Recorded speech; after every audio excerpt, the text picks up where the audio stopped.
Hello everyone, and welcome back in Shadow of Truth Stories. I know many of you use this videos to fall asleep, so before you drift off, leave a comment letting me know where you are listening from. If you like these videos, please leave like and subscribe. Our next story takes us to Brazil in 1966, where a mysterious and bizarre incident left two men dead and a trail of unanswered questions, now known as the lead masks case. On August 20, 1966, two young men, Manuel Pereira da Cruz and Miguel José Viana, were found dead on the Morro do Vintém, a hill in Niterói, Brazil. Their discovery sparked a mystery that has baffled investigators and theorists alike for decades.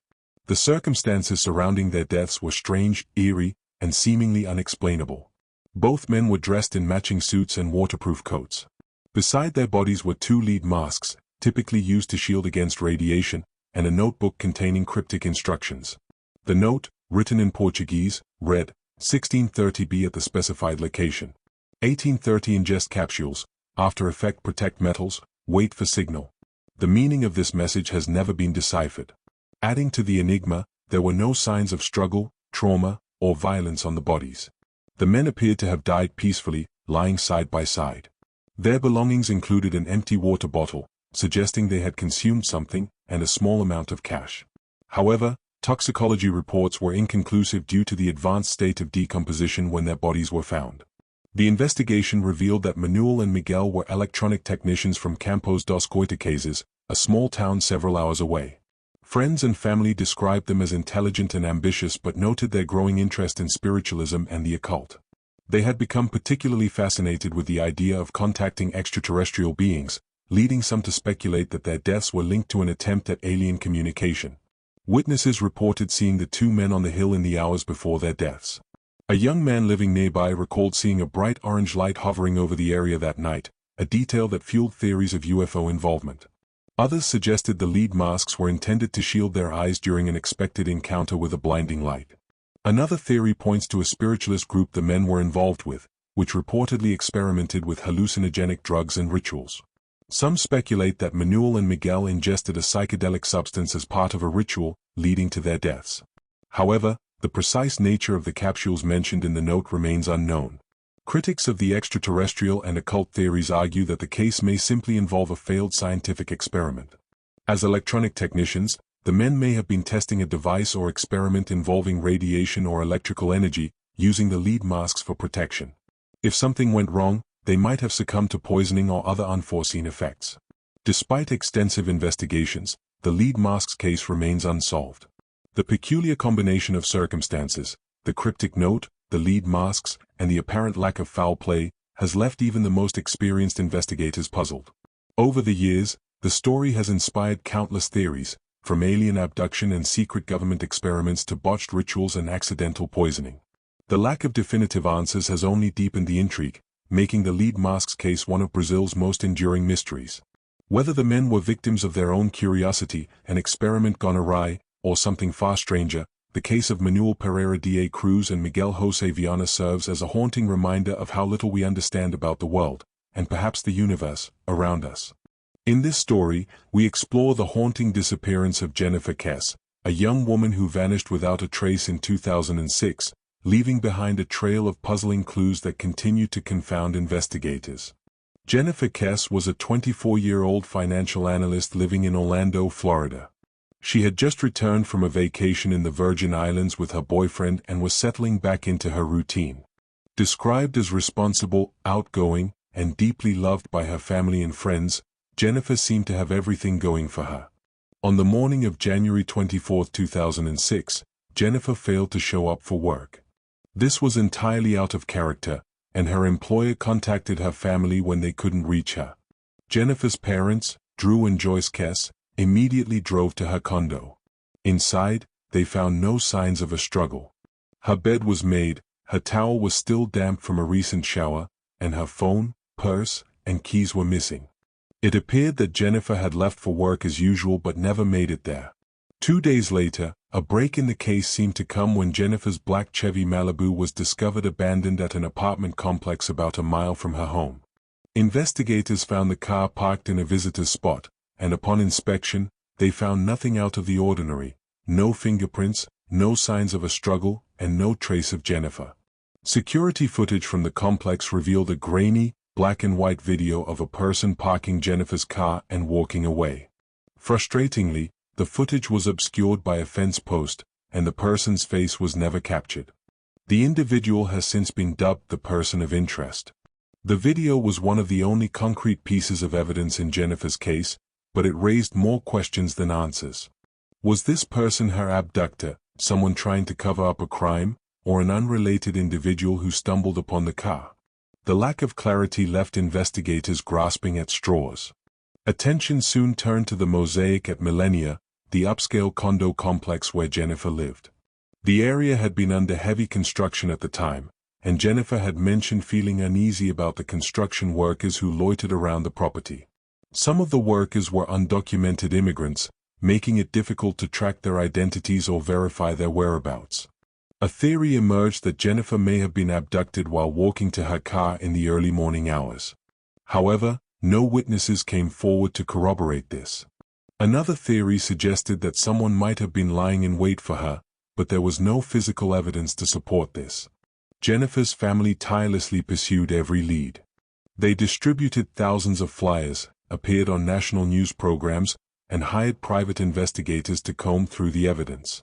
Despite their efforts, the case grew colder with each passing year.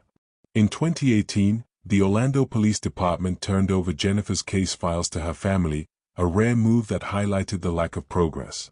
Drew and Joyce Kess have since led their own investigation, hiring experts and analyzing the available evidence in hopes of finding new leads. Several theories continue to dominate discussions about Jennifer's disappearance. Some believe she was abducted by someone she knew, perhaps a co-worker or someone in her social circle. Others point to the transient workers at her condo complex, theorizing that one of them may have attacked her in a crime of opportunity. There are even those who believe Jennifer may have been the victim of human trafficking, though no evidence has emerged to support this. Jennifer Kess's case remains one of the most confounding missing persons cases in recent history. The lack of physical evidence, the mystery of the grainy surveillance footage, and the lingering questions about what happened that morning have left her family and investigators searching for answers nearly 2 decades later. The disappearance of Jennifer Kess is a chilling reminder of how quickly and completely someone can vanish, leaving behind a void that no amount of searching or speculation can fill. For her family, the hope for answers remains strong, even as the trail grows colder with time. Let's move to our next story: the enigmatic disappearance of MH370. On March 8, 2014, Malaysia Airlines Flight 370, MH370, vanished during a routine flight from Kuala Lumpur, Malaysia, to Beijing, China, taking with it 239 passengers and crew. This Boeing 777-200ER was one of the most reliable and advanced planes in aviation history, which made its disappearance all the more baffling. Despite extensive investigations and exhaustive search efforts spanning years, the mystery of MH370 remains one of the greatest puzzles in modern aviation. MH370 departed Kuala Lumpur International Airport at 12:41 a.m. local time. The weather was clear, and the flight initially proceeded as expected. At 1:19 a.m., the last known communication from the aircraft was made when the co-pilot, Fariq Abdul Hamid, calmly signed off with, "Good night, Malaysian 370." Moments later, the aircraft's transponder, which provides tracking data to radar systems, was switched off. This was an intentional action requiring knowledge of the aircraft's systems. The plane then veered off its intended course, making a sharp turn to the west and flying back across the Malay Peninsula. Military radar tracked the plane heading into the Andaman Sea before it disappeared completely from radar coverage. 4 hours, the world had no idea what happened to MH370. Initial search efforts focused on the South China Sea, where the plane was last tracked by civilian radar. However, this theory was appended when satellite data from Inmarsat revealed that the aircraft had continued flying for at least 7 more hours. These signals, known as handshakes, were emitted periodically as the plane communicated with a satellite overhead. By analyzing the Doppler shifts in these signals, investigators determined that MH370 flew deep into the remote southern Indian Ocean, far from any landmass. This revelation dramatically shifted the focus of the search to one of the most isolated and treacherous parts of the world. The search for MH370 became the largest and most expensive in aviation history, involving dozens of countries and advanced technology. The Australian Transport Safety Bureau, ATSB, led much of the effort, deploying ships, aircraft, and underwater drones to scan the ocean floor. Despite scouring over 120,000 square kilometers of seabed, no sign of the main wreckage was found. The official search was suspended in January 2017, leaving families and the world with few answers. Some debris, however, began washing ashore on islands in the Indian Ocean and along the eastern coast of Africa. The first confirmed piece of MH370 was a flaperon, discovered on Réunion Island in July 2015. Over time, additional fragments of the aircraft, including interior panels and wing components, were found. While these discoveries confirmed that MH370 had indeed crashed, they provided little insight into the circumstances of its disappearance. In the absence of concrete evidence, theories about what happened to MH370 have proliferated, ranging from plausible explanations to speculative conspiracy theories. One of the most debated ideas is that the disappearance was an act of deliberate sabotage by the pilot, Zari Ahmed Shah. Zari was a veteran aviator with an impeccable record, but some investigators have speculated that he deliberately flew the plane off course. A simulated flight path found on his home computer eerily mirrored the suspected route of MH370, raising suspicions. However, Zari's friends, family, and colleagues have vehemently denied this possibility, describing him as a stable and responsible professional. Another theory suggests that MH370 was the target of a hijacking. However, no terrorist group has claimed responsibility, and there is no evidence of a struggle on board. Some theorists propose that hijackers might have incapacitated the crew and taken control of the aircraft. Others believe the crew and passengers may have been rendered unconscious due to a sudden depressurization, leaving the plane to fly on autopilot until it ran out of fuel and crashed. While this theory aligns with the lack of communication from the cockpit, it fails to account for the deliberate course changes observed early in the flight. Other theories delve into more speculative territory. Some suggest that the plane was brought down by a catastrophic mechanical failure, though the Boeing 777 safety record makes this unlikely without further evidence. A more technologically advanced idea is that MH370 fell victim to a cyber hijacking, where an external agent remotely took control of the plane. This concept, while theoretically possible, remains unproven and would require sophisticated knowledge and tools. In the years since MH370 disappeared, efforts to unravel its mystery have continued. Independent researchers, aviation experts, and the families of the victims have pushed for renewed searches and further analysis.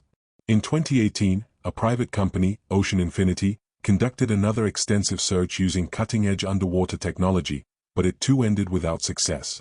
The disappearance of MH370 has left an indelible mark on the aviation industry and the public imagination.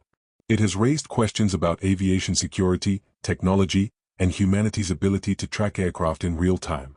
How could a modern airliner simply vanish in an era of GPS and global connectivity? What happened to the passengers and crew during those final hours? Nearly a decade later, the mystery of MH370 remains unsolved. Was it a deliberate act, a catastrophic accident, or something beyond our current understanding? The families of those lost continue to seek closure, and the world continues to wonder about the fate of one of the most haunting and enigmatic cases in aviation history. In our next chilling tale, we dive into the unsettling mystery of the disappearing village of Dunwich Hollow, a small settlement that seemed to vanish from the face of the earth overnight, leaving behind nothing but whispers and fear. Dunwich Hollow was a quaint, isolated community nestled deep within the woods of northern England. With only a handful of families residing there, the village lived in peaceful seclusion, surrounded by thick forests and rolling hills. Time seemed to move slower in Dunwich, with its cobblestone streets, modest cottages, and a single church that stood in the village square. It was a place where everyone knew one another, and nothing out of the ordinary ever seemed to happen. Until the autumn of 1936. It began with strange noises that echoed through the woods at night. Low, resonant sounds that seemed to vibrate through the ground itself, causing the villagers to wake in a state of unease. Some described the noise as a distant hum, while others likened it to the mournful wail of an animal. It seemed to move through the village, never originating from one single point, but always felt deep within their bones. The children were the most affected. They woke from nightmares, screaming about shadowy figures that roamed through the woods and whispered their names. The village elders tried to calm everyone, attributing the noises to natural causes, perhaps an underground spring shifting, or the sound of the wind being carried in strange ways through the dense forest. But no explanation seemed to truly fit, and soon, it became impossible to ignore the other strange occurrences. Animals began to disappear. The villagers found their livestock missing, vanished without a trace. Dogs that once guarded the cottages refused to go outside after dusk, whimpering and scratching at doors, desperate to stay inside. Even the birds, which usually filled the trees with their song, had grown eerily silent. It was as if the entire forest was holding its breath, waiting for something terrible to happen. Then there was the fog, thick, impenetrable fog that began to settle over Dunwich Hollow every night, rolling in from the woods like a great, white tide. The villagers spoke of the fog as if it were alive, creeping down the narrow paths and winding through the trees, swallowing everything in its path. No lantern or torch could penetrate it, and once it settled in, it felt like the village was cut off from the rest of the world. One by one, families began to leave. They packed what little they could carry and left, hoping to escape the growing unease that gripped the village. But those who stayed spoke of strange figures appearing in the fog, tall, indistinct shapes that moved slowly through the streets, pausing to peer through the windows of the cottages. Some said they saw lights moving in the forest, flickering blue orbs that seemed to dance through the trees, drawing people out of their homes and into the darkness. The last communication from Dunwich Hollow came in the form of a letter, penned by the village pastor, Father Simon Hale, to his brother in London. In his letter, Father Hale spoke of his growing fear for the village. He described the fog, the sounds, and the lights in the woods. He wrote of how the villagers who remained had become distant, as if their minds were slowly being pulled away from reality, and how some had wandered into the woods, never to return. The last lines of Father Hale's letter were the most chilling. He wrote that the previous night, he had seen something standing in the fog, a tall figure that seemed to glow faintly in the darkness. It had no face, only a smooth surface where features should have been. And as he watched, it had raised a hand, beckoning him to follow. Father Hale ended his letter by pleading for his brother to send help, stating, "I fear that if we stay, Dunwich Hollow will be swallowed by the woods, and we will be lost forever." No one heard from Father Hale or the villagers of Dunwich Hollow again. When authorities arrived weeks later to investigate, they found nothing. The village was gone, as if it had never existed. The cottages had vanished, the church was nowhere to be found, and the cobblestone streets were overgrown with weeds and wildflowers.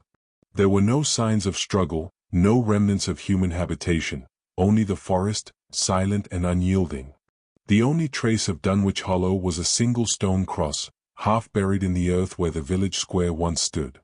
It bore no name, no date, only a crude carving of an eye, staring blankly into the woods. Today, Dunwich Hollow is little more than a ghost story, a tale told by locals to frighten tourists and children. Some say that on quiet nights, when the fog rolls in thick and heavy, you can still hear the distant hum vibrating through the woods, and see the faint glow of lights moving through the trees. Others claim that those who venture too far into the forest have seen glimpses of the village, half hidden in the mist, with figures moving silently through the empty streets. What really happened to Dunwich Hollow? Was it the victim of some natural disaster, swallowed by the earth and reclaimed by the forest? Or was it something far darker, an ancient force, awakened by some forgotten trespass, that slowly drew the village into another realm, leaving nothing behind? The answers are lost to time, buried beneath layers of moss and forgotten memories. But the forest remains, silent and watchful, as if guarding the secrets of what once was. And sometimes, when the fog rolls in and the woods seem to come alive, you can almost hear the faint echo of the church bell, tolling one last time for the lost village of Dunwich Hollow. For our next eerie story, we head to Crimson Lake, a place shrouded in mystery, tragedy, and whispers of an ancient curse. Set deep in the wilds of northern Canada, Crimson Lake is infamous for its blood-red hue during certain times of the year and for the unsettling tales of those who have vanished around its shores. Generations of locals have passed down chilling tales of strange happenings by the lake, stories of haunting apparitions, restless spirits, and a curse that has kept visitors at bay for decades. The lake's name, Crimson, comes from the deep red color that appears across its surface on late autumn nights. Scientists have tried to explain the phenomenon, suggesting it could be due to unique algae blooms or minerals stirred up from the lakebed. Yet none of these explanations seem to account for the terror that has followed this lake for over a century. The legend began with the Cree people, who have long lived in the forests surrounding Crimson Lake. According to their oral histories, Crimson Lake was once a sacred place, a site of deep spiritual power. The Cree spoke of spirits that dwelled within the lake, spirits that protected it but also demanded respect. One story tells of a chieftain's son who defied tradition, taking from the lake without permission, leading to his sudden and mysterious death. After this event, the lake was considered cursed, and people only approached it with the utmost reverence, or not at all. But as European settlers moved in during the late 1800s, they paid little heed to such stories. They were drawn to the lake for its beauty and its plentiful fish. It didn't take long before a small settlement grew along its shores, with cabins scattered amongst the thick pines that surrounded the water.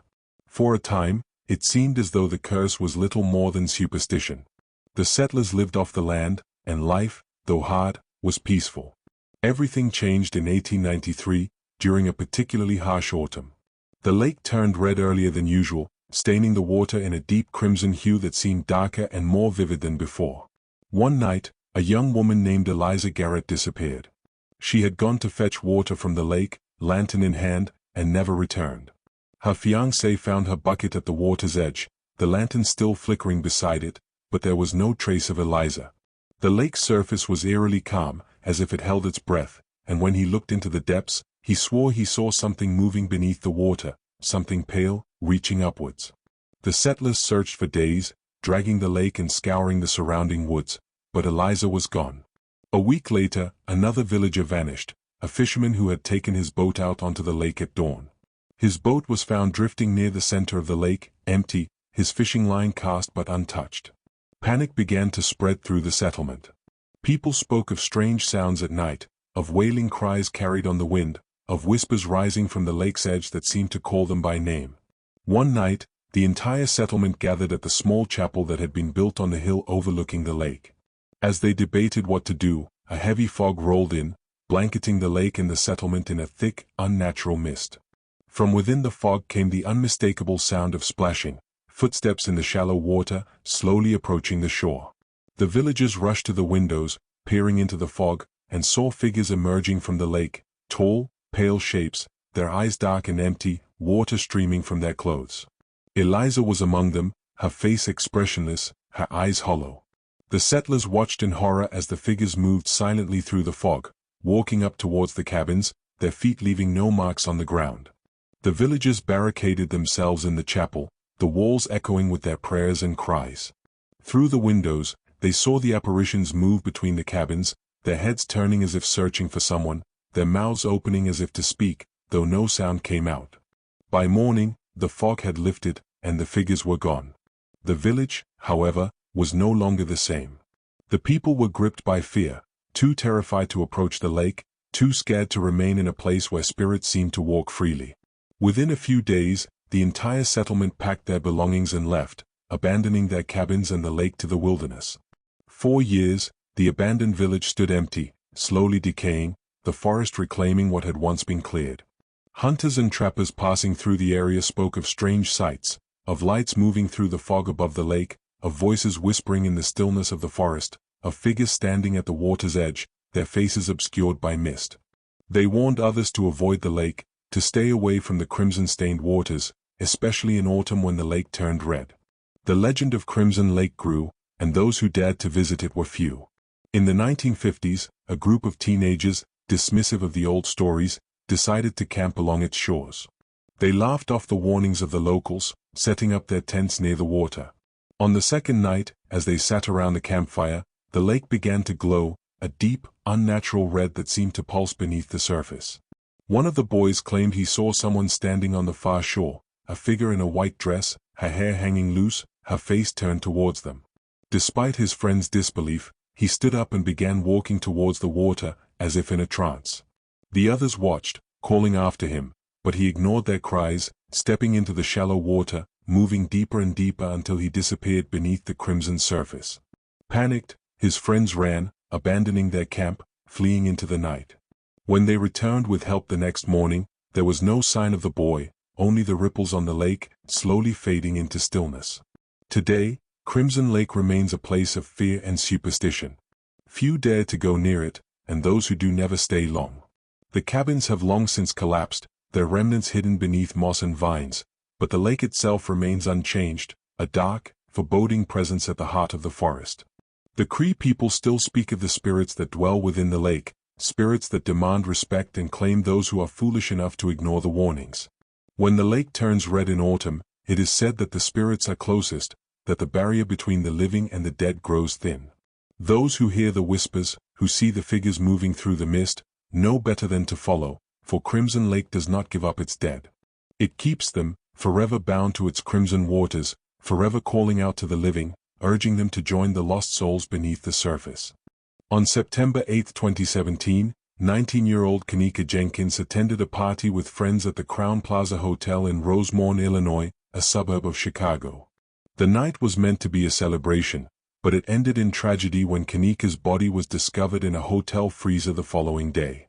Her death, filled with strange details and unanswered questions, has left her family, investigators, and the public searching for the truth. Kanika was described as a bright, outgoing young woman with a close-knit group of friends and a promising future ahead. That evening, she and her friends arrived at the hotel around 11:30 p.m. to attend a party in one of the guest rooms. The party was lively, with loud music, alcohol, and social media posts documenting the festivities. Witnesses later reported that Kanika appeared to be drinking, though it's unclear how much she consumed. Around 1:30 a.m., Kanika's friends realized she was missing.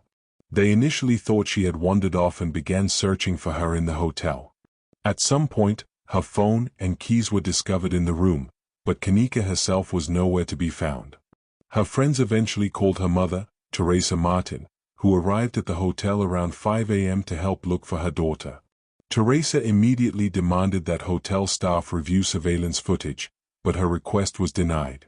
Frustrated and panicked, she called the police, who initially treated Kanika's disappearance as a case of a missing person who had simply wandered off after a night of drinking. After hours of searching, hotel staff finally agreed to check the surveillance tapes. On the evening of September 9th, Kanika's body was found inside a walk-in freezer in a vacant area of the hotel's kitchen. She was lying on her side, partially clothed, with her hair matted and one shoe missing.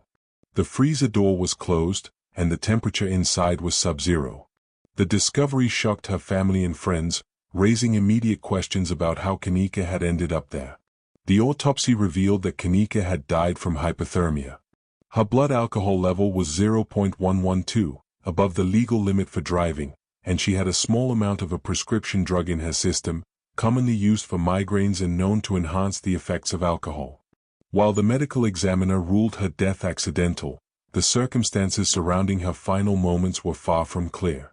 Surveillance footage from the hotel provided some clues but raised even more questions.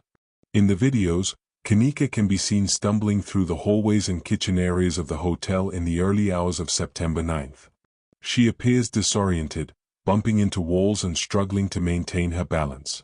However, there is no footage of her entering the freezer itself, leaving a crucial gap in the timeline. The freezer was located in an unused section of the kitchen that was under renovation, an area not typically accessed by hotel guests. Critics of the investigation questioned how Kanika had managed to find her way there and why no one had stopped her. The fact that the freezer door was heavy and required effort to open further deepened the mystery. The case quickly garnered national attention, fueled by viral social media posts and online discussions. Many questioned whether Kanika had been the victim of foul play. Some speculated that her friends or other partygoers may have been involved, pointing to perceived inconsistencies in their accounts of the night. Others suggested that hotel staff or management might have been negligent or complicit in her death. Conspiracy theories also emerged, with some alleging that Kanika had been targeted for organ trafficking or that there was a cover-up involving the hotel and local authorities. While these theories lack evidence, they highlight the public's deep distrust in the official investigation. Kanika's family, led by her mother Teresa, has tirelessly fought for justice. Teresa has publicly criticized the hotel and law enforcement for their handling of the case, arguing that more could have been done to prevent her daughter's death and to uncover the truth. She has also been a vocal advocate for greater transparency in investigations involving missing and vulnerable individuals. Despite the official ruling of accidental death, many aspects of Kanika's case remain unresolved. How did she access a restricted area of the hotel? Why was there no surveillance footage of her entering the freezer? And what role, if any, did those around her play in the events of that night? The death of Kenneka Jenkins is a tragic and chilling reminder of how quickly a night of celebration can turn into a nightmare. Her story continues to resonate with those who seek answers and justice, leaving behind a legacy of unanswered questions that may never be fully resolved. In this chilling tale, we recount the eerie and tragic death of Eliza Lamb, a young woman whose disappearance and demise at the Cecil Hotel became one of the most perplexing mysteries in modern history. Eliza Lamb was a 21-year-old Canadian college student visiting Los Angeles during a solo trip along the West Coast. Described as bright, creative, and social, Eliza kept a blog where she shared her thoughts, struggles, and aspirations. She was open about living with bipolar disorder and depression, conditions she managed with medication. On January 26, 2013, she checked into the infamous Cecil Hotel, located near LA's Skid Row. The Cecil, with its notorious history of suicides, murders, and alleged paranormal activity, was already a magnet for dark legends. Unbeknownst to Eliza, her stay there would add a chilling new chapter to its story. Initially assigned a shared room, Eliza was moved to a private one after her roommates complained about her erratic behavior. Hotel staff later reported that Eliza had been acting oddly during her stay, though they didn't elaborate on specifics. Despite this, Eliza regularly contacted her family to check in and share updates on her trip. Her last contact was on January 31st, when she told her parents she planned to visit a bookstore and return to the hotel. When they didn't hear from her after that, they reported her missing. The search for Eliza began immediately. Police combed the hotel and distributed flyers with her photo, hoping for leads. Weeks passed without any sign of her, and her disappearance grew increasingly troubling. Then, on February 13th, the Lab released a piece of evidence that would catapult her case into global infamy, a surveillance video from the hotel's elevator. The footage, timestamped from January 31st, shows Eliza entering the elevator alone. She appears agitated, pressing multiple buttons and peering cautiously out of the doors. At times, she steps out, looks around, and gestures as if speaking to someone unseen. Her movements are erratic and disjointed, and the elevator doors remain inexplicably open throughout the video. The haunting footage quickly went viral, sparking widespread speculation about what could have happened to her. On February 19th, after weeks of searching, the mystery took a gruesome turn. Guests at the hotel had complained about low water pressure and a foul taste in the tap water. A maintenance worker climbed to the rooftop to inspect the water tanks and made a horrifying discovery. Eliza's body was floating in one of the tanks, naked and partially decomposed. Her clothes and belongings were found at the bottom of the tank. The lid, heavy and difficult to move, was closed, leaving investigators baffled as to how Eliza had ended up inside. The autopsy report ruled Eliza's death an accidental drowning. There were no signs of trauma or foul play. Toxicology tests detected traces of her prescription medications, but not at the levels expected if she had been taking them as prescribed. The report suggested that a possible manic episode could have contributed to her actions, but this explanation raised more questions than it answered. How had Eliza accessed the rooftop, which required navigating locked doors and an alarmed staircase? Why was her behavior in the elevator so erratic, and why had she pressed all those buttons? Most importantly, how had she managed to climb into the water tank, given its height and the difficulty of opening the lid? The lack of conclusive answers left room for endless theories. Some believe Eliza's death was a tragic accident, the result of a mental health crisis that led her to the rooftop. Her erratic behavior in the elevator could align with the disorientation and paranoia often associated with untreated bipolar episodes. Others, however, point to the Cecil Hotel's dark history and its proximity to Skid Row as evidence that foul play could have been involved. Was Eliza lured to the rooftop by someone with access to the hotel's restricted areas? Did she encounter a threat that forced her to flee and ultimately led to her drowning? The video footage added a supernatural element to the theories. Paranormal enthusiasts suggested that Eliza was interacting with an unseen entity, perhaps one tied to the hotel's dark past. The fact that the Cecil Hotel was rumored to be cursed, with numerous suicides and violent deaths on its premises, only fueled this speculation. Some even connected her case to the elevator game, a supposed ritual that claims to summon spirits. The discovery of Eliza's body and the circumstances surrounding her death have captivated public imagination for years. Her case has inspired books, podcasts, and documentaries, including the 2021 Netflix series Crime Scene: The Vanishing at the Cecil Hotel. While the series shed light on the investigation and the hotel's troubled history, it ultimately offered no definitive answers. Eliza's tragic death serves as a stark reminder of the challenges faced by those living with mental illness and the importance of understanding and support. It also underscores how even in an age of advanced technology and widespread surveillance, some mysteries remain unsolved. Was Eliza's death a heartbreaking accident, the result of foul play, or something more sinister? The answers may forever lie hidden in the dark corridors of the Cecil Hotel, leaving behind a story that continues to haunt all who hear it. Amy Lynn Bradley, a 23-year-old woman with a bright future and a loving family, disappeared under mysterious circumstances while vacationing on a cruise ship in 1998. Her case, filled with unsettling clues and chilling possibilities, has remained one of the most baffling missing persons mysteries to date. Amy was an outgoing and athletic young woman who had recently graduated from Longwood University in Virginia. To celebrate her accomplishments, her family, her parents, Ron and Eva, and her brother, Brad, decided to take a Caribbean cruise aboard the Royal Caribbean ship Rhapsody of the Seas. The vacation was meant to be a relaxing and joyous time, but it would turn into a nightmare. The Bradleys boarded the ship on March 21, 1998, and Amy seemed to enjoy the first couple of days of the cruise. However, things took a dark turn in the early morning hours of March 24. Amy and her brother Brad had been at the ship's nightclub, partying and enjoying the live band. Amy was last seen around 5:30 a.m., sitting on the balcony of their cabin. Her father, Ron, woke up a short time later and noticed Amy was gone. At first, Ron assumed Amy had simply gone for a walk or to grab breakfast. But as time passed and there was no sign of her, panic set in. The ship was about to dock in Curaçao, and the Bradleys begged the crew to delay disembarking passengers to conduct a thorough search. However, the crew refused, arguing that Amy had likely gone overboard, and allowed passengers to leave the ship. This critical decision may have sealed Amy's fate. An initial search of the ship found no evidence that Amy had fallen overboard. She was a strong swimmer, and no one believed she would have wandered too close to the edge or jumped voluntarily. Her family began to suspect foul play. Over the following days, weeks, and years, disturbing clues emerged, suggesting Amy might have been abducted. Several witnesses claimed to have seen her after her disappearance.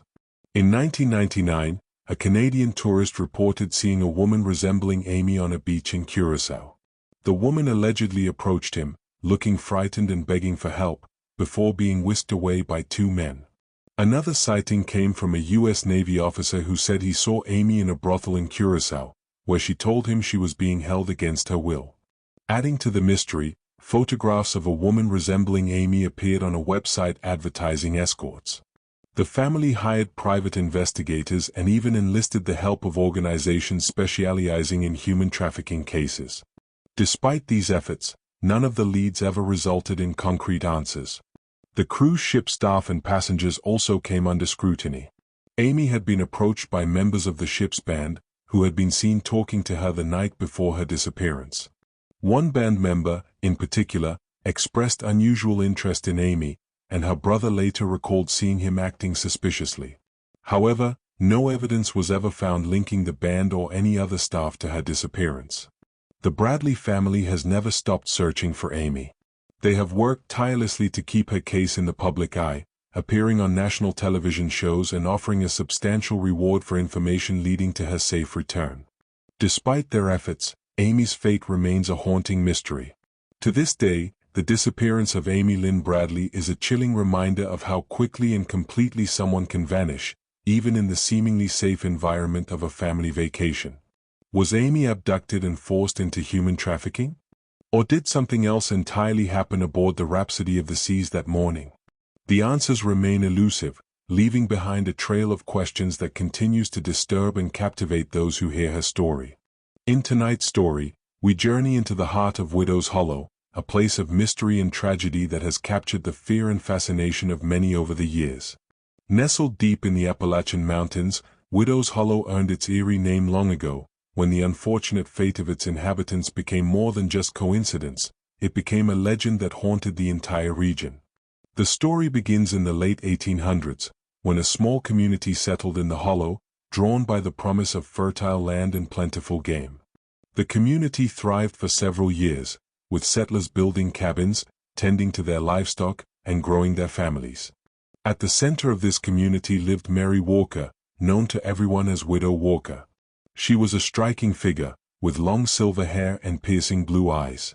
She was both respected and feared, known for her deep knowledge of herbs, potions, and folk remedies.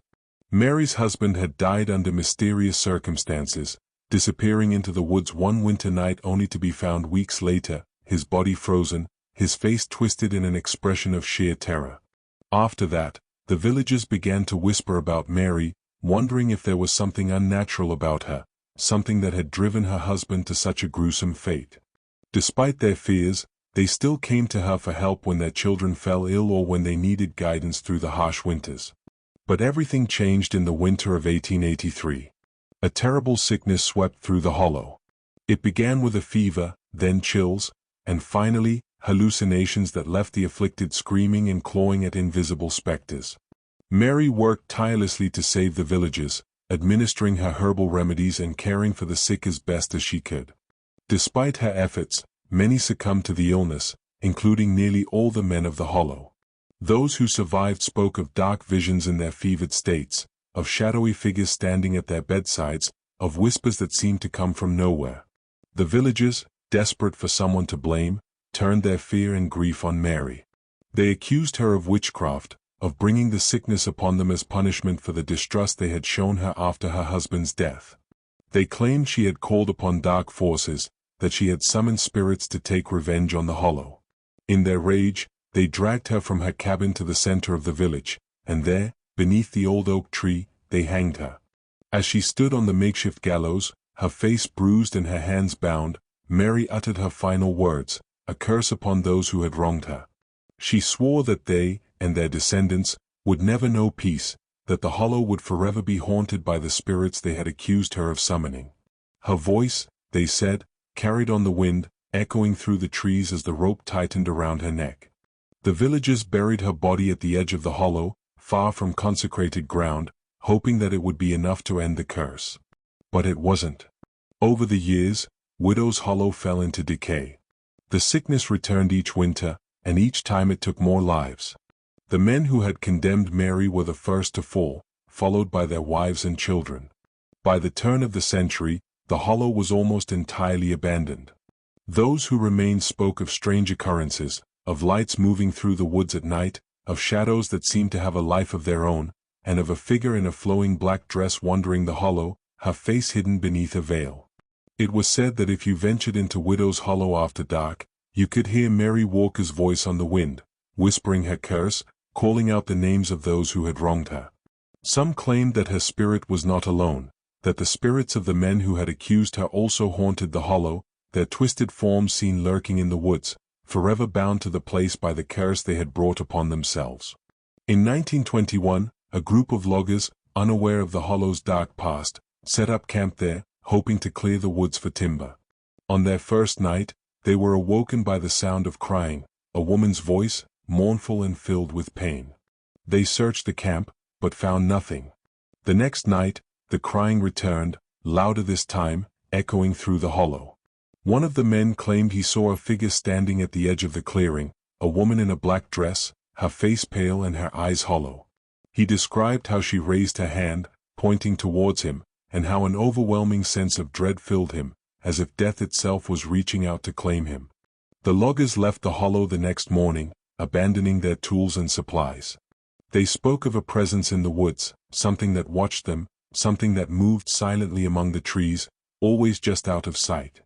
They warned others to stay away, and the hollow was once again left to the spirits.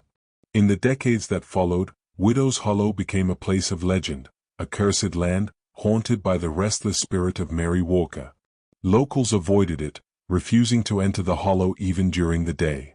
Hunters who wandered too close spoke of feeling an unnatural chill in the air, of hearing whispers that seemed to come from the very earth beneath their feet. Some claimed they saw Mary herself, standing beneath the old oak tree where she had been hanged, her eyes filled with a sorrow that seemed to pierce their very souls. Despite its reputation, the hollow drew the attention of thrill-seekers and paranormal investigators, each hoping to catch a glimpse of the ghostly widow. Many left with strange stories, of equipment that malfunctioned, of eerie voices captured on tape, and of sightings of a veiled figure moving silently through the mist. One group claimed they found the old grave where Mary had been buried, the earth around it disturbed as if something had clawed its way out. To this day, Widow's Hollow remains a place of fear and mystery. The old cabins have long since crumbled, reclaimed by the forest, but the land itself seems to hold on to the sorrow and rage of its tragic past. On stormy nights, when the wind howls through the trees and the mist rolls in, some say you can still hear the sound of Mary Walker's voice, her curse carried on the wind, a reminder of the injustice that led to her death. And if you are brave, or foolish, enough to venture into the hollow after dark, you might just see her standing there, beneath the ancient oak, her face hidden beneath her dark veil, her eyes watching, forever waiting for those who wronged her, forever bound to Widow's Hollow, where her story began and ended, but her spirit remains. For this story, we delve into the unsettling and baffling case of Cindy James, a woman who endured years of harassment, stalking, and violence before her mysterious death left investigators divided. Cindy James was a 44-year-old nurse living in Richmond, British Columbia.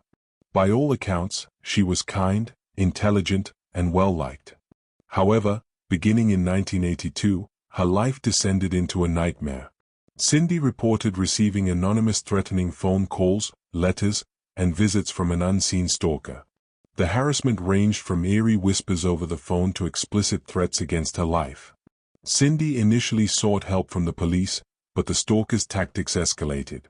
Windows in her home were smashed, strange noises were heard at night, and dead cats were found in her yard. On one occasion, she discovered her porch lights shattered and a note that read, "You're dead." Terrified, Cindy moved to a new home, changed her phone number, and even hired a private investigator, but the harassment followed her. The private investigator, Ozzy Caban, became deeply concerned about Cindy's safety. He once arrived at her house to find her lying unconscious in her garage, with a nylon stocking tied tightly around her neck. Cindy claimed that she had been attacked but could not describe her assailant. Caban began to suspect that Cindy might know more about her stalker than she was letting on. Over the next several years, Cindy was found in increasingly dangerous and bizarre situations. On one occasion, she was discovered unconscious in a ditch, covered in bruises and suffering from hypothermia. Her hands and feet were bound, but she had no memory of how she ended up there. Despite these incidents, investigators found no evidence of an intruder or attacker, leading some to question whether Cindy's claims were real or the product of psychological distress. Cindy's family and friends remained divided. Some believed she was the victim of a sadistic stalker who was tormenting her to the point of mental collapse. Others suspected that Cindy was staging the attacks herself, possibly as a cry for help or as part of a psychological disorder. The nightmare reached its climax on May 25, 1989, when Cindy disappeared. Her car was found abandoned in a parking lot, with groceries and a wrapped gift in the back seat. Blood was smeared on the driver's side door, and personal items were scattered on the ground. 2 weeks later, on June 8, Cindy's body was discovered in the yard of an abandoned house. She was lying on her side, with her hands and feet bound and a nylon stocking wrapped around her neck. An autopsy revealed that she had died from an overdose of morphine and other sedatives. Strangely, the coroner determined that Cindy had likely died the same day she disappeared, despite her body being found 2 weeks later. Cindy's death raised more questions than answers. Police were unable to determine how she could have tied herself up in such a way after administering a lethal dose of drugs. Yet, there was no evidence to suggest anyone else was involved. The official ruling on her death was undetermined, leaving open the possibility of suicide, accidental death, or foul play. Over the years, Cindy's case has inspired heated debate. Those who believe she was a victim point to the years of harassment and threats as evidence that she was targeted by a cunning and sadistic stalker. Skeptics argue that Cindy's history of reported attacks and her mental health struggles suggest she may have staged the incidents, culminating in her death by suicide. The case of Cindy James remains one of Canada's most perplexing unsolved mysteries. Was she the victim of an elusive predator, or was her greatest tormentor herself? Cindy's story serves as a haunting reminder of how the boundaries between reality and perception can blur, leaving behind a legacy of fear, suspicion, and unanswered questions. Our next chilling story takes us deep into the heart of Hollow Point Woods, where for over a century, strange lights have been seen dancing between the trees, and those who follow them are said never to return. It's a tale that has haunted the small town of Hollow Point, where stories of missing children, lost travelers, and unexplained disappearances have been whispered from generation to generation, leaving a lingering sense of dread for anyone who dares to venture into those woods after nightfall. The legend begins in the late 1800s, when settlers first established the town of Hollow Point on the edge of a vast, ancient forest. The woods were dense and dark, filled with towering trees whose branches twisted together to block out the sun, even in the middle of the day. The townspeople relied on the forest for their livelihood, logging, hunting, and gathering, but always spoke of it with an air of caution.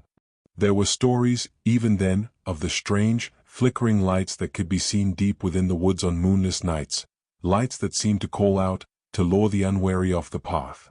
The first known disappearance was in 1889. It was a young boy named Samuel, just 8 years old.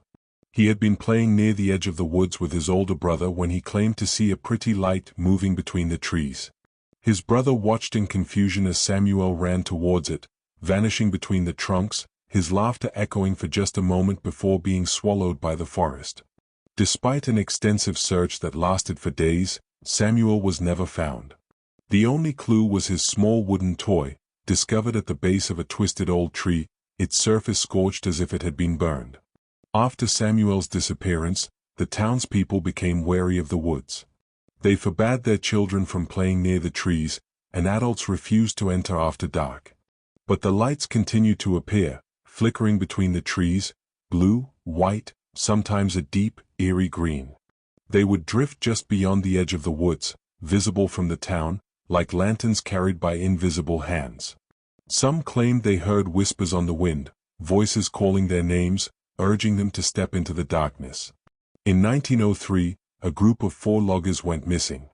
They had been tasked with marking trees for felling deeper in the forest, a part of Hollow Point Woods that few dared to enter. When they failed to return, a search party was sent to find them. What they discovered was chilling. The men's tools were scattered around a small clearing, their axes and saws left as though they had simply dropped them and walked away. At the center of the clearing was a circle of scorched earth, and just beyond it, the twisted remains of a campfire, the embers still faintly glowing. Of the men themselves, there was no sign. The searchers reported an oppressive silence in the clearing, as if even the birds and insects were afraid to make a sound. As the years passed, the legend of the lights grew. They became known as the will-o'-the-wisps of Hollow Point, and the townspeople came to believe that they were spirits, restless, malevolent, luring the living to their doom. Parents warned their children never to stray too close to the woods, especially after dusk, and travelers passing through were cautioned not to camp near the forest's edge. But despite the warnings, people continued to vanish. In 1937, a young school teacher named Margaret Reynolds went missing. She had been new to Hollow Point, unfamiliar with the old stories. One evening, she was seen walking towards the woods, her eyes fixed on something in the distance. Witnesses described her as being in a trance, her face expressionless, her steps deliberate and slow. By the time anyone thought to stop her, she had already disappeared into the trees. Her body was never found, but some claimed to see her figure among the lights, her face pale, her eyes hollow, drifting silently between the trunks. It wasn't until the 1970s that anyone dared to investigate the lights in earnest. A paranormal research group, drawn by the tales of strange disappearances and ghostly lights, arrived in Hollow Point, determined to uncover the truth. They set up camp at the edge of the woods, bringing with them cameras, recording devices, and all manner of ghost hunting equipment. On the first night, they reported seeing the lights, small, flickering orbs moving slowly through the forest. They attempted to follow them, their cameras rolling as they ventured deeper between the trees. Only one member of the team returned. His clothes were torn, his face covered in scratches, and his eyes wide with terror. He spoke of the lights leading them in circles, of how the forest seemed to shift and change, paths that once led back to camp suddenly vanishing. He described hearing whispers, soft, insistent, urging them to follow, to keep going deeper. And then, one by one, his companions had disappeared, their flashlights winking out in the distance until he was alone, stumbling blindly through the dark. The footage they recovered from the abandoned campsite was fragmented and disjointed. The lights were clearly visible, glowing in the distance, always just out of reach. There were voices too, faint, almost imperceptible, but undeniably human. They whispered names, repeated phrases like "come with us and join us." The final image was of a light growing brighter, filling the screen, before abruptly cutting to black. Today, Hollow Point Woods remains a place of fear and mystery. The townspeople avoid it, especially after dark, and no one ventures too far from the path. The lights still appear, drifting between the trees, flickering like distant lanterns. Some say they are the spirits of those who have vanished, forever trapped, seeking to lure others to join them. Others believe the lights are something older, an ancient force that resides deep within the forest, preying on the unwary, feeding on fear and loneliness. Whatever the truth may be, one thing is certain: those who follow the lights of Hollow Point Woods are never seen again. They vanish without a trace, leaving behind only whispers, ghost stories, and the eerie glow of the will-o'-the-wisps, forever dancing between the trees, forever calling out to those foolish enough to listen. In this story, we unravel the mysterious disappearance of Emanuela Orlandi, a case that spans decades and intertwines with the secrets of the Vatican. Emanuela Orlandi was just 15 years old when she vanished in Rome on June 22, 1983. She was the daughter of a Vatican employee and lived within the walls of Vatican City, making her disappearance one of the most baffling and politically charged mysteries in modern history. Emanuela had attended her usual flute lesson at the music school near Piazza Sant'Apollinare that afternoon. After class, she called her sister to tell her she had been approached by a man offering her work promoting Avon Cosmetics. That was the last time her family heard from her.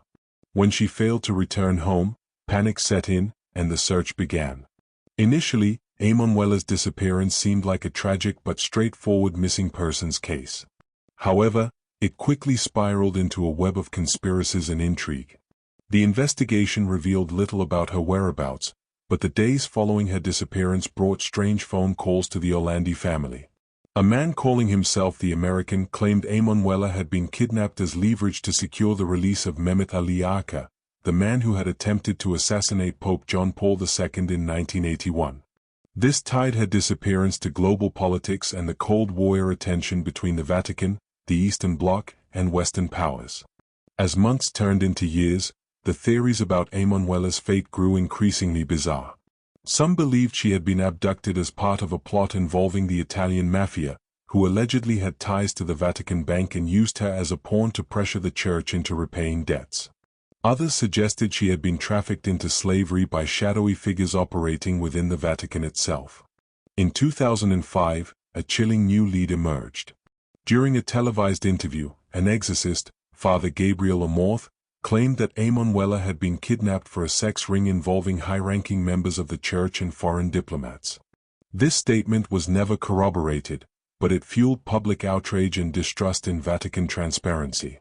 The case took another turn in 2012 when the tomb of Enrico de Pettis, a notorious mob boss, was opened in connection with the investigation. De Pettis, who had been inexplicably buried in a prestigious basilica, was rumored to have links to Emanuela's disappearance. However, no evidence tying him to the case was found. In 2019, the Orlandi family received a tip that Emanuela's remains might be buried in the Vatican's Teutonic Cemetery. The Vatican granted permission to open 2 tombs, but the search yielded nothing.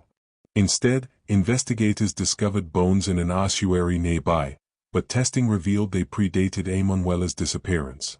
Emanuela's family has never given up their search for answers. Her brother, Pietro Orlandi, continues to campaign for justice, criticizing the Vatican for what he believes is a deliberate cover-up. Despite decades of investigation, no definitive evidence has emerged to explain what happened to Emanuela Orlandi. The disappearance of Emanuela Orlandi remains one of Italy's most enduring mysteries. Was she the victim of political intrigue, a mafia vendetta, or a darker Vatican secret? The truth remains elusive, buried beneath layers of conspiracy and unanswered questions. Her story serves as a stark reminder of the power of secrets and the human cost of silence. For generations, the small town of Ravens Hollow had been cloaked in an air of mystery. Nestled deep in the Appalachian Mountains, its residents whispered tales of the Whispering Woods, an expanse of gnarled trees and fog-shrouded paths that lay just beyond the town's outskirts. Children were warned not to venture too close, and even the bravest adults avoided the woods after sunset.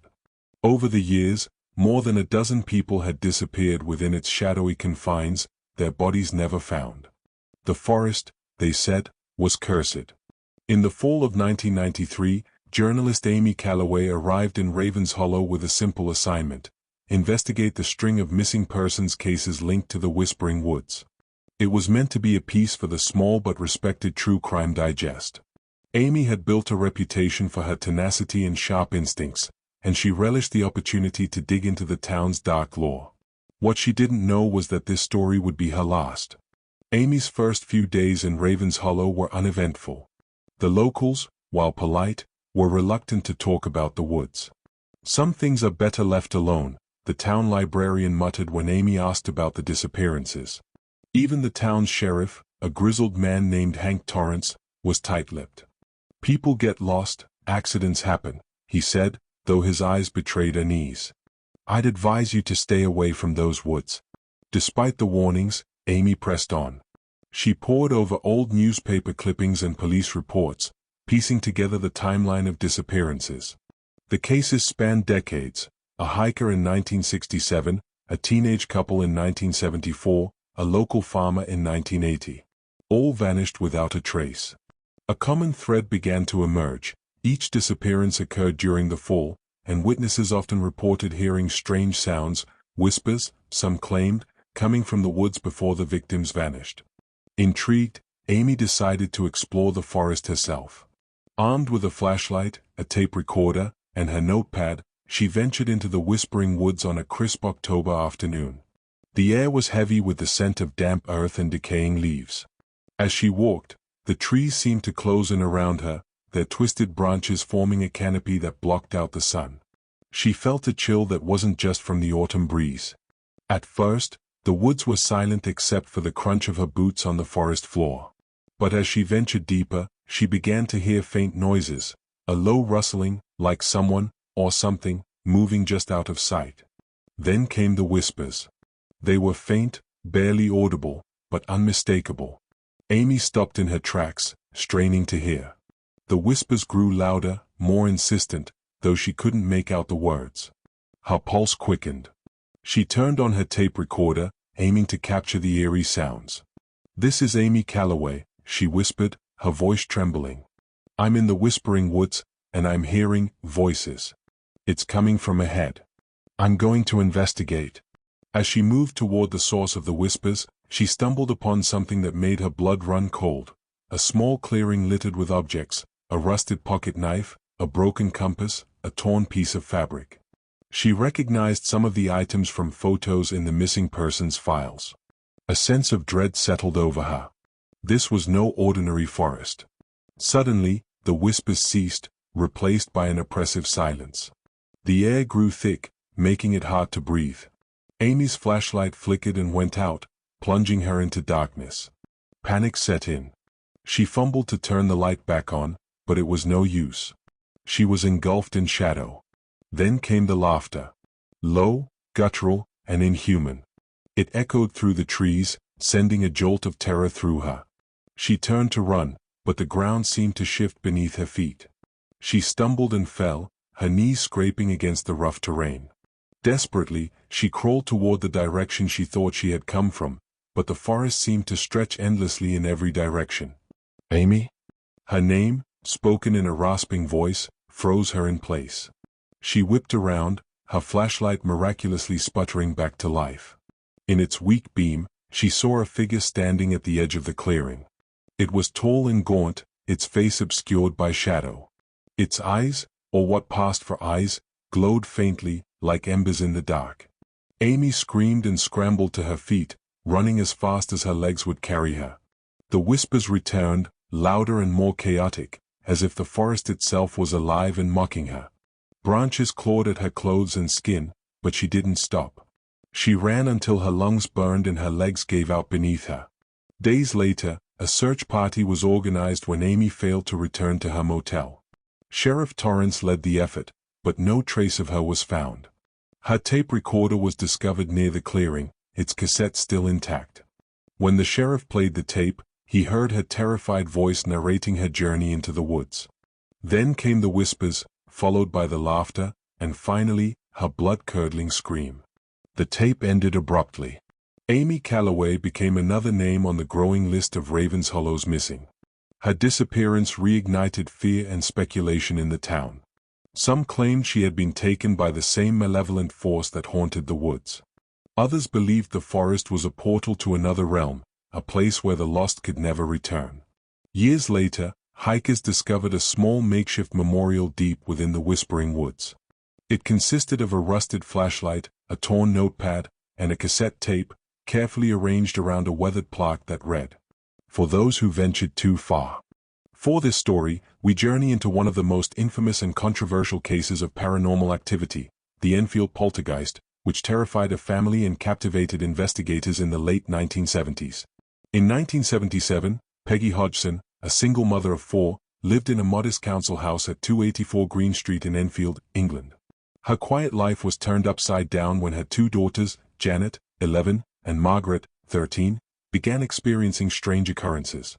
It started with furniture moving on its own, knocking sounds coming from the walls, and household items inexplicably flying across the room. One night, Peggy heard her daughters screaming. She rushed to their bedroom to find their chest of drawers sliding across the floor by itself. Despite her attempts to push it back, the furniture resisted her strength as though an unseen force was controlling it. Frightened, the Hodgson family fled to a neighbor's house and called the police. When an officer arrived, she witnessed a chair sliding across the room on its own but could find no explanation. News of the activity spread quickly, attracting the attention of journalists and paranormal investigators. Maurice Grosse and Guy Leon Playfair from the Society for Psychical Research arrived to document the phenomena. Over the next 18 months, they recorded over 2,000 incidents, including levitating objects, strange noises, and chilling voices that seemed to emanate from Janet herself. One of the most infamous elements of the Enfield case was Janet's apparent possession. The 11-year-old began speaking in a gruff, male voice, claiming to be a man named Bill Wilkins. Through Janet, Bill described his death in the house years earlier, saying he had died of a hemorrhage in an armchair. This claim was later corroborated by the house's previous owner, who confirmed that a man named Bill Wilkins had died in that exact manner. The phenomena grew more disturbing as Janet was reportedly levitated from her bed, thrown across the room, and even photographed mid-air by investigators.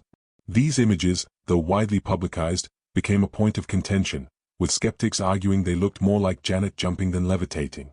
Janet later admitted to faking a few incidents but insisted that the majority of the activity was genuine. As the case gained notoriety, skeptics and believers clashed over its authenticity.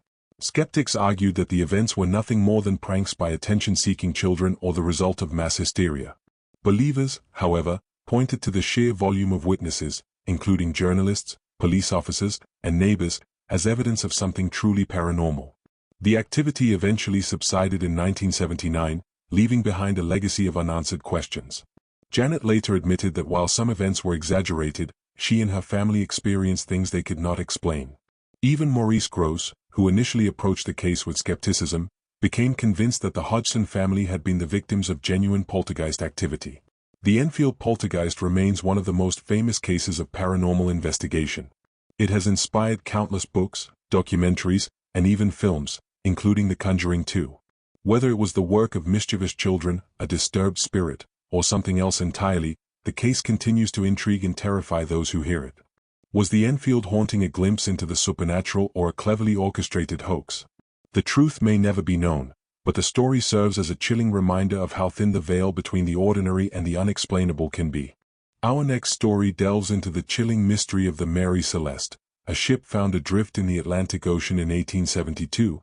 Its crew vanished without a trace.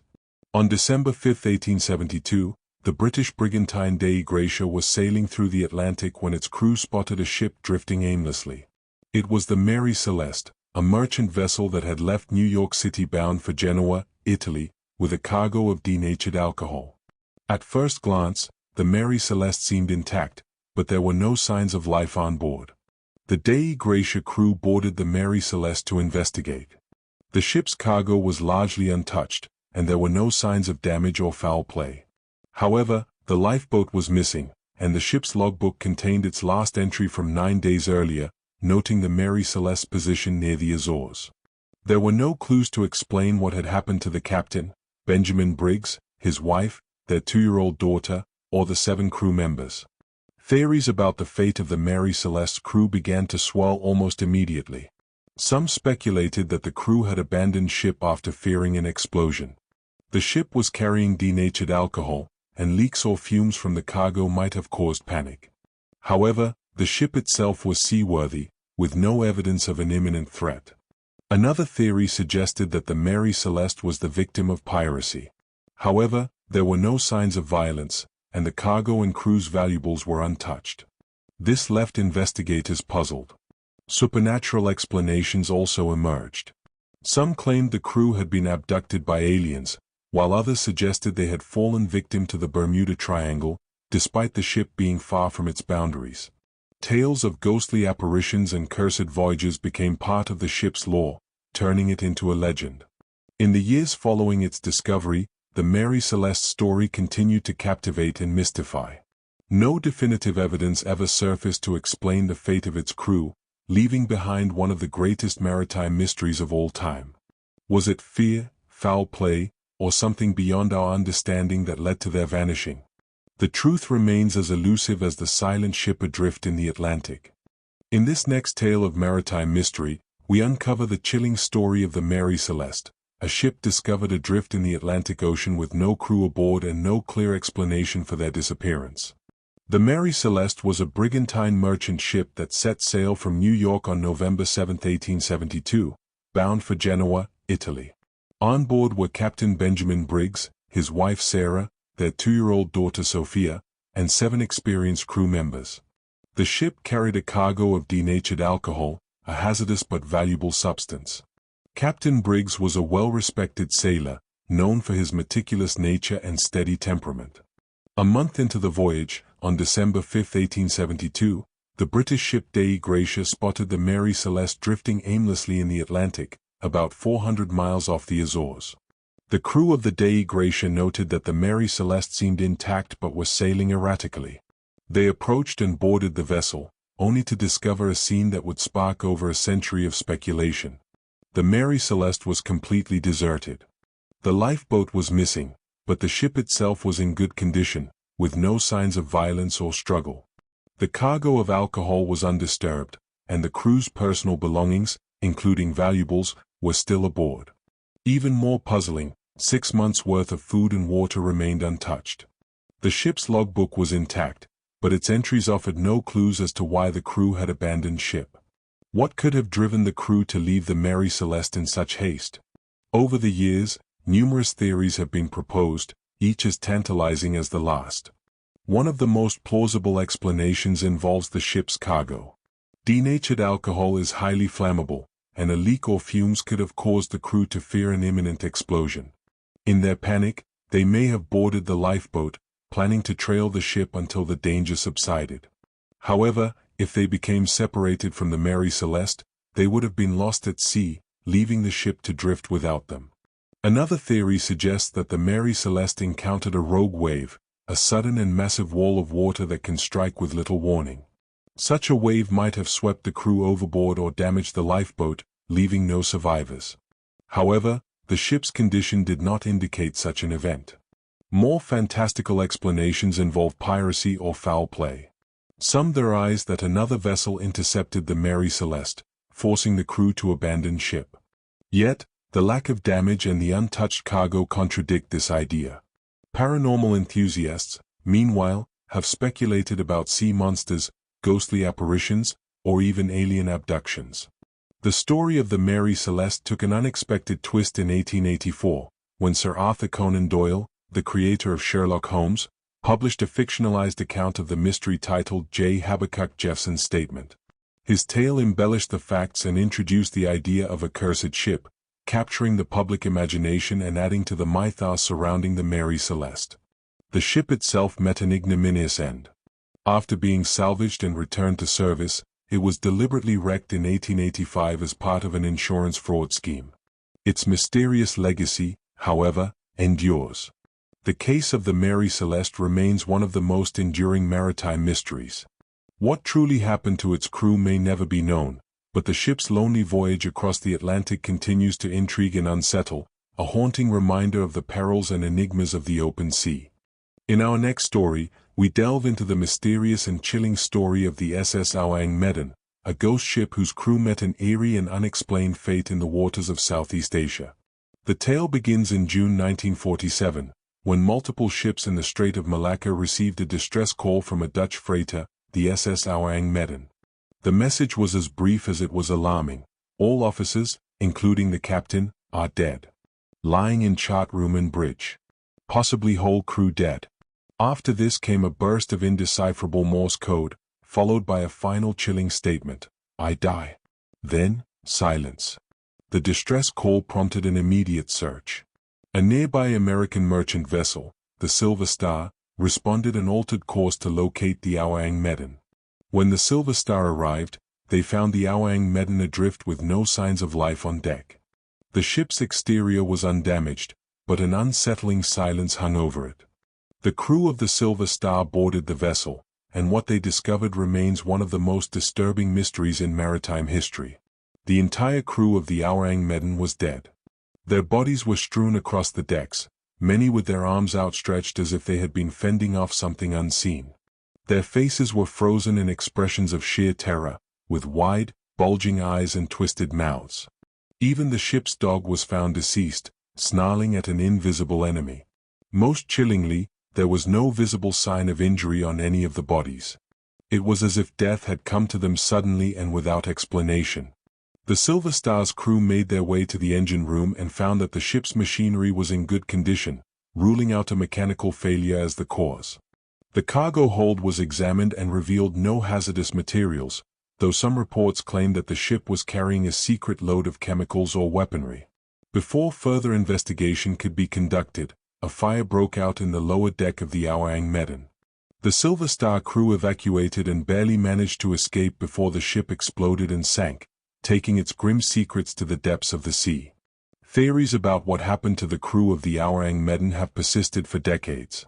One hypothesis is that the ship was carrying a dangerous and poorly stored chemical cargo, such as potassium cyanide or nitroglycerine. A leak could have created toxic fumes, suffocating the crew or causing hallucinations that led to their panicked deaths. However, this theory doesn't fully explain the crew's terrified expressions or the cryptic distress call.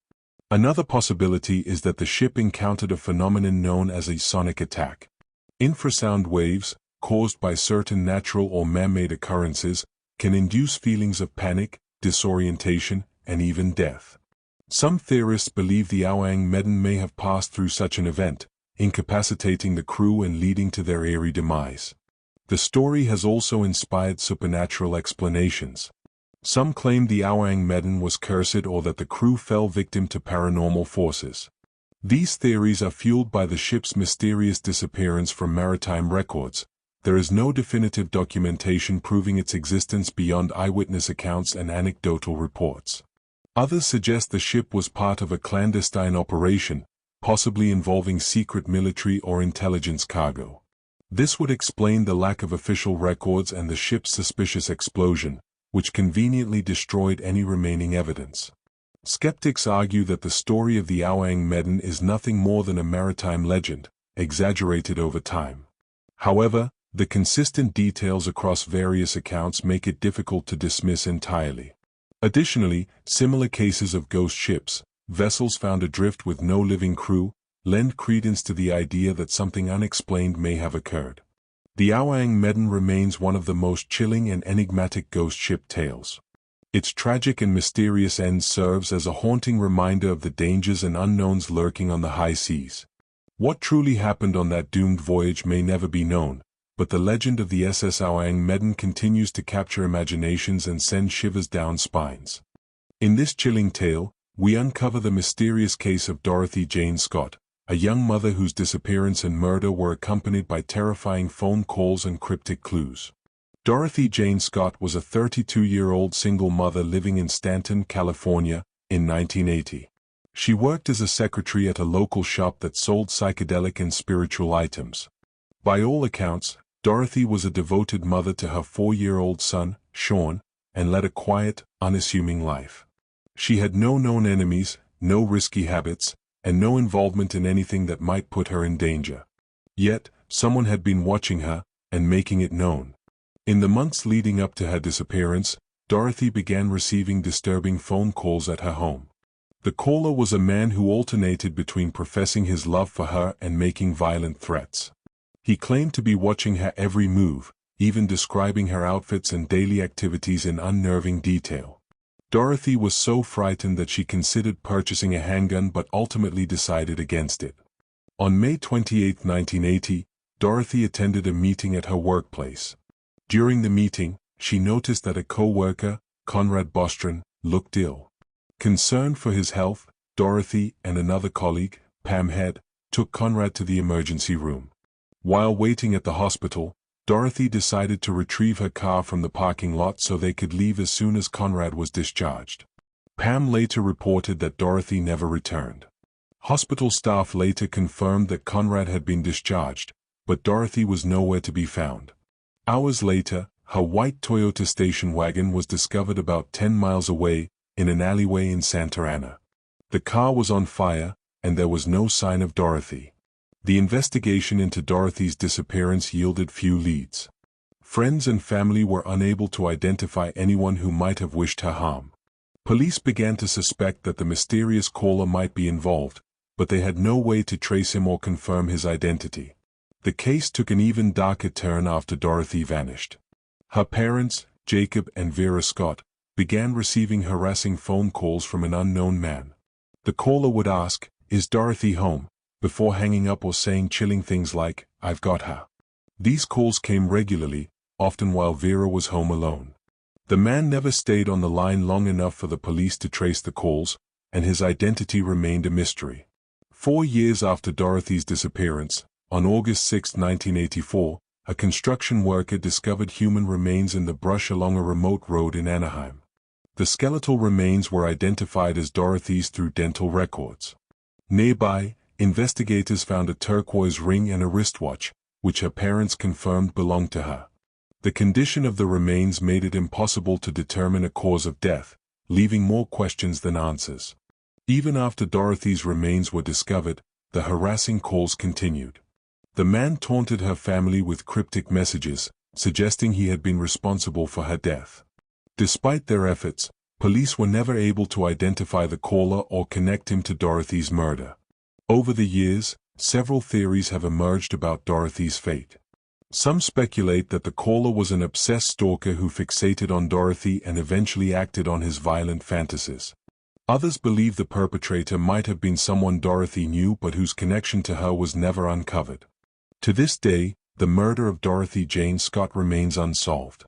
The identity of the mysterious caller and the circumstances surrounding her disappearance and death continue to haunt her family and those who have studied her case. Dorothy's story serves as a chilling reminder of how an ordinary life can be upended by an unseen menace, leaving behind a legacy of fear, loss, and unanswered questions. In this strange and unnerving tale, we dive into the mysterious case of the Oakville Blobs, an event that left a small town questioning whether they were the victims of a freak weather phenomenon, biological warfare, or something out of science fiction.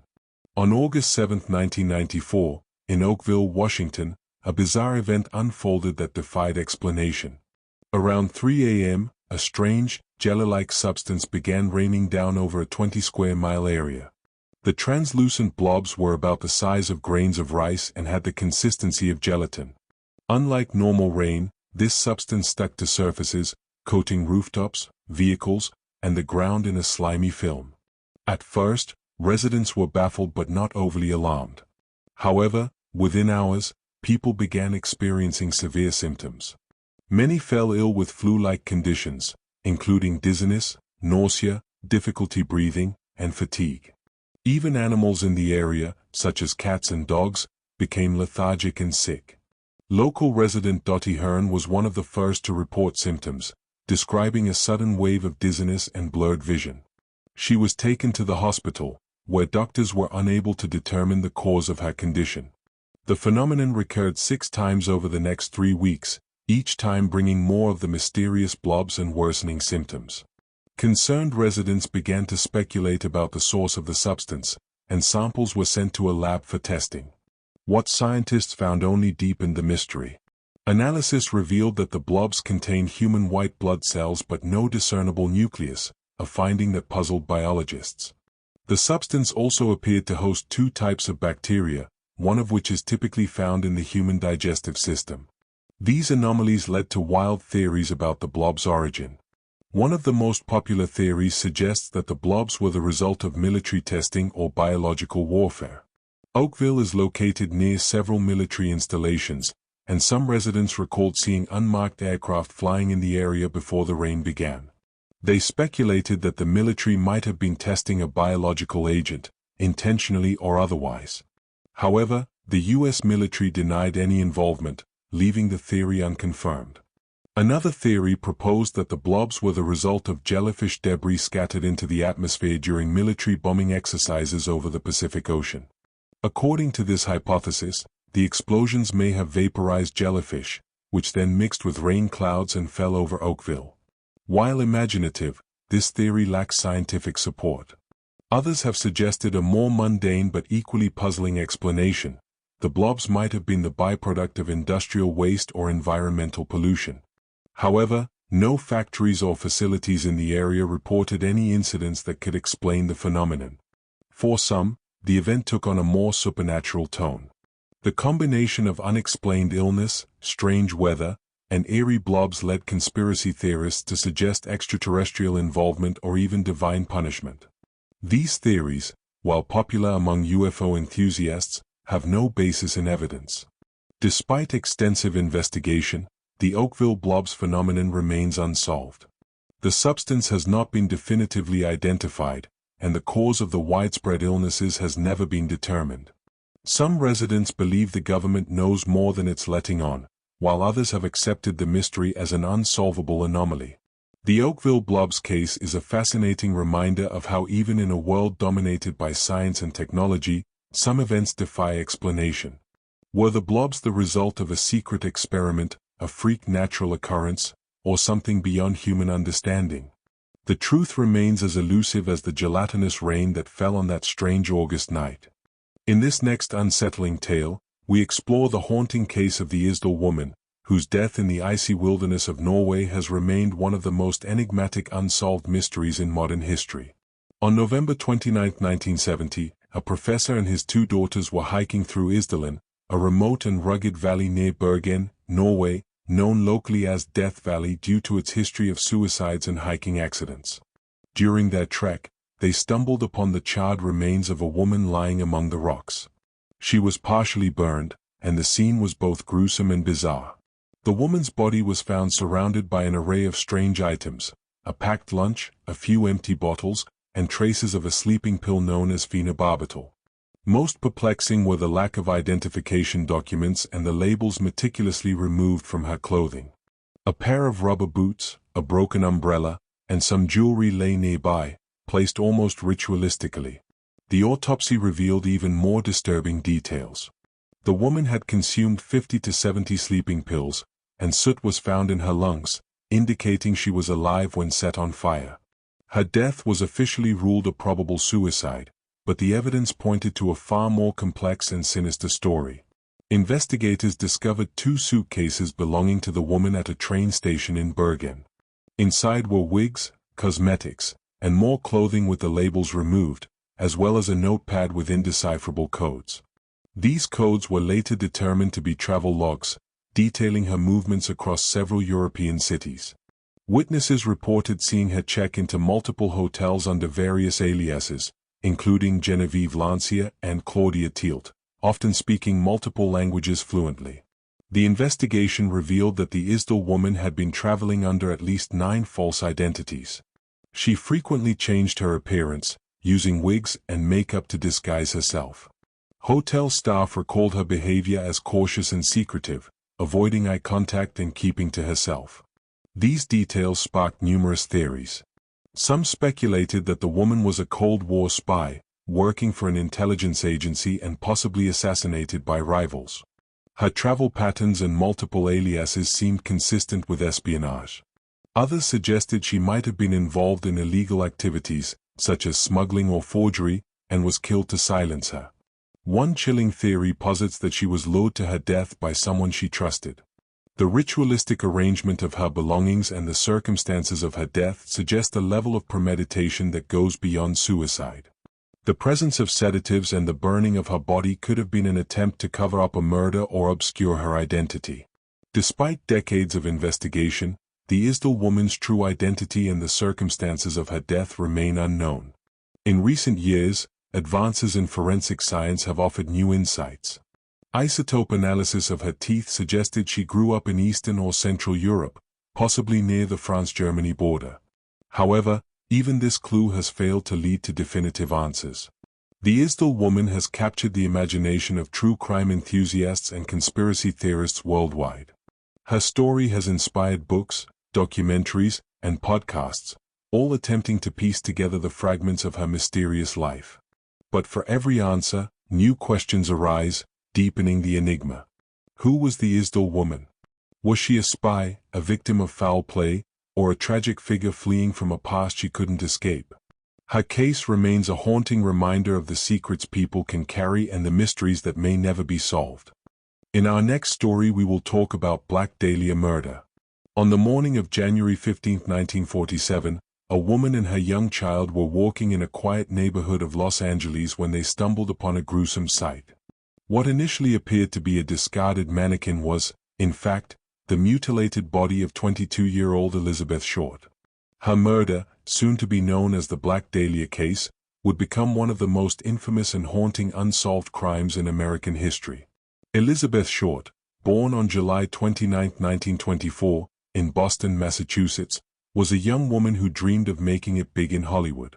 She was described as a strikingly beautiful and charismatic individual, often seen wearing tailored black clothing that earned her the nickname Black Dahlia, inspired by a film noir of the time, The Blue Dahlia. Like many young women of her era, Elizabeth moved to Los Angeles in pursuit of stardom, but her life there was fraught with financial struggles and instability. She drifted between jobs, boyfriends, and living arrangements, all while hoping to break into the film industry. Her dreams were cut short in the most horrifying way imaginable. Elizabeth's body was discovered in a vacant lot in the Limit Park area of Los Angeles.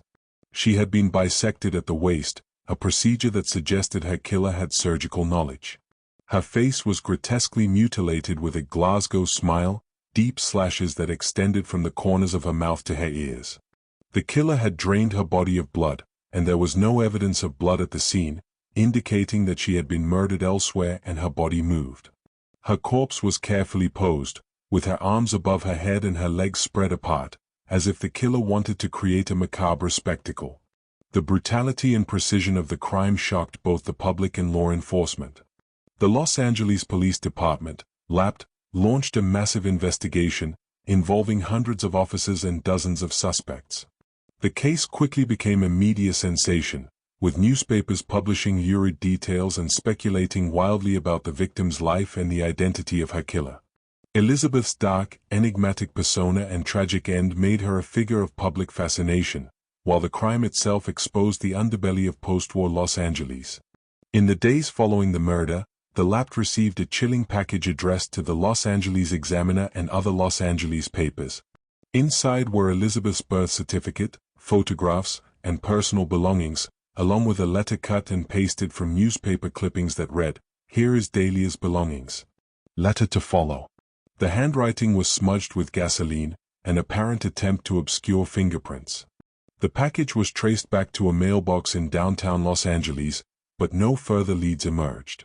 The investigation into Elizabeth's murder became one of the largest in Lapt history. Over 150 suspects were questioned, including drifters, doctors, and even celebrities. Some suspects confessed to the crime, but none of their stories matched the evidence. One of the most compelling theories involved a man named George Hodel, a physician with a dark history. Hodel's son, Steve Hodel, a retired lap detective, later published a book claiming his father was the Black Dahlia killer.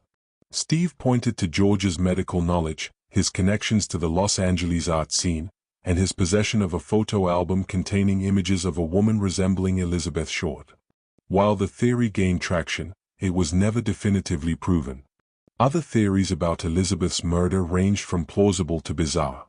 Some speculated that she was killed by a jealous lover or a spurned admirer, while others suggested the crime was the work of a sadistic serial killer.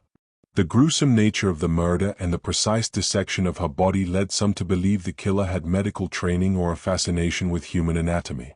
Others linked her death to the seedy underworld of Los Angeles, involving corruption, organized crime, and the exploitation of vulnerable young women. The media's portrayal of Elizabeth Short added another layer of complexity to the case. Sensationalist newspapers painted her as a femme fatale, a shadowy figure who lived a dangerous and scandalous life. In reality, Elizabeth was a young woman struggling to find her place in the world. Friends and acquaintances described her as kind and reserved, a stark contrast to the salacious image crafted by the press. As the years passed, the Black Dahlia case grew colder, and the trail of clues became increasingly faint. New suspects emerged occasionally, but none were definitively linked to the crime. Advances in forensic technology, including DNA testing, have offered hope of solving the case, but the degradation of evidence over time has posed significant challenges. Elizabeth Short's murder continues to haunt the collective consciousness. The juxtaposition of her beauty and youthful ambition with the brutality of her death has turned her into an icon of unsolved crime. Her case has inspired countless books, films, and documentaries, each attempting to unravel the mystery of who killed the Black Dahlia and why. Yet, despite decades of speculation and investigation, the truth remains elusive. The Black Dahlia case serves as a chilling reminder of the darker side of human nature and the fragility of dreams in the face of violence and exploitation. Elizabeth's story, though tragic, endures as a symbol of resilience and the search for justice.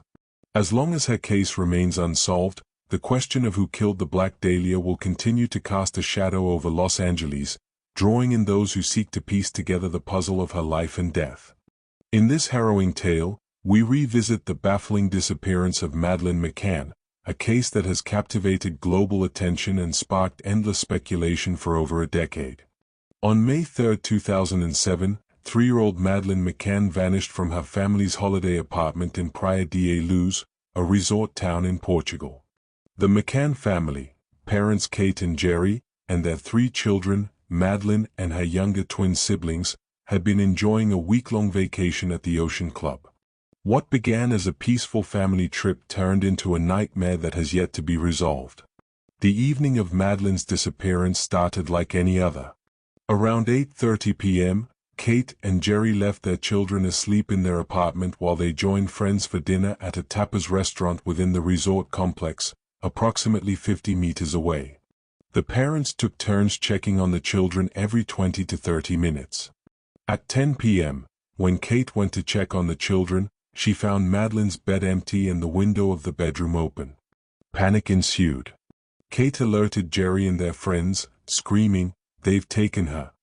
A frantic search began immediately, but Madeleine was nowhere to be found.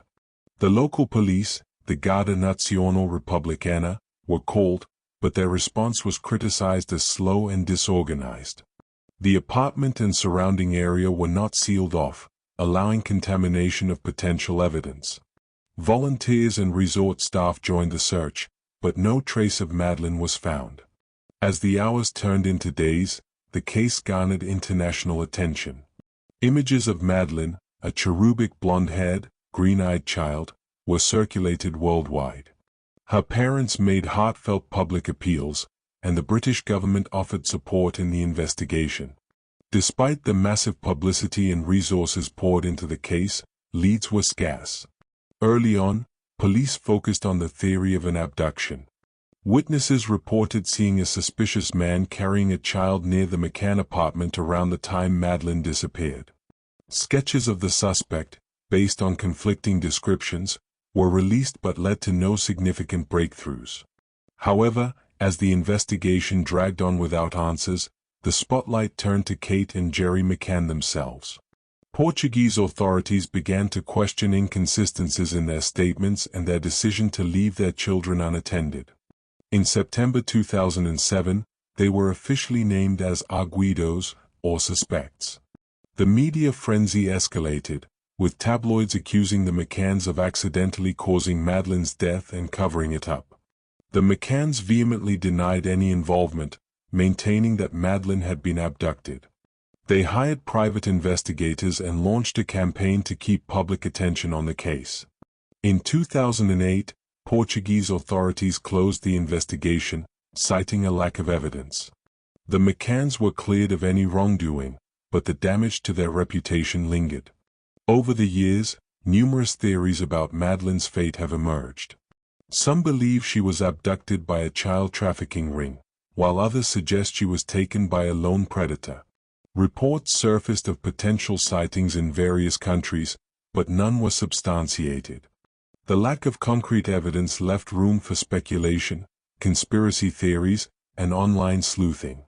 In 2011, the British Metropolitan Police launched Operation Grange, a new inquiry into Madeleine's disappearance. They re-examined evidence and pursued new leads, including a theory that Madeleine may have been kidnapped during a botched burglary. Despite their efforts, the investigation yielded no definitive answers. In 2020, German authorities announced a potential breakthrough. A man named Christian Bruckner, a convicted sex offender, was identified as a suspect. Bruckner had been living near Praia da Luz at the time of Madeleine's disappearance and had a history of crimes against children. However, despite this revelation, no charges have been filed, and Bruckner denies involvement. Madeleine's disappearance has had a profound and enduring impact. Her case highlighted systemic flaws in international child abduction investigations and prompted changes in how missing children cases are handled across borders. Her parents established the Madeleine McCann Fund to support the search for their daughter and raise awareness about missing children worldwide. 16 years later, Madeleine McCann's fate remains unknown. Her story continues to evoke deep sympathy, debate, and frustration. Was she the victim of an opportunistic abductor, a calculated trafficking operation, or something else entirely? The truth remains elusive, leaving her family and the world to grapple with one of the most heartbreaking mysteries of our time. In this next chilling tale, we uncover the mystery of the Dybbuk box, a seemingly cursed object tied to paranormal activity and unexplained misfortune. The story of the Dybbuk box began in 2001 when an antique dealer named Kevin Mannies purchased an old wine cabinet at an estate sale in Portland, Oregon. The cabinet had belonged to a Holocaust survivor named Havela, who had emigrated to the United States after World War II. According to the seller's family, Havela had always warned them never to open the box, claiming it contained a Dybbuk, a restless spirit from Jewish folklore capable of possessing the living. Curious about the cabinet's mysterious reputation, Mannies decided to bring it to his shop. Strange occurrences began almost immediately. Mannies reported that the shop was filled with a strange, overpowering smell of cat urine, even though no animals were present. Lights flickered uncontrollably, and the cabinet's doors seemed to open on their own. Soon after, Mannies had a terrifying dream in which he was attacked by a demonic figure, and upon waking, he found mysterious bruises and scratches on his body. Despite these eerie events, Mannies decided to gift the box to his mother as a birthday present. On the same day she received the gift, Mannies' mother suffered a severe stroke. Convinced the cabinet was cursed, Mannies retrieved it and tried to sell it to another buyer. However, each subsequent owner reported a series of strange and disturbing experiences. Jason Haxton, a curator at a medical museum in Missouri, eventually acquired the Dybbuk box. Haxton, a skeptic by nature, initially dismissed the stories as superstition. However, he soon began experiencing severe health problems, including sudden rashes, coughing fits, and a sense of suffocation. He also claimed to witness shadowy figures in his home and have vivid nightmares of an old, terrifying woman. Haxton, desperate to rid himself of the box, reached out to rabbis and paranormal experts for advice. They recommended sealing the box and burying it in a remote location. Haxton complied, but not before documenting his experiences and writing a book about the ordeal. The Dybbuk box gained widespread attention and became a focal point of paranormal discussions. In 2012, the box was featured on the TV show Paranormal Witness, and its legend grew. It later inspired the 2012 horror film The Possession, which dramatized the story of a cursed Jewish relic wreaking havoc on its owners. By this point, the Dybbuk box had become infamous in the world of haunted objects. The current owner of the Dybbuk box is Zach Bagans, host of the show Ghost Adventures. Bagans purchased the box and placed it in his haunted museum in Las Vegas. Since acquiring it, Bagans has claimed that the box exerts a malevolent energy. Visitors to the museum have reported feeling nauseous, faint, or overwhelmed when near the box. In one particularly dramatic incident, musician Post Malone visited the museum and reportedly touched the box. Soon after, he experienced a string of misfortunes, including a near-fatal plane emergency and a car accident. Skeptics argue that the Dybbuk box legend is nothing more than a hoax. In 2021, Kevin Mannies admitted in an interview that he had fabricated parts of the story when he first sold the box on eBay. However, this revelation hasn't stopped believers from pointing to the strange and consistent reports from those who have encountered the box. Whether it is truly cursed or a product of suggestion and coincidence, the Dybbuk box has cemented itself as one of the most infamous haunted objects in modern lore. The Dybbuk box remains on display at Zach Bagans' Haunted Museum, drawing visitors eager to confront its eerie reputation. Whether you believe in curses or not, its story continues to fascinate and terrify, a reminder of humanity's enduring fascination with the unknown. In this haunting tale, we explore the mysterious disappearance of Tara Calico, a bright young woman whose case has puzzled investigators and sparked disturbing theories for over 3 decades. On the morning of September 20, 1988, 19-year-old Tara Calico left her home in Belen, New Mexico, to go on her daily bike ride. An active and outgoing college student, Tara was known for her routine, often riding along Highway 47 with her Walkman in hand. That morning, she told her mother, Patty Dull, to come looking for her if she wasn't back by noon. Tara never returned. When Patty went to search for her daughter, she found no sign of Tara or her pink Huffy bike. The only clue was a broken piece of Tara's Walkman lying along the side of the road. Further down the highway, tire marks and another piece of her Walkman were discovered, suggesting a struggle might have occurred. Authorities suspected foul play and launched a search, but no significant leads emerged.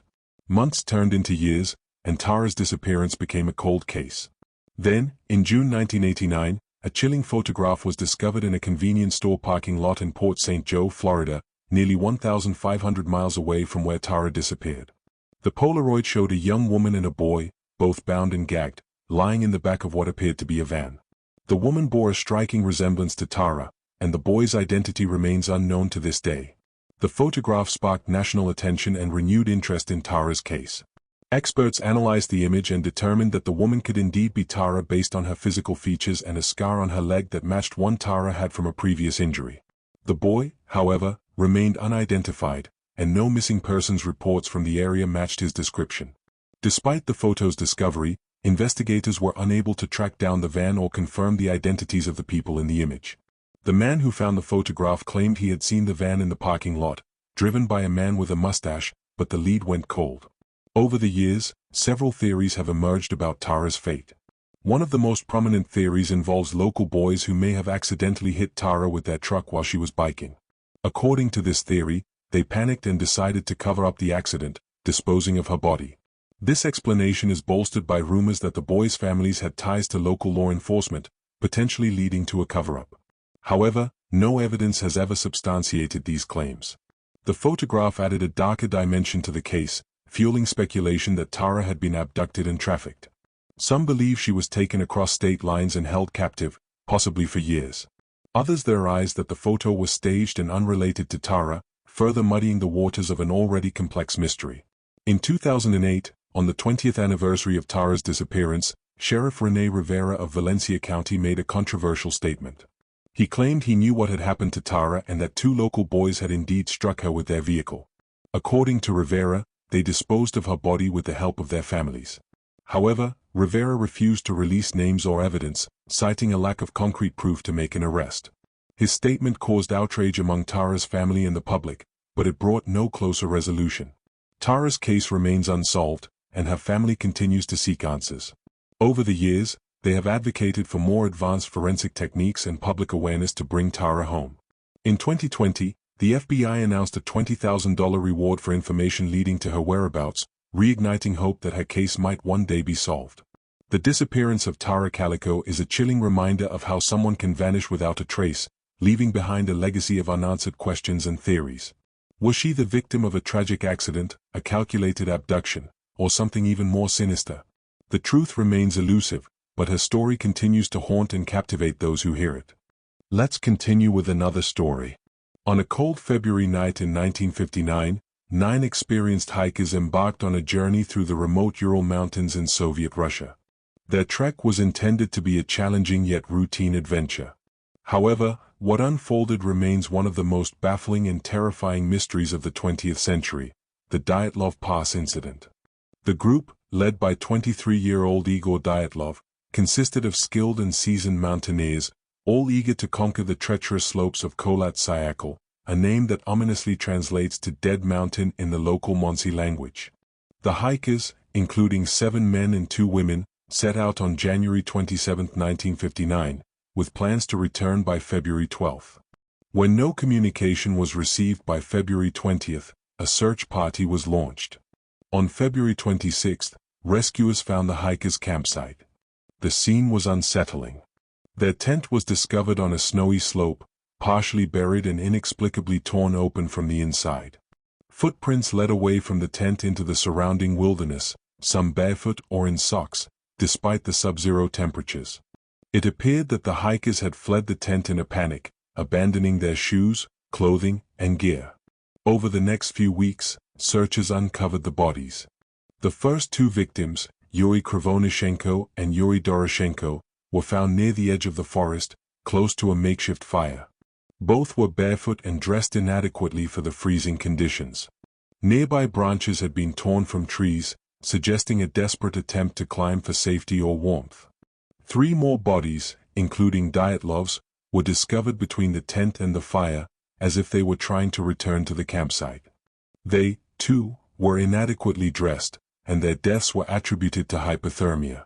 However, it was the discovery of the remaining 4 hikers in May that deepened the mystery. Found in a ravine 75 meters from the fire, their injuries were far more severe. Ludmila Dubinina and Semyon Zolotaryov suffered massive chest fractures, described by experts as being comparable to a car crash. Alexander Kolevatov had a fractured skull, and Dubinina was missing her tongue and parts of her lips. Despite the gruesome injuries, there were no external wounds to suggest an attack. Adding to the enigma, traces of radiation were found on some of their clothing, and some victims' skin appeared to have an orange hue. The investigation concluded that the group had perished due to an unknown compelling force, a vague explanation that fueled decades of speculation. Theories about what happened to the Dyatlov group range from plausible to fantastical. One of the most common explanations is an avalanche. Proponents of this theory suggest that the hikers fled their tent after hearing the telltale signs of an impending snow slide. However, no evidence of an avalanche was found at the site, and the injuries sustained by some of the victims do not align with what one would expect from such an event. Another theory involves infrasound, low-frequency vibrations caused by wind interacting with the mountain's topography. This phenomenon could have induced panic and disorientation among the hikers, causing them to flee the tent irrationally. However, this explanation fails to account for the severe injuries of some victims. Some believe the group was attacked by local Monsi tribespeople, angered by the hikers' intrusion onto sacred land.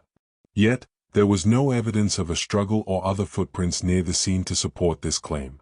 Others suggest foul play by the Soviet military, pointing to the radiation, the orange skin, and reports of strange lights in the sky on the night of the incident. Could the hikers have stumbled into a secret weapons test or been exposed to hazardous materials? Perhaps the most chilling theory involves extraterrestrial intervention.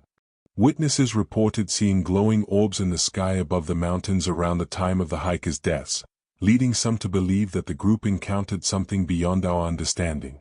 Despite numerous investigations and advancements in forensic technology, the Dyatlov Pass incident remains unsolved. In 2020, a new Russian investigation concluded that an avalanche was the most likely explanation, though this finding was met with skepticism from experts and the public alike. The Dyatlov Pass incident is a story of terror, resilience, and unanswered questions. What caused 9 experienced hikers to abandon their tent in such haste? What force inflicted such bizarre and horrific injuries? Decades later, the mystery endures, haunting the imaginations of those who seek to unravel the truth about what happened on that desolate, snow-covered mountain. In this next story, we explore a baffling case of a young man who seemingly vanished into thin air, leaving behind a trail of questions but no answers. On the night of March 31, 2006, Brian Schaffer, a 27-year-old medical student at Ohio State University, decided to celebrate the beginning of spring break with his friends. Brian, described as charismatic and ambitious, was close to his family and had a promising future ahead of him. But what began as a night of fun ended in one of the most perplexing disappearances in modern history. Brian and his friend Clint Florence started the evening by bar hopping in Columbus, Ohio. They eventually ended up at the Ugly Tuna Leona, a popular college hangout near the OSU campus. Surveillance footage from the bar captured Brian around 1:55 a.m., chatting and smiling with 2 women near the escalator leading to the bar's entrance. Moments later, he walked out of the camera's view. This would be the last confirmed sighting of Brian Schaffer. As the night wound down, Clint and another friend, Meredith Reed, searched for Brian to head home, but he was nowhere to be found. They assumed he had left on his own or found another way home. The following day, Brian's girlfriend, Alexis Wagoner, who had been out of town, became concerned when she couldn't reach him. Brian had been planning to propose to Alexis on a trip to Miami just days later, making his silence all the more unusual. When Brian failed to show up for his flight, his family and friends knew something was wrong. Police began an extensive search, combing through surveillance footage, questioning patrons and staff, and even using search dogs to trace his scent. Yet, there was no sign of Brian. The most puzzling aspect of the case was the surveillance footage from the Ugly Tuna Leona. While cameras clearly showed Brian entering the bar, there was no footage of him leaving. The bar's only 2 exits were under constant surveillance, and Brian's image never appeared on the tapes again. It was as if he had simply vanished. Investigators considered several theories. One possibility was that Brian had exited the bar through a back service door, which led to a construction site. If Brian had wandered into the site, he might have fallen or become trapped. However, an extensive search of the area revealed no trace of him. Another theory was that Brian had deliberately disappeared. Some speculated he was overwhelmed by the recent death of his mother, Renee, who had passed away from cancer just weeks earlier. Could he have chosen to start a new life elsewhere? His loved ones found this theory hard to believe, given his plans with Alexis and his otherwise stable life. Foul play was also considered. Brian was a healthy and fit young man, but could he have been abducted or harmed after leaving the bar? Clint, the friend who had been with him that night, came under scrutiny when he refused to take a polygraph test. However, there was no evidence linking Clint to Brian's disappearance. Over the years, sightings of Brian have been reported in various locations, from Georgia to Sweden, but none have been confirmed. His father, Randy Schaffer, tirelessly searched for answers, even posting messages to Brian on social media, pleading for him to come home. Tragically, Randy died in 2008 after being struck by a falling tree during a storm, leaving Brian's remaining family to continue the search for closure. In 2020, police released an age-progressed image of what Brian might look like, reigniting public interest in the case. Despite ongoing efforts, Brian Schaffer's fate remains a mystery. Was he the victim of a tragic accident, foul play, or something else entirely? The disappearance of Brian Schaffer is a haunting reminder of how someone can vanish without a trace, even in a crowded, public place.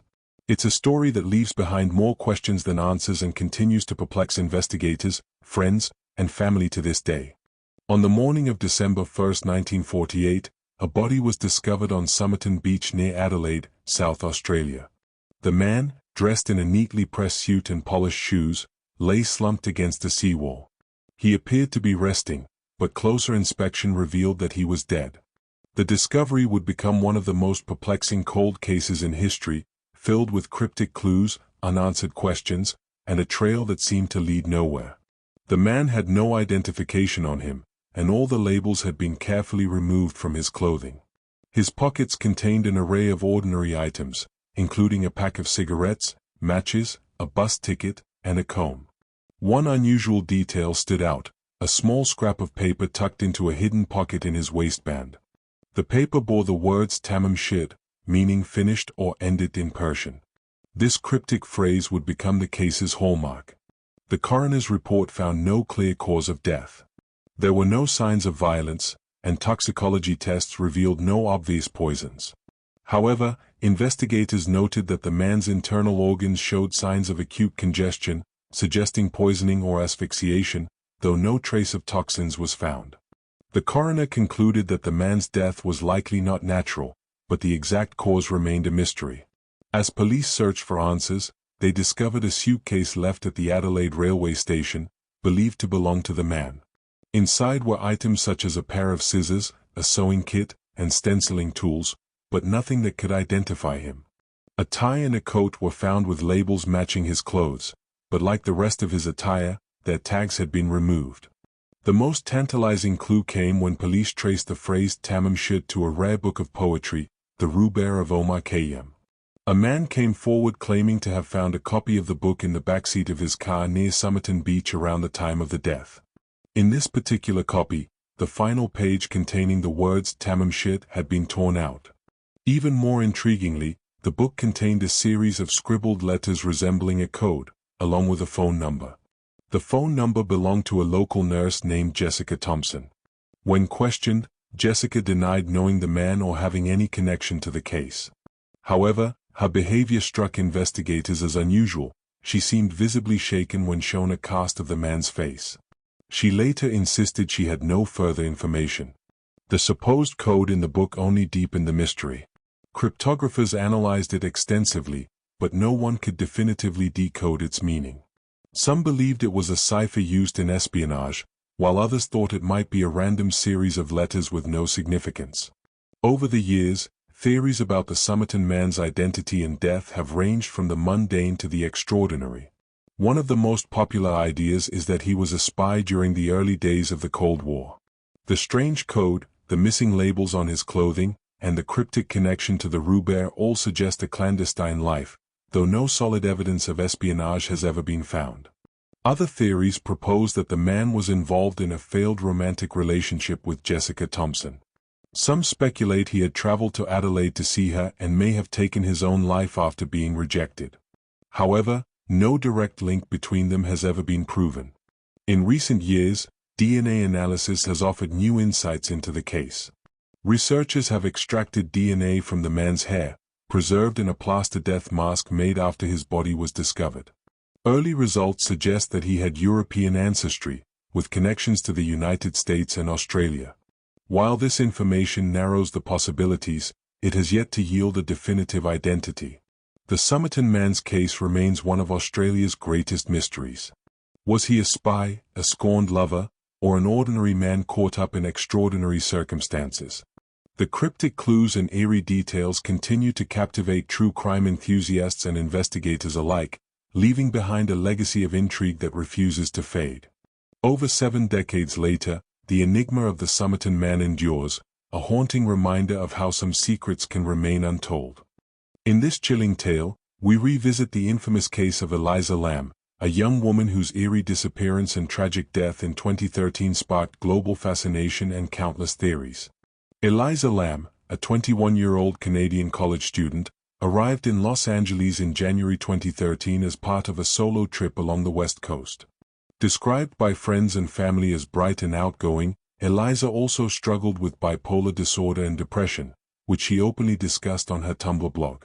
Her journey brought her to the Cecil Hotel, a budget accommodation in downtown Los Angeles with a dark history of crime, suicides, and alleged paranormal activity. Eliza checked into the hotel on January 28 and was initially assigned to a shared room.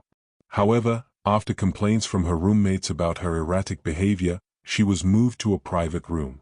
Over the next few days, she continued to explore the city, frequently updating her social media accounts.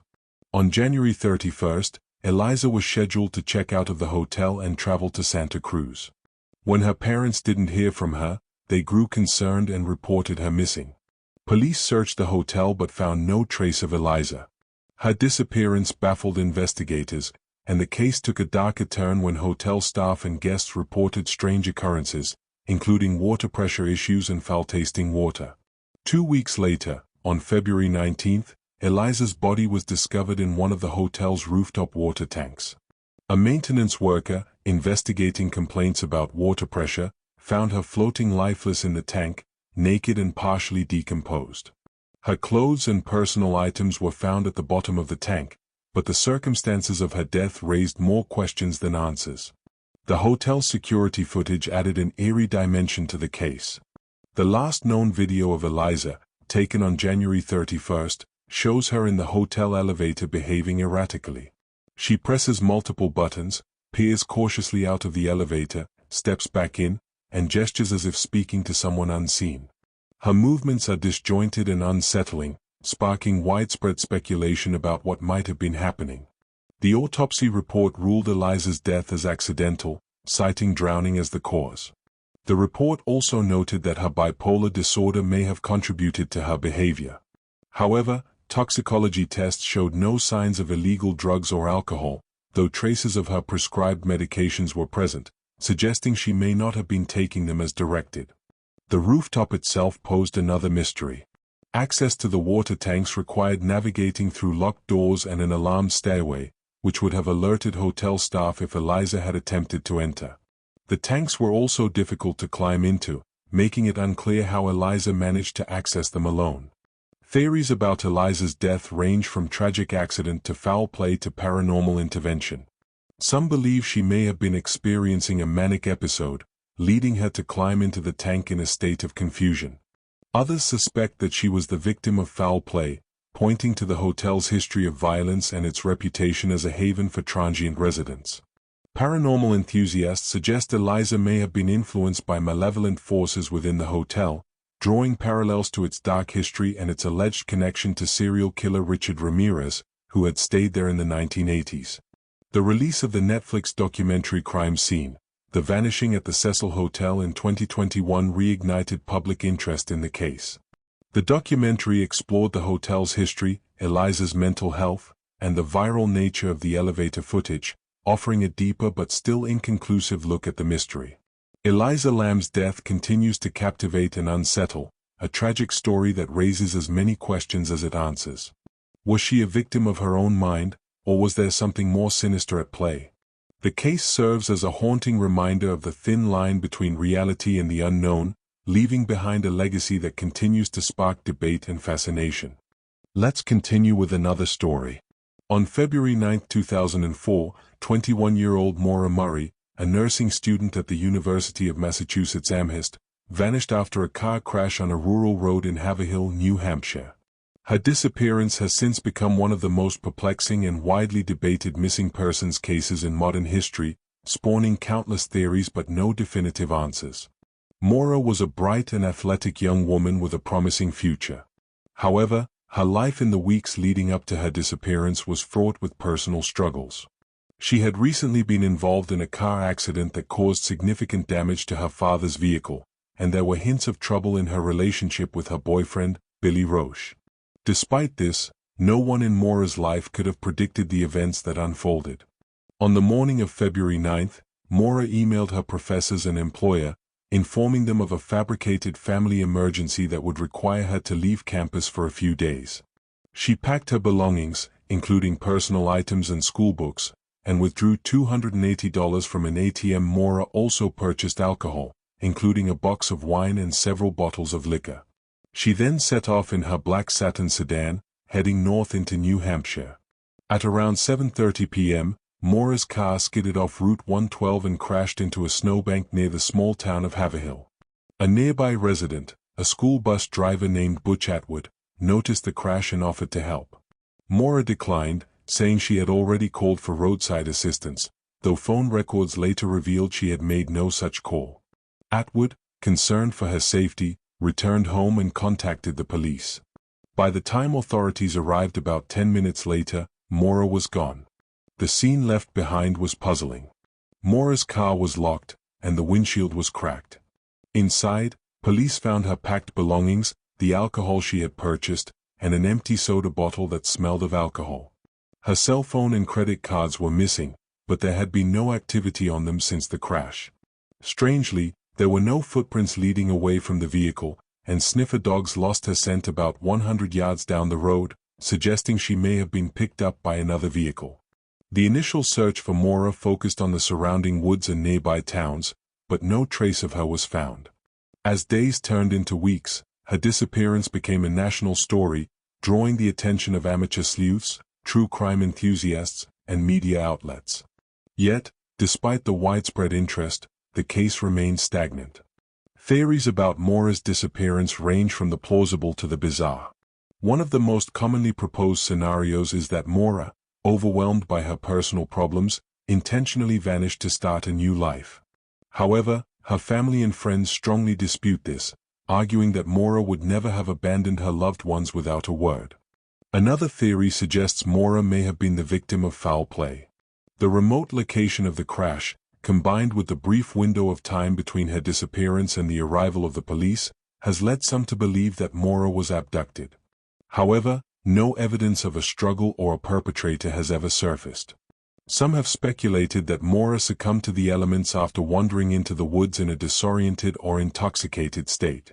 However, extensive searches of the area have yielded no signs of her remains, making this theory less likely as time goes on. The case has also attracted more outlandish theories, including suggestions of Mora being involved in a conspiracy or encountering a serial killer. While intriguing, these ideas lack evidence and remain in the realm of speculation. Mora's disappearance has had a profound impact on her family, particularly her father, Fred Murray, who has tirelessly pursued answers. Over the years, Fred has criticized law enforcement for what he perceives as mismanagement of the case and has conducted his own searches and investigations. Despite his efforts, the mystery remains unsolved. In 2017, the case was reopened, and new investigators were assigned to review the evidence. While the renewed attention brought hope, it has yet to uncover any significant breakthroughs. Mora's disappearance continues to captivate the public, with online forums, podcasts, and documentaries dedicated to unraveling the truth. The story of Mora Murray is a haunting reminder of how quickly a person can vanish and how the lack of closure can leave a void for those left behind. Was she a victim of circumstance, a calculated disappearance, or something far darker? Nearly 2 decades later, the mystery endures, leaving behind a trail of questions that may never be answered. We are moving to our next story. In 1890, Louis Le Prince, an inventor and pioneer in motion picture technology, stepped aboard a train in France and vanished without a trace. His disappearance is not only one of history's most perplexing unsolved cases but also a chilling mystery that has led to speculation of conspiracy, murder, and betrayal. Louis-Aimé Augustin Le Prince, born in 1841, was a French artist and inventor credited with creating some of the earliest moving pictures. Long before Thomas Edison or the Lumiere brothers became synonymous with film, Le Prince had successfully recorded short films using a single-lens camera. His breakthrough works, including Roundhay Garden Scene and Traffic Crossing Leeds Bridge, are considered the first motion pictures in history. Le Prince's dream was to showcase his invention to the world and secure a patent, revolutionizing visual entertainment. By the late 1880s, he was preparing to travel to America for a public demonstration that would cement his legacy. But before his departure, he decided to visit his family in Dijon, France. On September 16, 1890, after spending time with his brother Albert in Dijon, Le Prince boarded a train to Paris. He was seen entering his compartment with his luggage, including his latest invention. However, when the train arrived in Paris, Le Prince was nowhere to be found. His compartment was empty, and there was no sign of his belongings. He had simply vanished. The disappearance baffled authorities and sparked immediate speculation. How could a man vanish from a moving train without leaving a trace? The train had not made any unscheduled stops, and there were no reports of suspicious activity along the route. A thorough investigation of the train, tracks, and surrounding areas yielded no evidence of foul play or an accident. As news of Le Prince's disappearance spread, theories about his fate began to emerge. One of the most plausible ideas was that Le Prince had been murdered, perhaps over his groundbreaking invention. The world of invention and patents in the late 19th century was fiercely competitive, and Leprince's work posed a direct challenge to other inventors, including Thomas Edison, who was already vying for dominance in the emerging motion picture industry. Some theorists suggest that agents working for Edison or other rivals may have orchestrated Leprince's disappearance to eliminate competition. Another theory posits that Leprince's disappearance was the result of a family dispute. Some speculate that Albert, Leprince's brother, might have been involved, though no evidence supports this claim. Theories of suicide also surfaced, with suggestions that Leprince, burdened by financial struggles and the pressures of his work, may have taken his own life.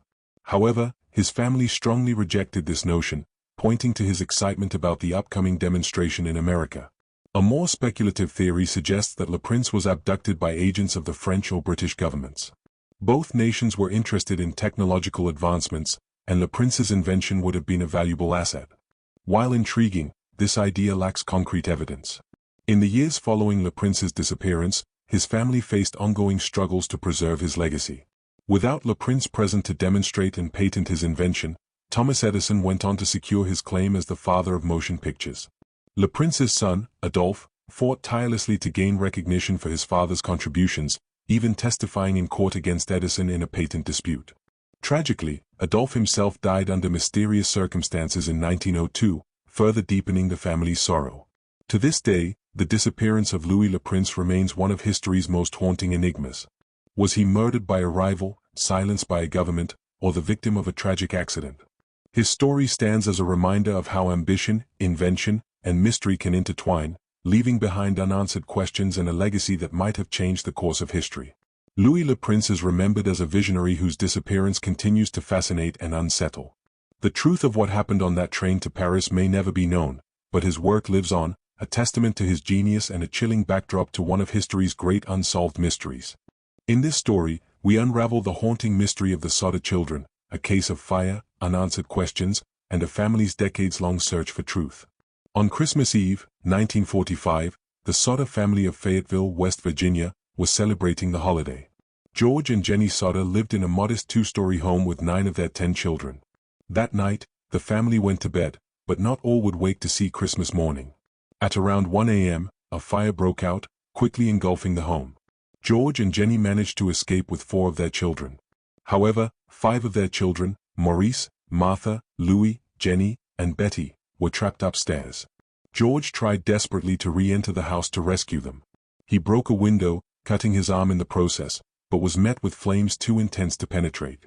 In a panic, he attempted to retrieve a ladder to climb to the second floor, but it was missing. He then tried to start his trucks to drive closer to the house and climb on top, but inexplicably, neither vehicle would start. Meanwhile, Jenny attempted to call the fire department, but their phone line was dead. Neighbors alerted the fire department, but response times were delayed due to the holiday and a shortage of personnel. By the time help arrived, the house had burned to the ground. Initially, it was assumed that the 5 missing children had perished in the fire. However, a search of the ruins yielded no human remains. Fire experts later stated that even at the high temperatures the fire reached, bones should have been found. The Sodas began to suspect that the fire had been intentionally set as part of a cover-up for something far more sinister. George, an Italian immigrant, was outspoken against Benito Mussolini and the fascist regime in Italy, leading to friction with some members of the local Italian-American community. A stranger had visited the home a few months before the fire, commenting on how their house's fuse box would cause a fire someday. Another man had threatened George, stating that his anti-Mussolini sentiments would bring harm to his family. Adding to the mystery, Jenny found strange evidence in the rubble. She discovered a hard rubber object resembling a pineapple bomb, suggesting the fire might have been started deliberately. Neighbors also reported seeing a strange car parked along the road near the Soda home on the night of the fire. Over the years, the Sodas received chilling clues that their children might still be alive. A woman in a nearby town claimed to have seen the missing children in a car the morning after the fire. Another tip came from a waitress who believed she had served them at a diner, accompanied by 2 unfamiliar adults. In 1949, George and Jenny hired a private investigator and paid to have the site excavated. The investigator uncovered small pieces of human vertebrae, but experts determined they did not belong to the missing children. Additionally, the bones showed no evidence of fire exposure, raising further doubts about the children's fate. One of the most mysterious pieces of evidence came in 1967 when Jenny received a photograph in the mail. It was a picture of a young man who bore a striking resemblance to her son Louis, one of the missing children. Written on the back was a cryptic message: Louis Soda. I love brother Frankie. Ill boys. A 90132 or 35. Despite hiring a private detective to track the sender, the Sodas were never able to uncover the photograph's origins. The Sodas placed a billboard along Route 16 with photographs of their missing children and an appeal for information. It became a local landmark and a symbol of the family's unrelenting pursuit of answers. George died in 1969, and Jenny in 1989, never knowing what truly happened to their children. The case of the Soda children remains one of the most perplexing mysteries in American history. Were the children victims of a tragic fire, or were they abducted in a carefully orchestrated plot? To this day, the truth remains elusive, leaving behind a haunting legacy of grief, suspicion, and unanswered questions. In our next chilling story, we visit the ghostly past of the Breckenridge boarding school, an institution that stood for decades as a place of learning and discipline, but became infamous for the disturbing events that led to its abandonment. Hidden deep in the misty moors of northern Scotland, the school was once an esteemed place, shaping the young minds of those sent there, but the tragic events that unfolded within its walls turned it into a place of dark legends and unanswered mysteries. Breckenridge Boarding School was built in the late 19th century, originally founded by the wealthy Rutherford family to provide a strict, high-class education for young boys. With its towering stone walls, narrow windows, and Gothic spires, Breckenridge seemed imposing even on the brightest of days, but it was the kind of place where discipline and structure were seen as virtues. Boys were sent there to be molded into men, doctors, lawyers, and officers of the crown. The headmaster, Sir Reginald Pritchard, was known for his stern demeanor and unyielding standards. He was both respected and feared by his students and staff, a man who commanded order and discipline above all else. Beneath the rigid facade, though, dark rumors began to circulate, rumors of strange punishments, of students disappearing, and of cries echoing through the corridors late at night. The true horror began in the winter of 1927. It started with a student named William Hargrave, a quiet and reserved boy, known for his keen intellect but also for his shy, solitary nature. William began telling his classmates that he saw the pale man watching him from the end of the hallway at night.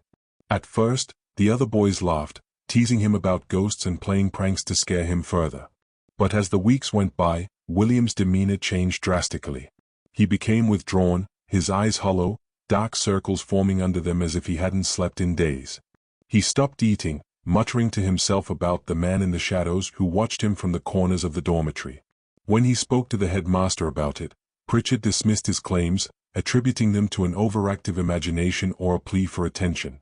One stormy night in late January, William vanished. The students woke to find his bed empty, the covers thrown aside, and the dormitory door wide open. A search was conducted across the entire estate, but no trace of William was ever found. It was as if he had simply walked out into the storm and disappeared into the moors. The school attempted to continue as normal, dismissing William's disappearance as a tragic accident, perhaps a runaway who had gotten lost in the treacherous winter landscape. But the students knew better. The whispers grew louder, stories spreading among them about sightings of the pale man, a tall figure, barely more than a silhouette, glimpsed in the shadows of the corridors, or standing at the far end of the dining hall, watching them in silence. The following month, another boy disappeared. Thomas Hallow, who had shared the same dormitory as William, was found missing one morning. This time, there were signs of a struggle, deep scratch marks on the wooden floor beside his bed, as if he had been dragged away. Fear swept through the students. They begged to leave, writing letters to their families, but many were ignored. The headmaster assured the parents that the rumors were unfounded, that the boys were simply playing on each other's fears, but behind closed doors, even the staff had begun to grow uneasy. Things escalated quickly after that. Students reported strange occurrences, doors that would slam shut on their own, footsteps echoing through the halls at night when no one was there, and the faint sound of a child's voice sobbing deep within the walls. Some of the boys swore they heard whispers, soft, insistent voices calling their names in the dead of night, urging them to come closer, to step into the darkness. A few of the teachers, too, began to speak of feeling watched, of seeing glimpses of movement in the mirrors that lined the main hallway. Then, one night, the headmaster himself vanished. Sir Reginald Pritchard, a man who had prided himself on his stoicism, his belief that fear was something to be conquered, not indulged, disappeared without a trace. His quarters were found in disarray, his desk overturned, and deep gouges were left in the wooden floor, as if he had been clawing at it, trying to resist something unseen. That was the breaking point. The remaining teachers and staff, fearing for their own lives, quickly evacuated the students, sending them home to their families with no explanation other than that the school was closing indefinitely. Brackenridge was abandoned, its doors locked, its halls left to decay. But the story of Brackenridge boarding school did not end there. For decades, the old building stood in silence, its windows dark and empty. Locals from the nearby village spoke of strange lights coming from the school at night, flickering candles seen through the broken glass, shadows moving across the walls. The few brave souls who dared venture close enough claimed to hear the sounds of children crying, the echoes of footsteps, and the unmistakable presence of something watching them from within. In 1953, a group of paranormal investigators decided to explore the abandoned school, determined to uncover the truth behind the ghostly tales. They brought with them cameras, recording devices, and an unwavering curiosity. What they found only deepened the mystery. The recordings captured strange anomalies, whispers that grew louder the longer they stayed, and a deep, resonant thudding sound that seemed to come from beneath the floor. One of the investigators claimed to have seen a figure at the end of the hallway, a tall, pale man, standing motionless, watching them with hollow eyes. They left that night, shaken and terrified, never to return. The legend of Brackenridge continues to this day. Some say that the restless spirits of the lost boys still wander its halls, searching for a way out, forever trapped within the cold stone walls of the school. Others believe that whatever dark force had haunted William Hargrave all those years ago still resides there, lurking in the shadows, waiting for new souls to claim. The school remains abandoned, slowly being reclaimed by nature as ivy wins its way up the crumbling walls, and the roof caves in from years of neglect. But even in its ruin, there is an air of malevolence that surrounds Brackenridge. No birds sing near it, and even the bravest of explorers refuse to enter once the sun begins to set. To this day, if you find yourself near the old school at night, some say you can still hear the echoes of the past, the laughter of children twisted into cries of fear, the slamming of doors, and the soft, insistent whispers calling out to anyone who dares to listen. And if you are unfortunate enough, you might just catch a glimpse of him, the pale man, waiting silently at the end of the corridor, watching, always watching, as if waiting for the next name to call. Our next story takes us to the secluded and sinister Blackwood Manor, a place shrouded in mystery and ghostly tales that have terrified the local community for decades. Situated deep within the dense forested hills of northern England, the grand, sprawling manor had stood abandoned for years, its dark windows staring out blankly over the surrounding landscape. The few locals who dared speak of it would tell chilling stories of strange lights and ghostly figures moving through the halls, and of the doomed family that once called Blackwood Manor their home. Blackwood Manor was built in 1867 by the wealthy Blackwood family, an old and respected lineage known for their fortune amassed through the coal mines of the region. The patriarch, Lord Albert Blackwood, moved into the manor with his wife, Lady Eleanor, and their two children, Edward and Catherine. It was said that the family led a life of grandeur, hosting lavish parties attended by aristocrats and prominent figures from across the country. Yet, despite the wealth and prosperity, something dark seemed to linger in the shadowy corners of Blackwood Manor. The trouble began in the winter of 1871. Lady Eleanor, once known for her warmth and beauty, began to suffer from inexplicable bouts of paranoia. She would wander the halls at night, muttering about shadows and unseen figures. Servants spoke of how she refused to enter certain rooms, particularly the East Wing, claiming that they were watching her from the darkness. She grew pale, withdrawn, and eventually confined herself to her chambers, refusing to see even her own children. Lord Blackwood, desperate to help his wife, consulted doctors, spiritualists, and even occultists, hoping for a cure to her madness. Despite his efforts, Lady Eleanor's condition worsened, and she took her own life one stormy night, throwing herself from the third-floor balcony. Her body was found in the garden below, her eyes wide with terror, as if she had seen something horrifying just before her death. After Eleanor's passing, Lord Blackwood fell into a deep depression, and the once lively manor turned cold and quiet. The servants left one by one, unable to bear the oppressive atmosphere that seemed to permeate every room. Those who stayed claimed to hear Lady Eleanor's footsteps echoing through the halls late at night, her sobs carried on the wind through the empty corridors. A year later, tragedy struck again. Edward, the eldest child, vanished without a trace. It was said that he had been seen in the East Wing the night he disappeared, his face pale, his eyes wide with fear. Search parties combed the estate and the surrounding woods, but no sign of Edward was ever found. The local villagers whispered that whatever had driven Lady Eleanor to madness had now taken Edward. The few remaining servants fled in terror, leaving only Lord Blackwood and young Catherine alone in the vast, empty house. Lord Blackwood, now a broken man, became obsessed with finding answers. He began studying old books on the occult, convinced that some malevolent force had taken hold of his family.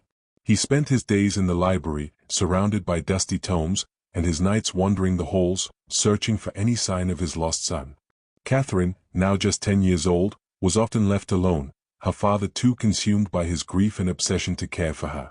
One night, during a particularly fierce storm, the villagers saw strange lights emanating from the manor. Flickering blue flames seemed to dance across the windows, and shadows moved erratically behind the curtains. The next morning, the house was silent, and no one emerged. When the villagers finally mustered the courage to enter Blackwood Manor, they found it empty. Lord Blackwood and Catherine were gone, leaving behind no trace except for a strange symbol scrawled on the floor of the East Wing, a circle with interlocking lines, drawn in what looked like blood. From that day on, Blackwood Manor was abandoned, left to decay amidst the overgrown grounds and encroaching forest. But the house was far from empty. Over the years, those who dared approach the manor spoke of ghostly figures seen through the broken windows. Lady Eleanor, wandering the halls in her flowing white gown, her eyes hollow and lost, Edward, standing at the top of the stairs, staring down with a vacant expression, and Lord Blackwood, his shadow flickering in the library late at night, still searching for answers that would never come. It was said that on stormy nights, the strange blue flames would return, flickering in the windows as the ghosts of the Blackwoods relived their final, tragic moments. Local children dared each other to approach the manor, but none ever stayed for long. The air around the house felt heavy, as if the very walls were holding their breath, waiting for something, or someone, to return. The most chilling part of the legend, however, was the story of Catherine. Unlike the rest of her family, her ghost was never seen in the manor. Instead, her voice was sometimes heard, soft, distant, calling out for help from deep within the woods that surrounded the estate. Some claimed that if you stood at the edge of the forest at dusk, you could hear her calling, her voice carried on the wind, begging to be found. In the years since, numerous attempts have been made to uncover the truth behind Blackwood Manor. Paranormal investigators, historians, and thrill-seekers alike have ventured into the decaying house, hoping to capture evidence of the hauntings or to understand what dark force had taken hold of the Blackwood family. Many reported strange occurrences, cold spots, sudden drafts, whispers that seemed to come from nowhere. A few claimed to have seen Lady Eleanor, her face twisted in agony, or Lord Blackwood, his figure silhouetted against the library window. Yet, despite the numerous investigations, no definitive answers have ever been found. What drove Lady Eleanor to madness? What happened to young Edward and Catherine? And what was the meaning of the strange symbol scrawled on the floor of the East Wing? The secrets of Blackwood Manor remain locked within its crumbling walls, the answers obscured by layers of dust and time. Today, the manor stands as a decaying monument to the tragedy that unfolded within its halls. The roof has begun to collapse, and ivy crawls up the stone walls, slowly reclaiming the house for nature. But even in its ruin, the aura of dread remains. No birds sing in the trees surrounding the manor, and no animals venture near. The locals avoid it, refusing to speak of the Blackwoods or the strange occurrences that continue to plague the area. And yet, on stormy nights, when the wind howls through the forest and the sky is lit by flashes of lightning, the blue flames are still said to appear, flickering in the windows of the East Wing. The ghosts of the Blackwood family are still there, trapped between this world and the next, forever searching for the peace that eluded them in life. On the morning of February 14, 2000, 9-year-old Asha Degree vanished from her family home in Shelby, North Carolina, under circumstances that continue to baffle investigators and her family. Her disappearance has become one of the most haunting and perplexing mysteries in modern history, as the trail of clues leads only to more questions. Asha was a bright, happy child who excelled in school and loved sports. She lived with her parents, Harold and Aquila Degree, and her older brother, O'Brien, in a close-knit family. The Degrees were protective, ensuring their children were safe and well cared for. Nothing about their lives suggested that tragedy would strike. On the evening of February 13th, Asher attended church with her family and later went to bed around 8 p.m. A storm passed through the area that night, and the house lost power briefly. Around 2:30 a.m., O'Brien heard Asher stirring in her bed, but thought nothing of it and went back to sleep. By the time their parents awoke at 6:30 a.m., Asher was gone. Her bed was empty, and there were no signs of forced entry or a struggle. Asher's book bag and some of her clothes were also missing, suggesting she had packed and left willingly. Panic set in, and the Degrees contacted the police, launching a search that would grow to involve hundreds of volunteers, law enforcement officials, and even the FBI. As the investigation unfolded, witnesses came forward claiming to have seen Asher walking along Highway 18, about a mile from her home, between 3:30 and 4:15 a.m. She was described as wearing a white shirt and dark pants, carrying her book bag. One driver said they turned around to check on her, but she darted into the woods, disappearing from sight. This was the last confirmed sighting of Asher. Search teams combed the area near Highway 18 but found little evidence. A few days later, however, a major clue surfaced. Asher's pencil, marker, and Mickey Mouse hair bow were discovered in a shed along the highway. The shed belonged to a local business, and investigators believed Asher may have stopped there for shelter. Despite this, there was no further sign of her. 4 years, the case remained cold. Then, in August 2001, Asher's book bag was found buried in a plastic bag in Burke County, about 26 miles from her home. The bag contained clothes and personal items that were confirmed to belong to her. The discovery reignited the investigation, but no new leads emerged, leaving her family in agonizing limbo. Theories about Asher's disappearance have ranged widely. One theory suggests that Asher was lured away by someone she trusted, perhaps through communication that her parents were unaware of. Another posits that Asher ran away, though her family insists this was entirely out of character for the shy and cautious girl. Some believe she may have been abducted after leaving her home voluntarily, though no evidence of foul play has been found. The circumstances of her departure remain deeply puzzling. What would compel a 9-year-old to leave her home in the middle of the night, during a storm, on foot, and without telling anyone? Investigators and psychologists have speculated that Asher may have been influenced by something she read or saw, perhaps believing she was embarking on an adventure. However, no definitive triggers have been identified. Over the years, Asher's case has attracted national attention, appearing on programs like America's Most Wanted and The Oprah Winfrey Show. The Degree family has kept her memory alive through vigils, interviews, and community outreach, refusing to give up hope. They established the Asher Degree Foundation to support the search for missing children and raise awareness about her case. In 2015, the FBI and the Cleveland County Sheriff's Office announced they were re-examining the case with fresh eyes. In 2020, a potential lead emerged when investigators revealed they were seeking information about 2 individuals associated with a vehicle, a dark green early 1970s Ford Thunderbird or Lincoln Mark IV, seen near where Asher was last spotted. However, this lead has yet to yield any breakthroughs.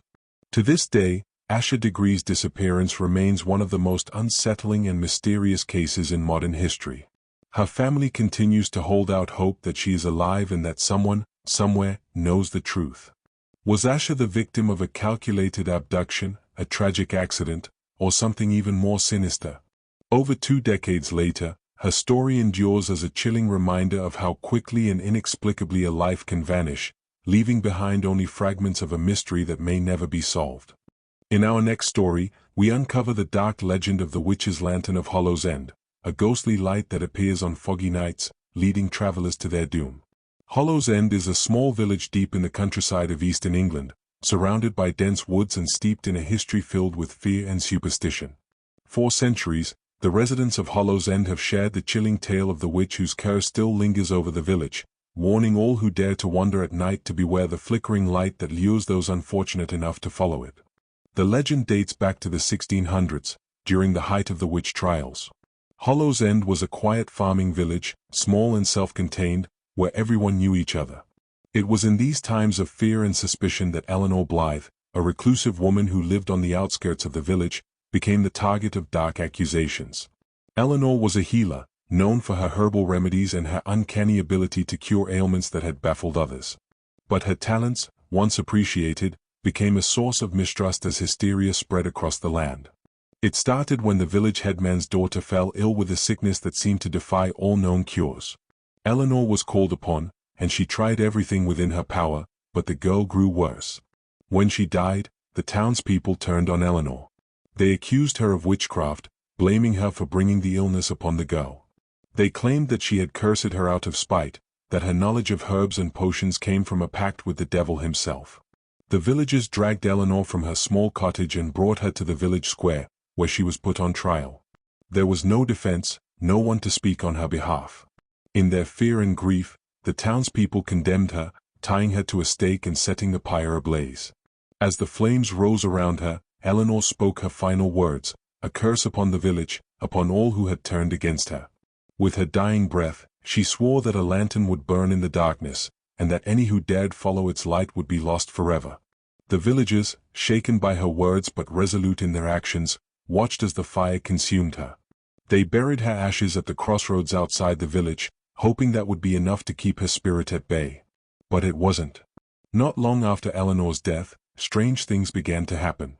On misty nights, a flickering light could be seen moving through the woods near the village, a small, glowing lantern that seemed to bob and sway as if carried by an unseen hand.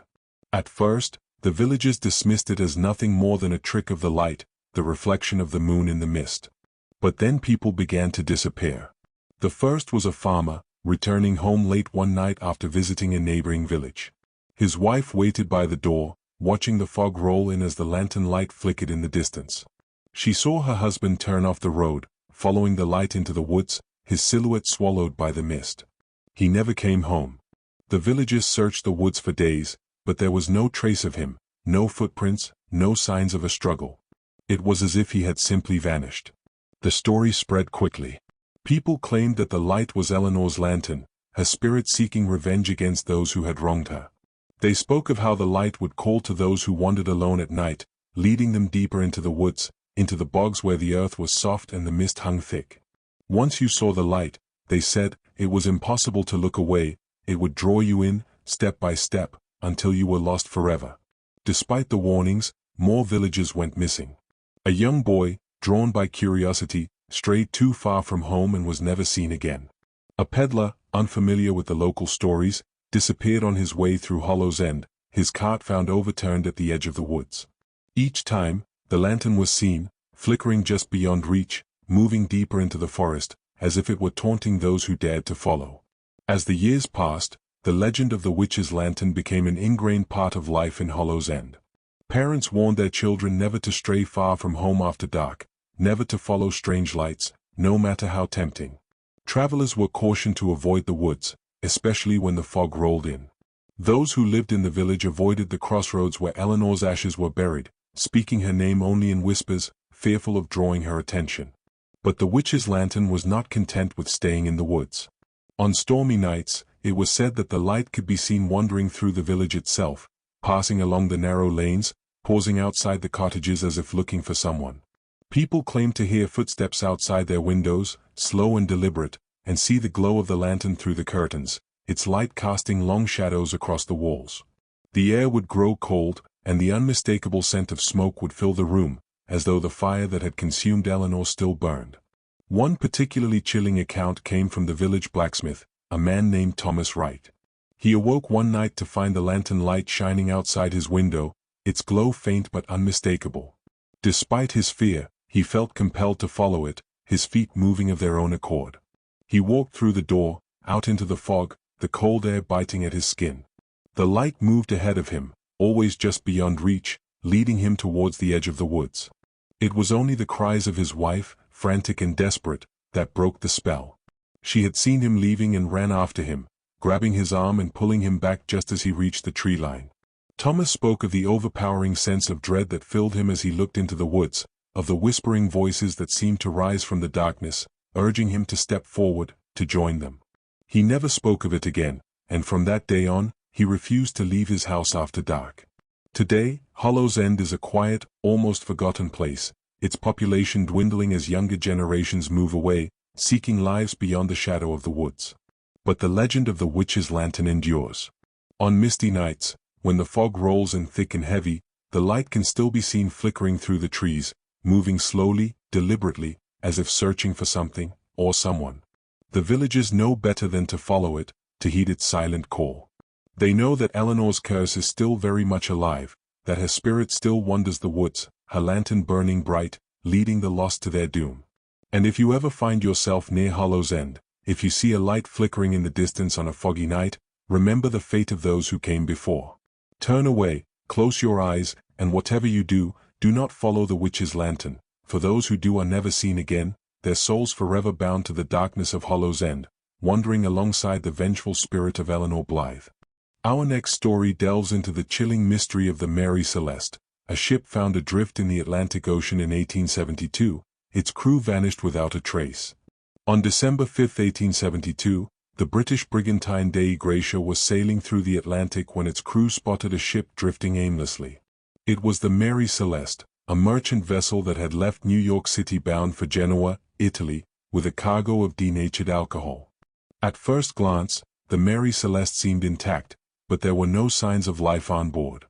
The Dei Gratia crew boarded the Mary Celeste to investigate. The ship's cargo was largely untouched, and there were no signs of damage or foul play. However, the lifeboat was missing, and the ship's logbook contained its last entry from 9 days earlier, noting the Mary Celeste's position near the Azores. There were no clues to explain what had happened to the captain, Benjamin Briggs, his wife, their 2-year-old daughter, or the 7 crew members. Theories about the fate of the Mary Celeste's crew began to swell almost immediately. Some speculated that the crew had abandoned ship after fearing an explosion.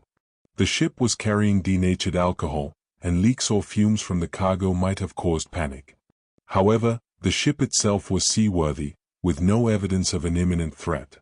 Another theory suggested that the Mary Celeste was the victim of piracy. However, there were no signs of violence, and the cargo and crew's valuables were untouched. This left investigators puzzled. Supernatural explanations also emerged. Some claimed the crew had been abducted by aliens, while others suggested they had fallen victim to the Bermuda Triangle, despite the ship being far from its boundaries. Tales of ghostly apparitions and cursed voyages became part of the ship's lore, turning it into a legend. In the years following its discovery, the Mary Celeste's story continued to captivate and mystify. No definitive evidence ever surfaced to explain the fate of its crew, leaving behind one of the greatest maritime mysteries of all time.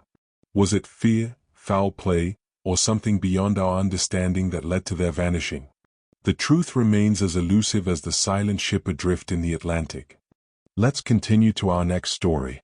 In the early 20th century, the city of New Orleans was terrorized by a shadowy figure whose identity has never been discovered. Known only as the Axeman, this mysterious killer targeted families in their homes, leaving a trail of blood and fear that gripped the city. The case remains one of the most chilling and perplexing mysteries in American crime history. The Axeman's reign of terror began on May 23, 1918, when Joseph and Catherine Maggio, a grocer, and his wife, were found brutally murdered in their home. Both had been attacked with an axe, a weapon that had been left at the scene. The intruder had entered their home by chiseling out a panel from their back door, a detail that would become the killer's signature. Over the next 18 months, the Axeman struck again and again, claiming at least 6 lives and injuring many others. His victims came from various backgrounds, though many were Italian or Italian-American grocers. The attacks were ferocious, with the victims often bludgeoned with their own axes or razors. Despite the brutality of the crimes, the Axeman never left behind clear fingerprints or other conclusive evidence. The randomness and savagery of the murders left New Orleans in a state of panic. People began sleeping with weapons by their beds, and neighborhood watch groups patrolled the streets. Many theories emerged about the killer's motives and identity. Some believed the crimes were racially or ethnically motivated, while others speculated the Axeman was a deranged individual driven by an unknown personal vendetta. The case took an even stranger turn on March 13, 1919, when a letter purportedly written by the Axeman was published in local newspapers. The letter was addressed to the people of New Orleans and was both taunting and bizarre. The writer claimed to be a demon from hell and suggested that the murders were inspired by a supernatural force. Most chillingly, the letter included a peculiar promise. The Axeman would kill again on the night of March 19th but would spare any home where a jazz band was playing. That night, New Orleans transformed into a citywide jazz festival. Families hosted gatherings with live music, bars were packed, and musicians played late into the night. True to his word, the Axeman did not strike, though his letter solidified his place as a dark legend in the city's history. Despite a few close calls, the Axeman was never apprehended. Witnesses who survived his attacks gave conflicting descriptions, and police were unable to connect the dots. The killer's method of entry, chiseling through doors, suggested he was calculating and methodical, but his choice of victims seemed random. His last known attack occurred in October 1919, after which the murders abruptly stopped, leaving the case cold. Over the years, the Axeman's identity has been the subject of endless speculation. Some theorists believe he was a local man with a personal grudge against grocers, while others suggest he was a professional burglar who turned to murder when interrupted. A few have even posited that the Axeman was a traveling killer who moved on after his spree in New Orleans. The supernatural elements of his letter have also inspired theories that he was an embodiment of pure evil, a force beyond human understanding. The case has left an indelible mark on New Orleans culture, inspiring books, music, and even an episode of the TV series American Horror Story, Coven. Despite its infamy, the Axeman's identity and motives remain unknown, and the case stands as one of the most haunting unsolved mysteries in American crime history. The story of the Axeman of New Orleans is a chilling reminder of how fear and uncertainty can grip a community. Was he a deranged maniac, a cunning criminal, or something far darker? Over a century later, the Axeman's legend endures, his shadow still looming over the city that once danced to stave off death. Let's move to our next story. Deep in the Suffolk countryside of England lies the small village of Woolpit, a place steeped in history and legend. Among its most enduring tales is that of the Green Children of Woolpit, a bizarre and haunting mystery that has baffled historians, folklorists, and paranormal enthusiasts for centuries. The story begins in the 12th century during the reign of King Stephen. According to accounts recorded by chroniclers Ralph of Coggeshall and William of Newburgh, villagers working the fields near Woolpit one day discovered two strange children near the mouth of a wolf pit, a trap for catching wolves. The children, a boy and a girl, appeared frightened and confused. What struck the villagers most, however, was their unusual appearance. Their skin was green, their clothing was made from unfamiliar materials, and they spoke in a language no one could understand. The villagers took the children to the home of a local landowner, Sir Richard de Calney, where they were offered food. To everyone's surprise, the children refused to eat anything except raw green beans, which they devoured ravenously. Over time, the villagers introduced them to other foods, and the children began to adapt to their new surroundings. As they ate a more varied diet, their green complexion slowly faded. The boy, however, did not thrive. He became increasingly ill and eventually died. The girl survived and grew up in the village, learning English and integrating into society. When questioned about their origins, she provided a strange and unsettling story. According to the girl, she and her brother came from a place called St. Martin's Land, a subterranean world where everything was bathed in perpetual twilight. She described her homeland as a place where everyone had green skin and where a large river separated their world from a brighter one visible in the distance. She claimed she and her brother had been tending their family's livestock when they heard a loud noise, like the ringing of church bells. They followed the sound and somehow emerged in the wolf pit, disoriented and unable to find their way back. The story of the Green Children spread quickly, capturing the imagination of people far and wide. But as intriguing as the tale is, it raises more questions than it answers. Who were the children, and where did they come from? Was their green skin the result of a medical condition, a genetic anomaly, or something more otherworldly? Over the centuries, numerous theories have been proposed to explain the mystery. One of the more grounded explanations suggests that the children were Flemish immigrants. During the 12th century, many Flemish people had settled in England but were persecuted due to political tensions. Some theorists believe the children may have been orphaned after their parents were killed and had wandered into the woods. Their green skin could have been caused by chlorosis, a condition linked to malnutrition, which would also explain their initial reluctance to eat anything other than green beans. Another theory suggests the children's story is rooted in folklore or allegory. That St. Martin's Land they described may have been a symbolic reference to another country or a religious metaphor. In medieval times, tales of mysterious beings, otherworldly realms, and strange visitors were common, often serving as moral or cautionary tales. A more speculative theory posits that the green children were extraterrestrial in origin. Advocates of this idea point to the description of St. Martin's Land as a dimly lit world, interpreting it as a possible alien planet or parallel dimension. The children's sudden appearance and inability to explain their arrival have fueled beliefs that they may have been transported to Earth through a portal or by accident. Skeptics, of course, argue that the story is simply a medieval myth embellished over time. The lack of contemporary documentation and the reliance on second-hand accounts make it difficult to separate fact from fiction. Despite centuries of speculation, the green children of Woolpit remain an enduring enigma. Their tale continues to captivate those drawn to the strange and unexplained, serving as a reminder of how even the most outlandish stories can leave a lasting mark on our collective imagination. Were they refugees from another land, visitors from another world, or merely the product of creative storytelling? The truth may never be known, but the mystery lives on, haunting the village of Woolpit and all who hear its tale.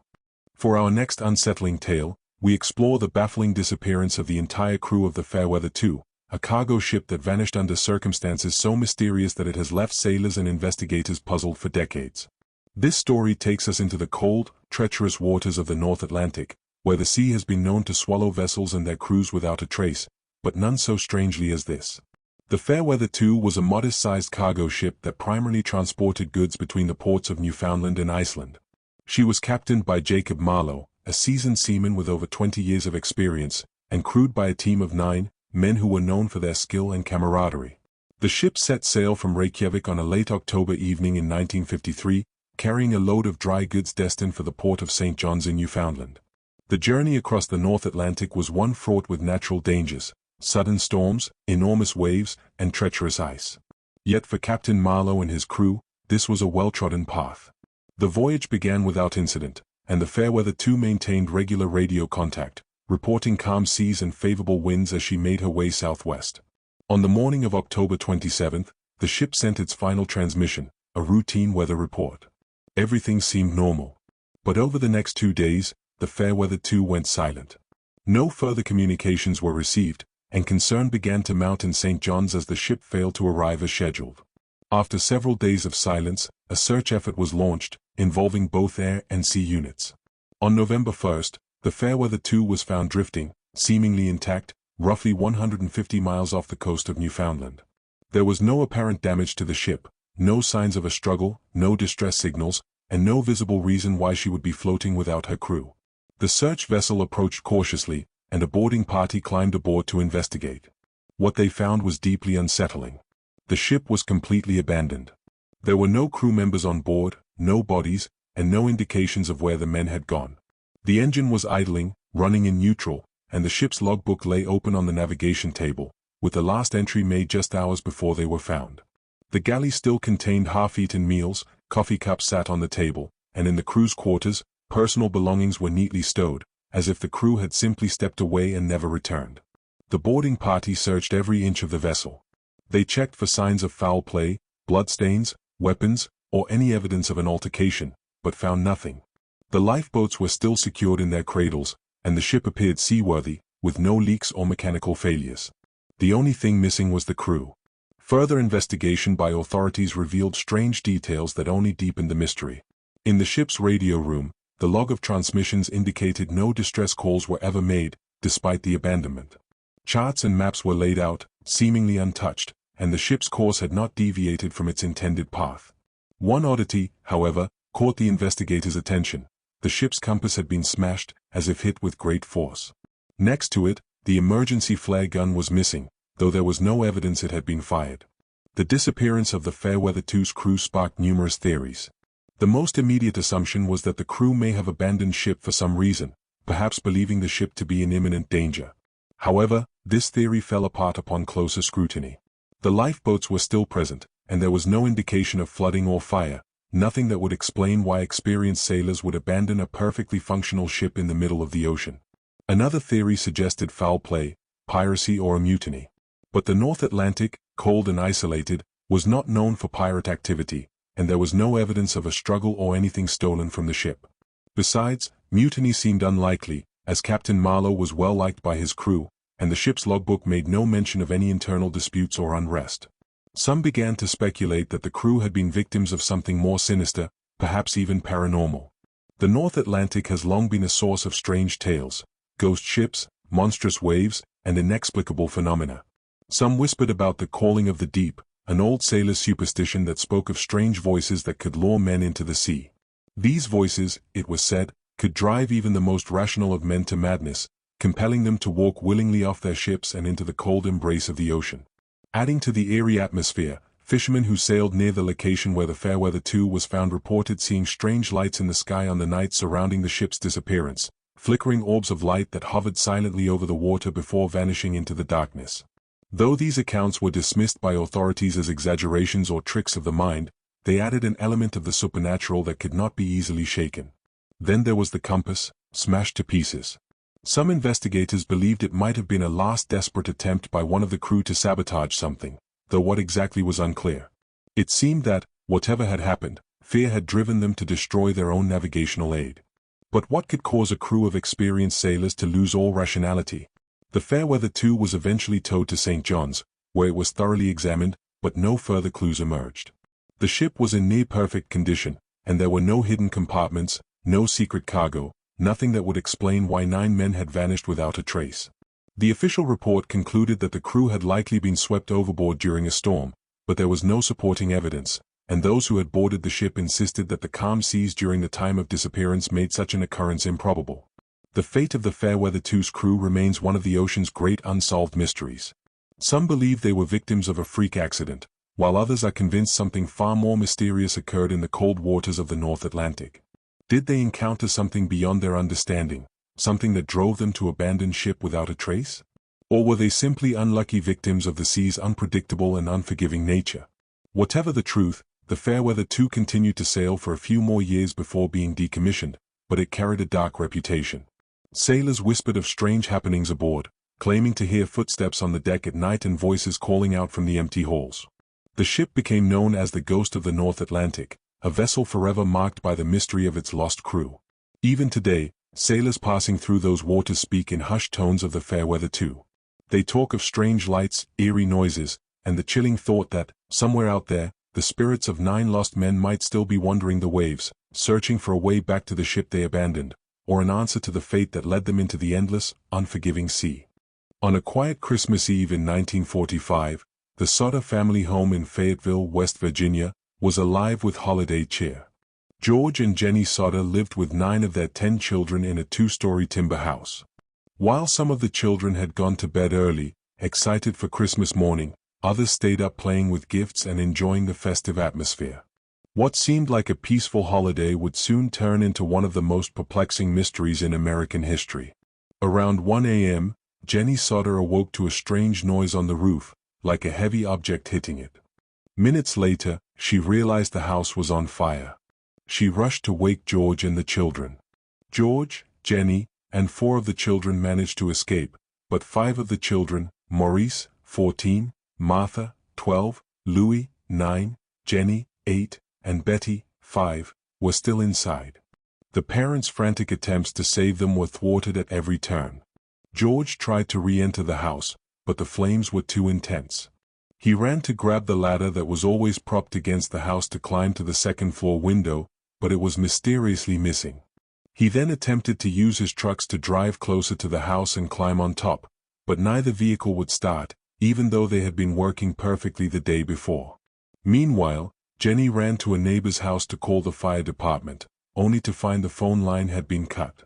By the time the fire department arrived, hours later due to a staffing shortage and communication issues, the house had burned to the ground. Investigators assumed the 5 children had perished in the fire, but a search of the ashes revealed no human remains. The official explanation was that the fire had burned so hot that their bodies were completely cremated. However, this conclusion baffled experts, as even the most intense fires typically leave bones behind. The Soddes were unconvinced. The circumstances of the fire, coupled with strange occurrences in the weeks leading up to it, raised their suspicions. A few months earlier, a man had visited George looking for work. During the visit, he had pointed to the house's fuse box and warned that it would cause a fire someday. George dismissed the comment because he had recently had the house's wiring inspected and found it to be in perfect condition. Around the same time, another man had warned George that his outspoken criticism of Benito Mussolini, the Italian dictator, could have consequences for his family. As the family began piecing together these events, more oddities emerged. Jenny recalled hearing a strange noise on the roof before the fire and later found a small, hard object in the yard that resembled a pineapple bomb, a type of incendiary device. A bus driver passing through town that night reported seeing people throwing balls of fire at the house. These accounts deepened the Soddes' belief that the fire had been deliberately set. Adding to their suspicions, witnesses came forward claiming to have seen the children alive after the fire. One woman said she saw them in a passing car while the house was burning. Another claimed to have seen them at a hotel in Charleston, West Virginia, with 2 adults of Italian descent. The children appeared scared and unwilling to speak. These sightings were never verified, but they fueled the Soddes' growing conviction that their children had been kidnapped. Determined to find answers, George and Jenny hired private investigators and placed a billboard near their home displaying photos of the missing children and offering a reward for information. The billboard became a local landmark and a symbol of their relentless search for the truth. In 1968, more than 2 decades after the fire, Jenny received an envelope with no return address. Inside was a photograph of a young man who bore a striking resemblance to her son Louis. On the back of the photo was a cryptic message, Louis Sodde. I love brother Frankie. Little boys. A 90132 or 35. Despite hiring a private detective to investigate, the Soddes were unable to trace the origins of the photograph or the sender. The case grew colder over the years, though the family never gave up hope. George died in 1969, and Jenny in 1989, without ever learning the fate of their children. Their surviving children have continued to seek answers, but the mystery remains unsolved. The Sodde children's disappearance is one of the most haunting unsolved cases in American history. Were the children victims of a tragic accident, or were they abducted in a sinister plot? The lack of evidence leaves the case shrouded in uncertainty, a chilling reminder of how even the most ordinary lives can be upended by unimaginable events. In this unsettling tale, we recount the mysterious disappearance of Brandon Swanson, a young man who vanished during a late-night phone call, leaving behind a trail of baffling clues but no answers. On the night of May 14, 2008, 19-year-old Brandon Swanson, a student at Minnesota West Community and Technical College, was celebrating the end of the school year with friends in Canby, Minnesota. After a night of socializing, Brandon decided to drive home to Marshall, a journey of roughly 30 miles. However, he never made it. At around 1:15 a.m., Brandon accidentally drove his car into a ditch along a rural gravel road. Unharmed but unable to free his car, he called his parents, Brian and Annette Swanson, to ask for help. He told them he believed he was near Lind, a small town about 10 minutes from their home. His parents immediately set out to pick him up. Brandon stayed on the phone with his father, guiding him toward what he believed was his location. However, when Brian arrived, there was no sign of Brandon or his car. Both father and son grew frustrated as they tried to figure out where Brandon was. Brandon decided to walk toward the lights of a nearby town, which he could see in the distance, while his parents followed in their car along nearby roads. At 2 a.m., still on the phone with his father, Brandon suddenly exclaimed, "Oh, shit," before the call abruptly ended. Panicked, Brian and Annette called Brandon back repeatedly, but he didn't answer. They drove around the area for hours, honking their horn and calling out his name, but there was no sign of him. At sunrise, they contacted the authorities, and a search began. Brandon's car was quickly located, but it was 25 miles away from where he had told his parents he thought he was. The car was near the town of Taunton, not Lind, suggesting he had become disoriented while driving. The area was remote, with little more than farmland and open fields. Investigators found no evidence of foul play at the scene, and the car appeared undamaged. Search teams, including police, volunteers, and search dogs, combed the area where Brandon's car was found. Dogs followed his scent to the edge of the Yellow Medicine River, a shallow but fast-moving body of water. Some believed Brandon may have fallen into the river and drowned, but no trace of him was ever found in the water or on its banks. One of the most perplexing aspects of the case is the lack of physical evidence. Despite extensive searches, there were no footprints, clothing, or personal items to suggest where Brandon might have gone after the phone call ended. If he had drowned in the river, his body or belongings would likely have surfaced over time, but none were ever recovered. Over the years, theories about Brandon's disappearance have proliferated. One possibility is that he became disoriented while walking in the dark and succumbed to hypothermia, a plausible outcome given the cool temperatures that night. However, this theory doesn't explain why no remains have ever been found, even after repeated searches. Another theory suggests Brandon may have fallen into an unmarked well, cistern, or sinkhole, which are common in rural areas and can be difficult to locate. Such an accident could explain the lack of evidence, as his body might be hidden beneath the ground. However, searches of the area have yet to uncover any such hazards. Some speculate that Brandon may have been the victim of foul play, though there is no evidence to support this. The remote location and lack of witnesses make this theory difficult to investigate, leaving it as pure conjecture. Brandon's disappearance has had a lasting impact on his family and community. His parents have become advocates for missing persons legislation, pushing for laws that improve search and rescue procedures. In 2009, the state of Minnesota passed Brandon's Law, requiring law enforcement to take immediate action when an adult is reported missing, even if there is no evidence of foul play. More than 15 years later, Brandon Swanson's fate remains a mystery. His case is a haunting reminder of how easily someone can vanish, even in the modern age. What happened that night along the gravel roads of rural Minnesota? Did Brandon fall victim to an accident, or is there something more sinister behind his disappearance? The truth remains elusive, leaving his family and the world to wonder. On the afternoon of August 20, 1966, a young man and his nephew were flying a kite on Morro do Vintum, a hilly area in Niterói, Brazil.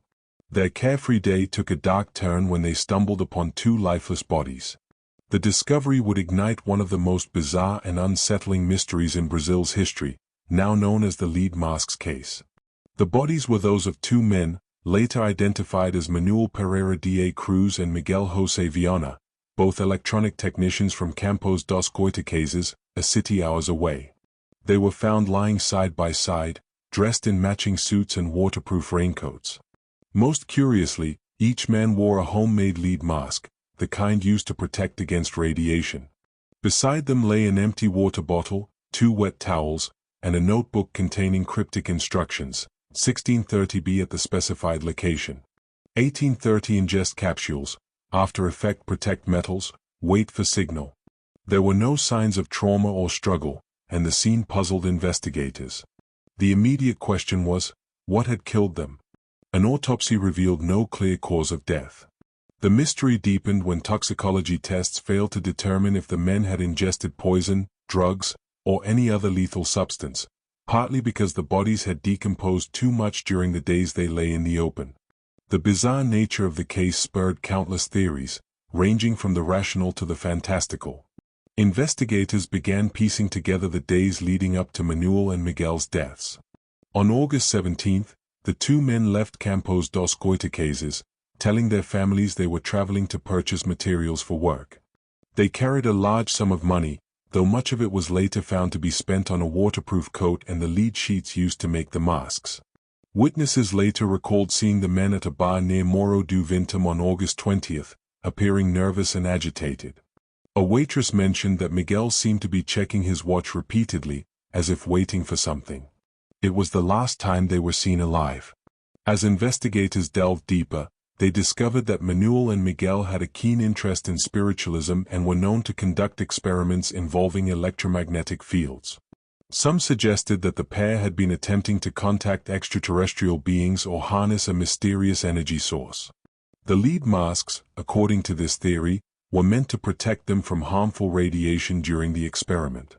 Others believed the men might have fallen victim to a scam or been misled by a third party. A popular hypothesis suggested they were part of a cult or secret society that orchestrated their deaths. However, no evidence of such an organization was ever uncovered. The strangest theory came from locals who believed the men had been involved in a UFO encounter. In the weeks before their deaths, residents in the area reported seeing bright lights in the sky near Morro do Vintum. Some speculated that Manuel and Miguel had been trying to communicate with extraterrestrial beings and had died as a result of their contact. Despite these theories, the case remained unsolved, and the families of the men were left with more questions than answers. Who, or what, had they been waiting for on that hill? What was the purpose of the lead masks? And what had caused their sudden deaths? Over the years, the lead masks case has become a symbol of unsolved mysteries, inspiring books, documentaries, and discussions among true crime enthusiasts and paranormal researchers. Its strange combination of cryptic instructions, unexplained deaths, and the eerie setting of Morro do Vintum ensures its place among the world's most perplexing enigmas. To this day, the deaths of Manuel Pereira da Cruz and Miguel José Viana remain unexplained, their final moments shrouded in secrecy. Was it a failed experiment, a tragic misunderstanding, or something far more mysterious? The truth may never be known, leaving the lead masks case as an enduring puzzle that continues to fascinate and unsettle. In this chilling tale, we explore one of England's most perplexing mysteries, a gruesome discovery in an ancient tree that has haunted investigators for decades. On April 18, 1943, 4 boys were wandering through Hagley Woods near Birmingham, England, searching for bird nests. In the hollow of an old WYCH elm tree, they stumbled upon something horrifying, a human skull. Initially thinking it belonged to an animal, one of the boys soon noticed it had human teeth. Panicked, they fled the scene but eventually told their parents, who alerted the police. When investigators arrived, they discovered the partial skeleton of a woman stuffed into the hollow trunk of the tree. The remains were clothed in rags, and a piece of taffeta was found lodged in her mouth, suggesting she may have been suffocated. A hand was found buried nearby. Forensic analysis revealed that the woman had likely been dead for 18 months to 2 years, placing her death around 1941. She was estimated to be between 35 and 40 years old, about 5 feet tall, with irregular teeth and light brown hair. Despite extensive efforts, police were unable to identify the woman. The case became even more baffling when strange graffiti began appearing around the area. In white chalk, someone wrote, "Who put Bella in the WYCH elm?" The messages, often appearing in prominent locations, hinted that someone knew more than they were letting on. The name Bella became associated with the victim, though her true identity remains a mystery. As the investigation continued, several theories emerged, each more bizarre than the last. One of the most prominent theories suggested that Bella was a spy during World War II. According to this theory, she may have been killed after a mission went awry. This idea gained traction in 1953 when an informant claimed that a German spy ring had operated in the area during the war and that Bella was involved. Another theory pointed to witchcraft. The unusual positioning of the body within the tree and the presence of a hand buried separately led some to speculate that Bella's death was part of an occult ritual. In folklore, burying a body in a tree was believed to trap its spirit, and the location of the discovery, Hagley Woods, was rumored to have a history of pagan practices. Others have suggested that Bella may have been a victim of personal betrayal or revenge. Some accounts claim she was a prostitute who became involved with the wrong people, leading to her grisly fate. However, no evidence has surfaced to confirm these claims. Over the years, the case has captured the imagination of true crime enthusiasts, historians, and paranormal investigators. The mysterious graffiti continued to appear sporadically, keeping the story alive in public consciousness. However, no new evidence has come to light, and the identity of Bella, and the circumstances of her death, remain unknown. Today, The story of Bella in the Wych Elm is a haunting reminder of how some mysteries endure, defying explanation and leaving behind only fragments of a life and a crime that may never be fully understood. Was she a spy, a victim of witchcraft, or simply someone whose tragic story faded into obscurity? The answers lie hidden, much like Bella herself, in the hollow of a tree. In this unsettling story, we revisit the perplexing disappearance of the Sodder children, a case that combines tragedy, unanswered questions, and a family's relentless pursuit of the truth. On Christmas Eve 1945, the Sodder family home in Fayetteville, West Virginia, was engulfed in flames. George and Jenny Sodder lived there with 9 of their 10 children. As the fire raged, George, Jenny, and 4 of their children managed to escape, but 5 children, Maurice, 14, Martha, 12, Louis, 9, Jenny, 8, and Betty, 5, were believed to have perished in the blaze. However, the events surrounding the fire and its aftermath led to one of the most enduring mysteries in American history. The fire began around 1 a.m. Jenny, who had stayed up late, heard a strange noise on the roof, like something hitting it. Shortly afterward, she noticed smoke pouring into the house. George tried to save his trapped children, but his efforts were thwarted. The ladder that was always propped against the house was missing, his trucks failed to start despite working earlier that day, and the phone lines had been cut.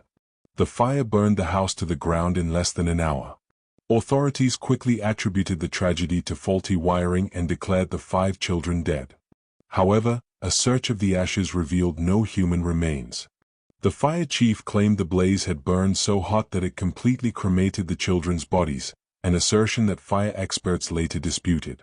Even at extreme temperatures, bones should have remained. The Sodders began to suspect foul play. They recalled a series of strange incidents in the months leading up to the fire. A man had visited George, seeking work, and commented that the house's wiring would cause a fire someday. George, who had recently had the house rewired, dismissed the comment. Another visitor, angered by George's outspoken criticism of Italian dictator Benito Mussolini, warned that his family would face repercussions. The Sodders also received anonymous phone calls threatening their family. In the years following the fire, the Sodders collected a series of clues that deepened the mystery. A bus driver passing through Fayetteville on Christmas Eve claimed to have seen people throwing balls of fire onto the Sodder property, which Jenny believed explained the strange noise she had heard before the fire started. A family member later found a small, hard object in the yard that resembled a hand grenade or an incendiary device. Sightings of the missing children were reported in the months and years after the fire. One woman claimed to have seen them in a car as the fire was burning. Another witness reported seeing them at a hotel in Charleston, West Virginia, accompanied by 2 men and 2 women of Italian descent. The children appeared to be under duress and spoke little. The Sodders were convinced their children had been kidnapped and set out on a decades-long quest for answers. They hired private investigators and even wrote to the FBI, which declined to take on the case, citing jurisdictional issues. In 1949, they arranged for an excavation of the site, but no human remains were found. One of the most haunting developments came in 1968, when Jenny received a photograph in the mail. The photo depicted a young man who bore a striking resemblance to Louis, one of the missing children, with a note on the back that read, "Louis Sodder. I love brother Frankie. Ill boys. A 90132 or 35. Despite hiring a private investigator to track the origins of the photo, the family never uncovered its source. Desperate to keep the case in the public eye, the Sodders erected a billboard along Route 16 with photos of the missing children and an appeal for information. The sign became a local landmark and a symbol of their relentless hope. George Sodder died in 1969, and Jenny passed away in 1989, never knowing the truth about their children's fate. The remaining Sodder siblings have continued to seek answers, but the case remains unsolved. The disappearance of the Sodder children is a chilling reminder of how easily tragedy can turn into mystery. Were the children victims of a terrible accident, or were they abducted in a sinister plot? The lack of definitive answers leaves the case shrouded in uncertainty, haunting both the family and those who continue to explore its many twists and turns. In our next chilling story, we delve into the legend of the Phantom Train of Greywick Crossing, a ghostly locomotive that haunts a forgotten railway track, appearing out of the mist on moonless nights, with no crew, no passengers, and no destination.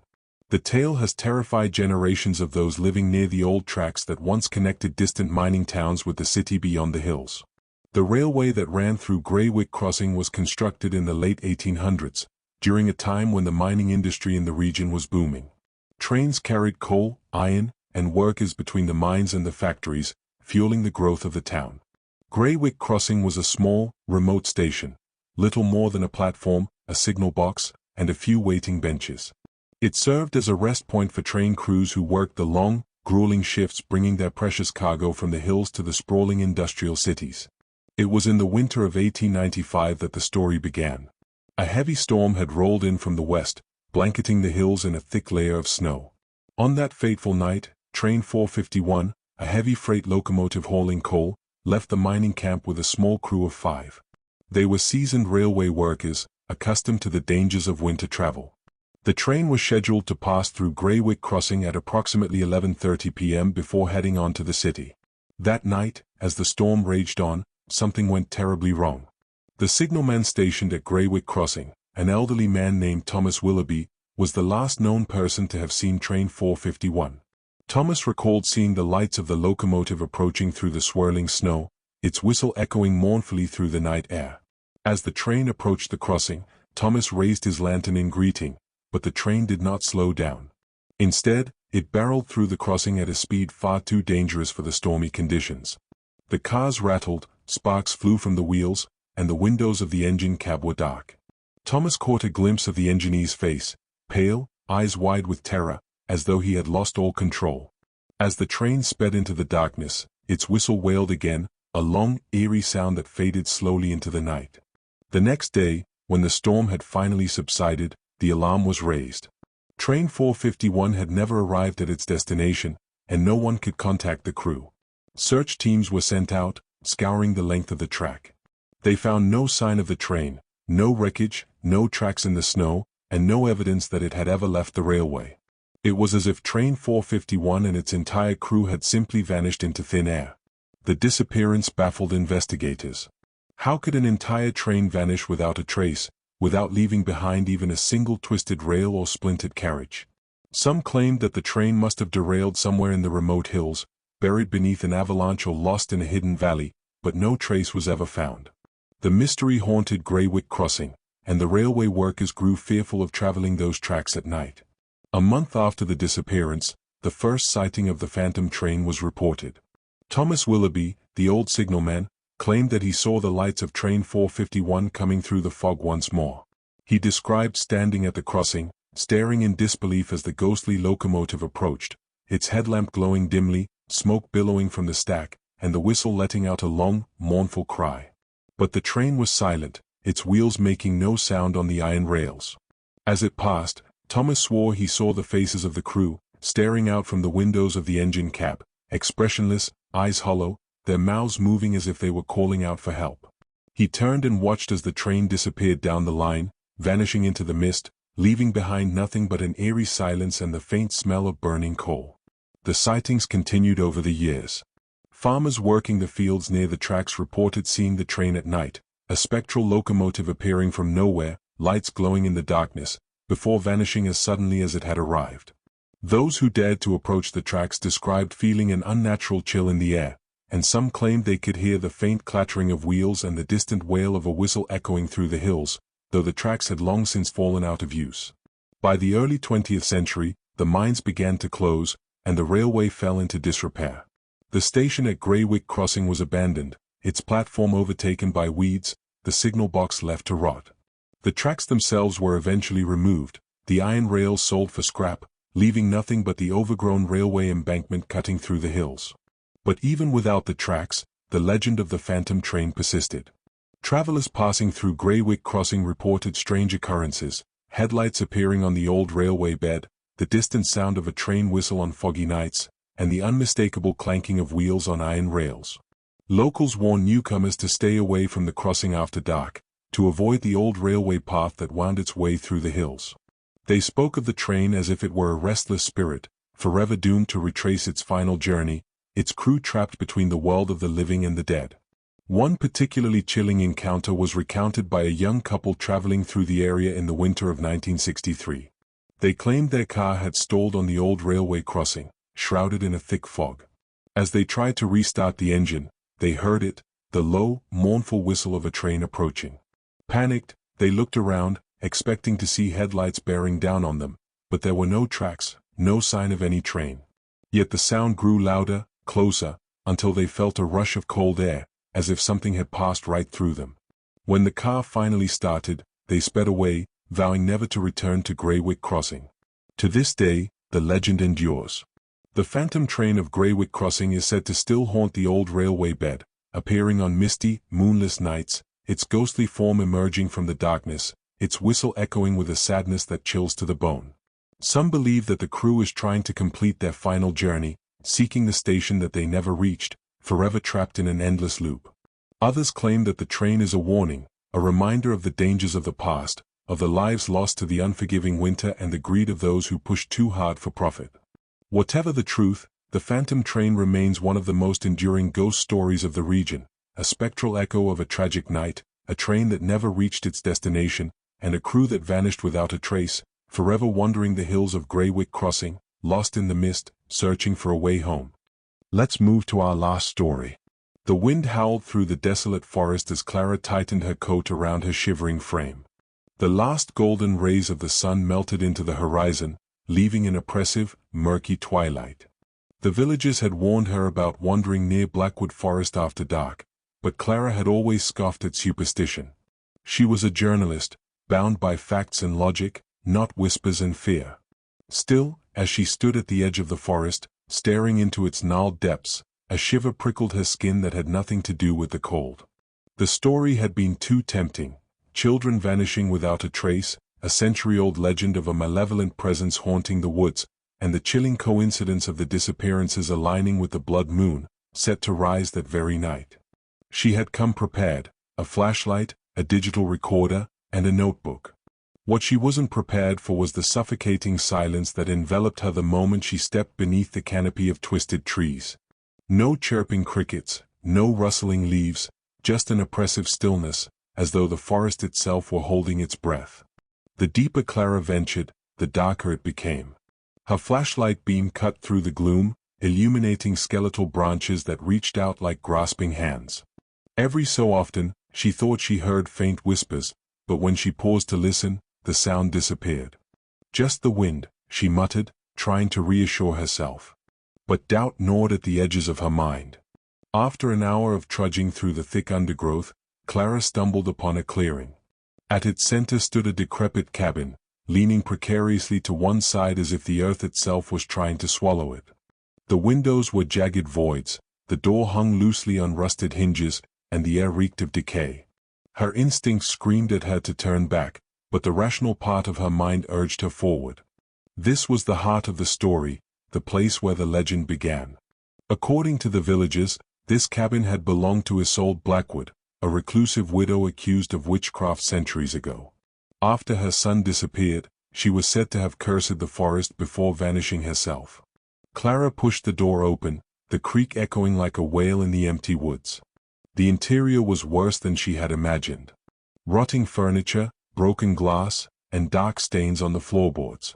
She snapped photos, her camera's flash momentarily lighting up the gloom. Suddenly, she felt it, a presence. It was subtle at first, like the faint prickle of static electricity on her skin. Then came the whispers, faint but distinct, murmuring in a language she didn't recognize. Her heart pounded as she spun around, flashlight beam dancing across the room. "Hello?" she called out, her voice trembling. The whispers stopped. Clara swallowed hard and raised her recorder. "If anyone is here, I just want to talk," she said. "I'm a journalist looking into the legend of Isolde Blackwood. Can you tell me anything?" Silence. She was about to turn off the recorder when the cabin's air grew icy. Her breath misted in the beam of her flashlight, and the whispers returned, louder this time, overlapping in an eerie cacophony. Clara's flashlight flickered, and in the brief strobe of light, she saw something move in the shadows. "Who's there?" she demanded, panic creeping into her voice. The whisper stopped again, replaced by a single, guttural voice that growled, "Leave." Clara stumbled backward, nearly dropping her flashlight. The growl reverberated through her bones, and for the first time, she felt genuine terror. But her stubborn curiosity kept her rooted to the spot. "Who are you?" she asked, her voice barely a whisper. The shadows seemed to coalesce, pooling into a dense, writhing mass in the corner of the room. Two pinpricks of crimson light appeared, staring at her with malevolent intent. Clara froze, paralyzed by the sheer wrongness of the entity before her. It wasn't human. It wasn't even alive in the way she understood life. The thing moved toward her, an unnatural glide that defied the laws of physics. As it neared, Clara was overwhelmed by a crushing sense of dread, as though the air itself were pressing down on her chest. She wanted to scream, to run, but her body refused to obey. The entity stopped inches from her, its form shifting and writhing like smoke caught in a vortex. Then it whispered, in a voice that seemed to come from everywhere at once, "You shouldn't have come." Clara's flashlight died completely, plunging her into absolute darkness. Panic surged through her as she groped for the door, her breaths coming in ragged gasps. But the cabin seemed to shift around her, the walls stretching and twisting, trapping her in a labyrinth of shadows. She fumbled for her phone, hoping to use its flashlight, but before she could turn it on, she felt a cold, bony hand grip her wrist. She screamed, the sound swallowed by the oppressive silence. The whispers returned, louder and more insistent, drilling into her skull.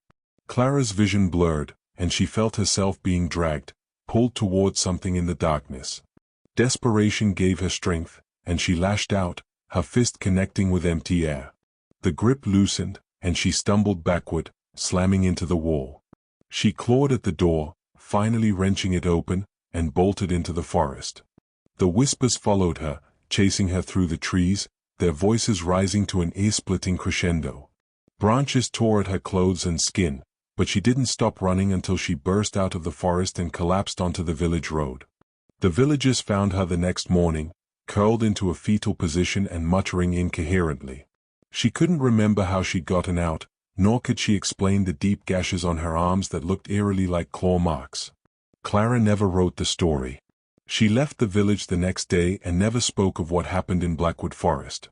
But the whispers stayed with her, haunting her dreams and sometimes even echoing in the stillness of her apartment at night. And on the next blood moon, another child vanished near the forest, leaving behind only a single, chilling clue, a notebook filled with frantic scribbles of shadowy figures and crimson eyes. The legend lived on. And so did the darkness.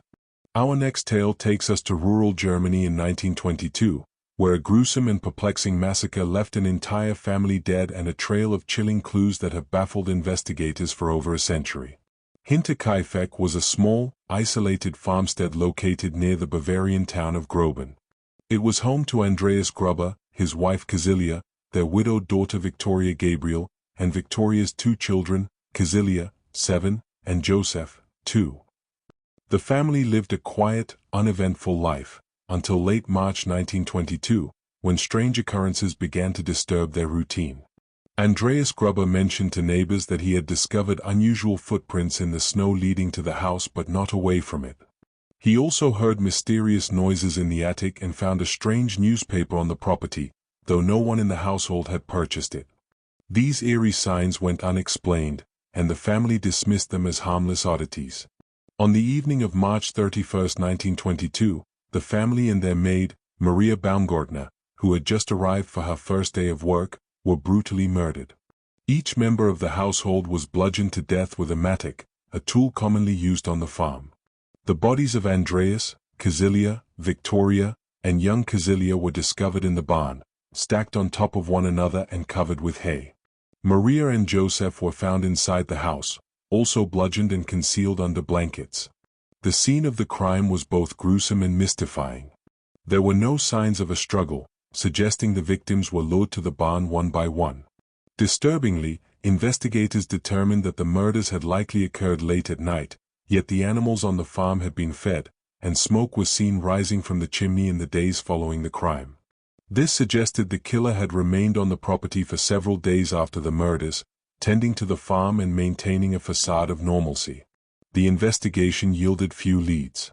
A bloody mattock was found in the attic, suggesting the killer had hidden there before the murders. However, there were no fingerprints or other definitive evidence to identify the perpetrator.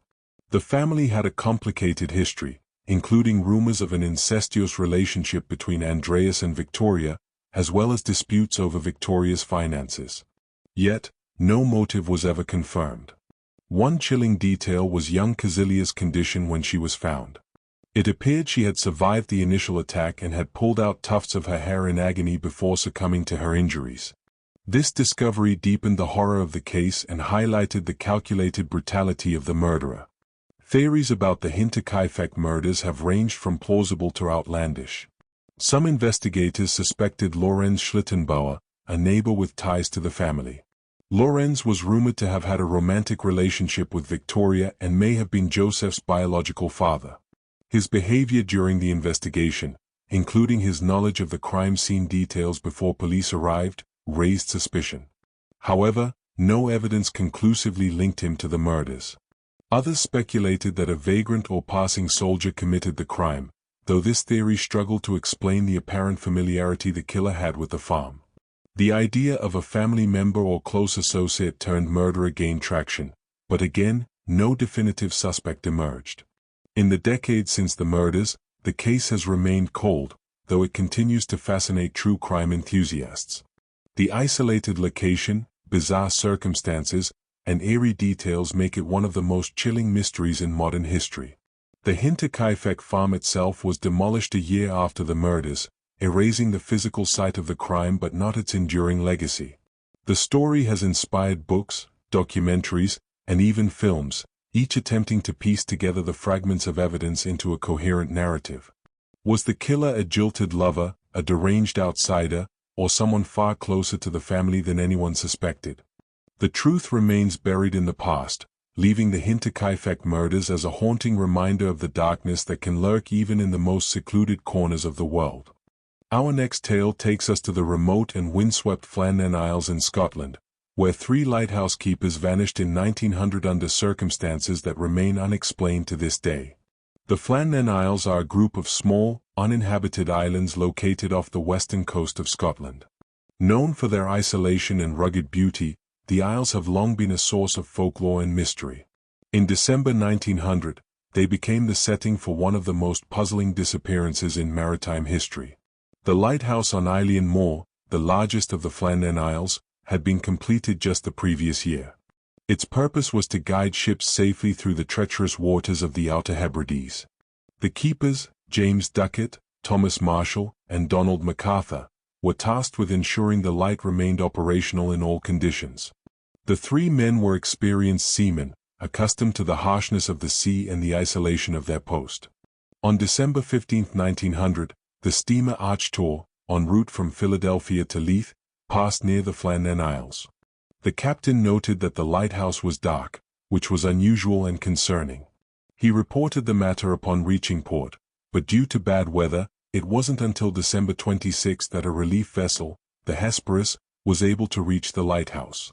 When the Hesperus arrived, the crew immediately sensed something was wrong. The lighthouse was eerily silent, with no welcoming party to greet them as was customary. Joseph Moore, the relief keeper, was sent ashore to investigate. What he found would haunt him for the rest of his life. The lighthouse was completely deserted. Inside, Moore discovered signs that the keepers had left in a hurry. A meal sat uneaten on the table, and a chair had been overturned. The clocks in the lighthouse had stopped, likely because no one had been there to wind them. A single set of oilskins, essential protective clothing for venturing outside in the brutal weather, remained inside, suggesting that one of the men had left without proper gear, a highly unusual and dangerous decision. Further inspection of the island revealed more clues but no answers. 2 of the 3 storm logs, recorded by Thomas Marshall, described severe weather conditions. The final entry, dated December 15, mentioned a storm of such ferocity that the men had been praying for deliverance, despite their reputation as stoic and resilient.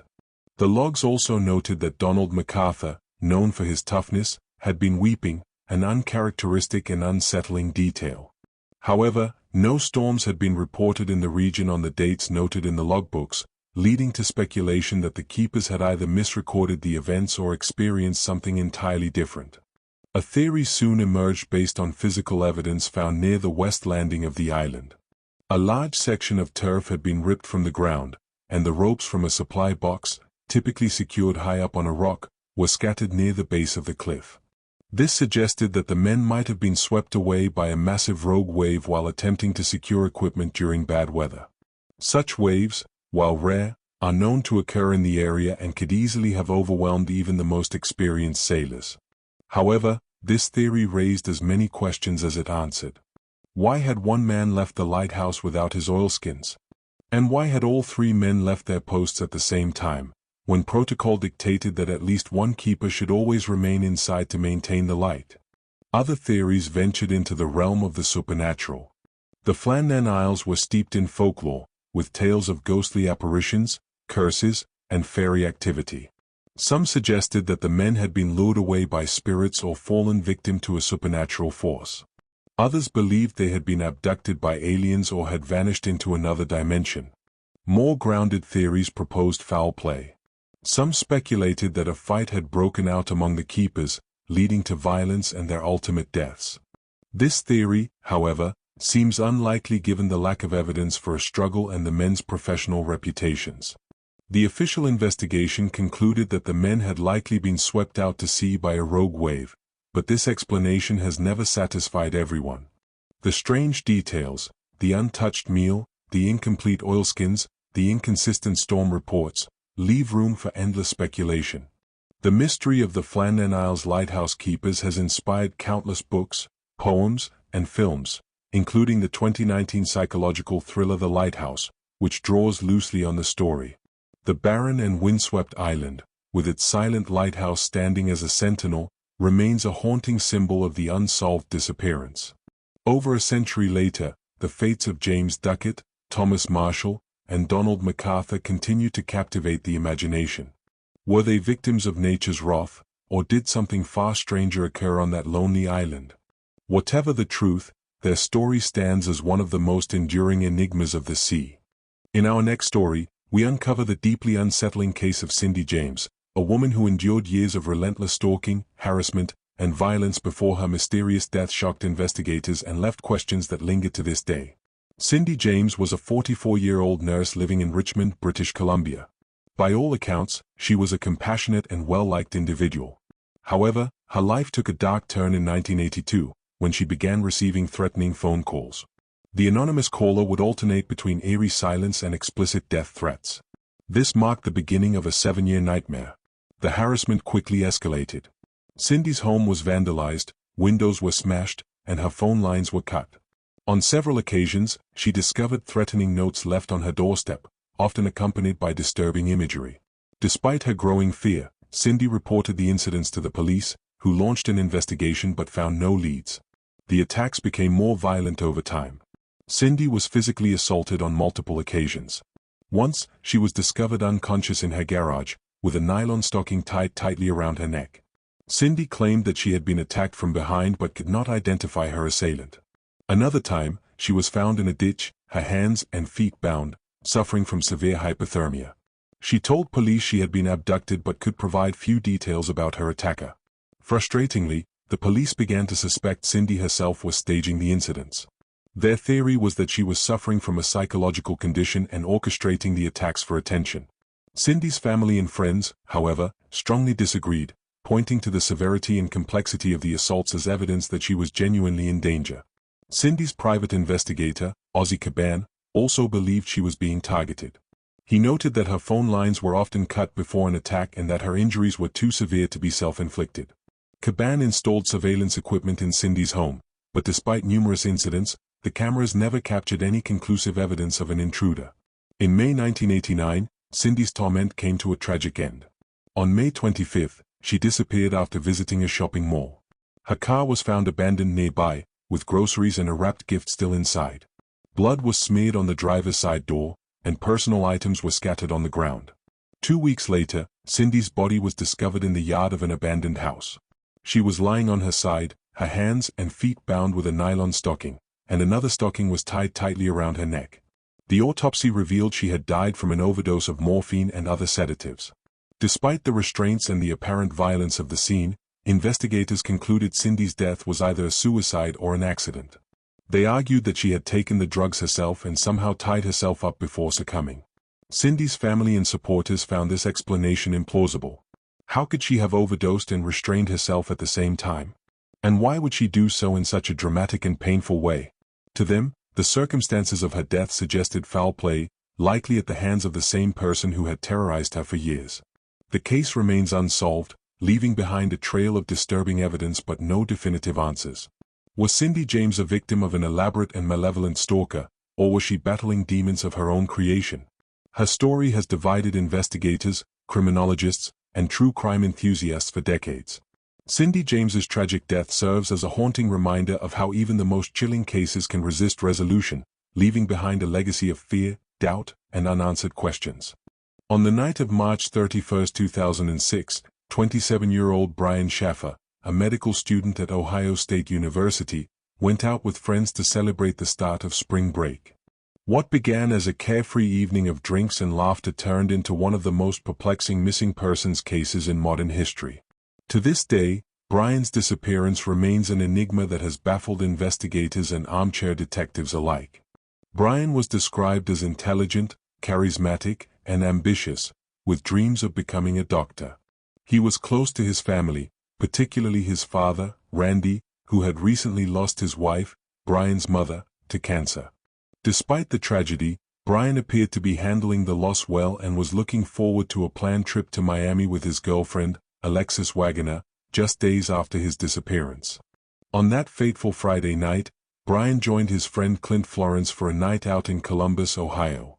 They started at the Ugly Tuna Se Leona, a popular bar near Ohio State's campus.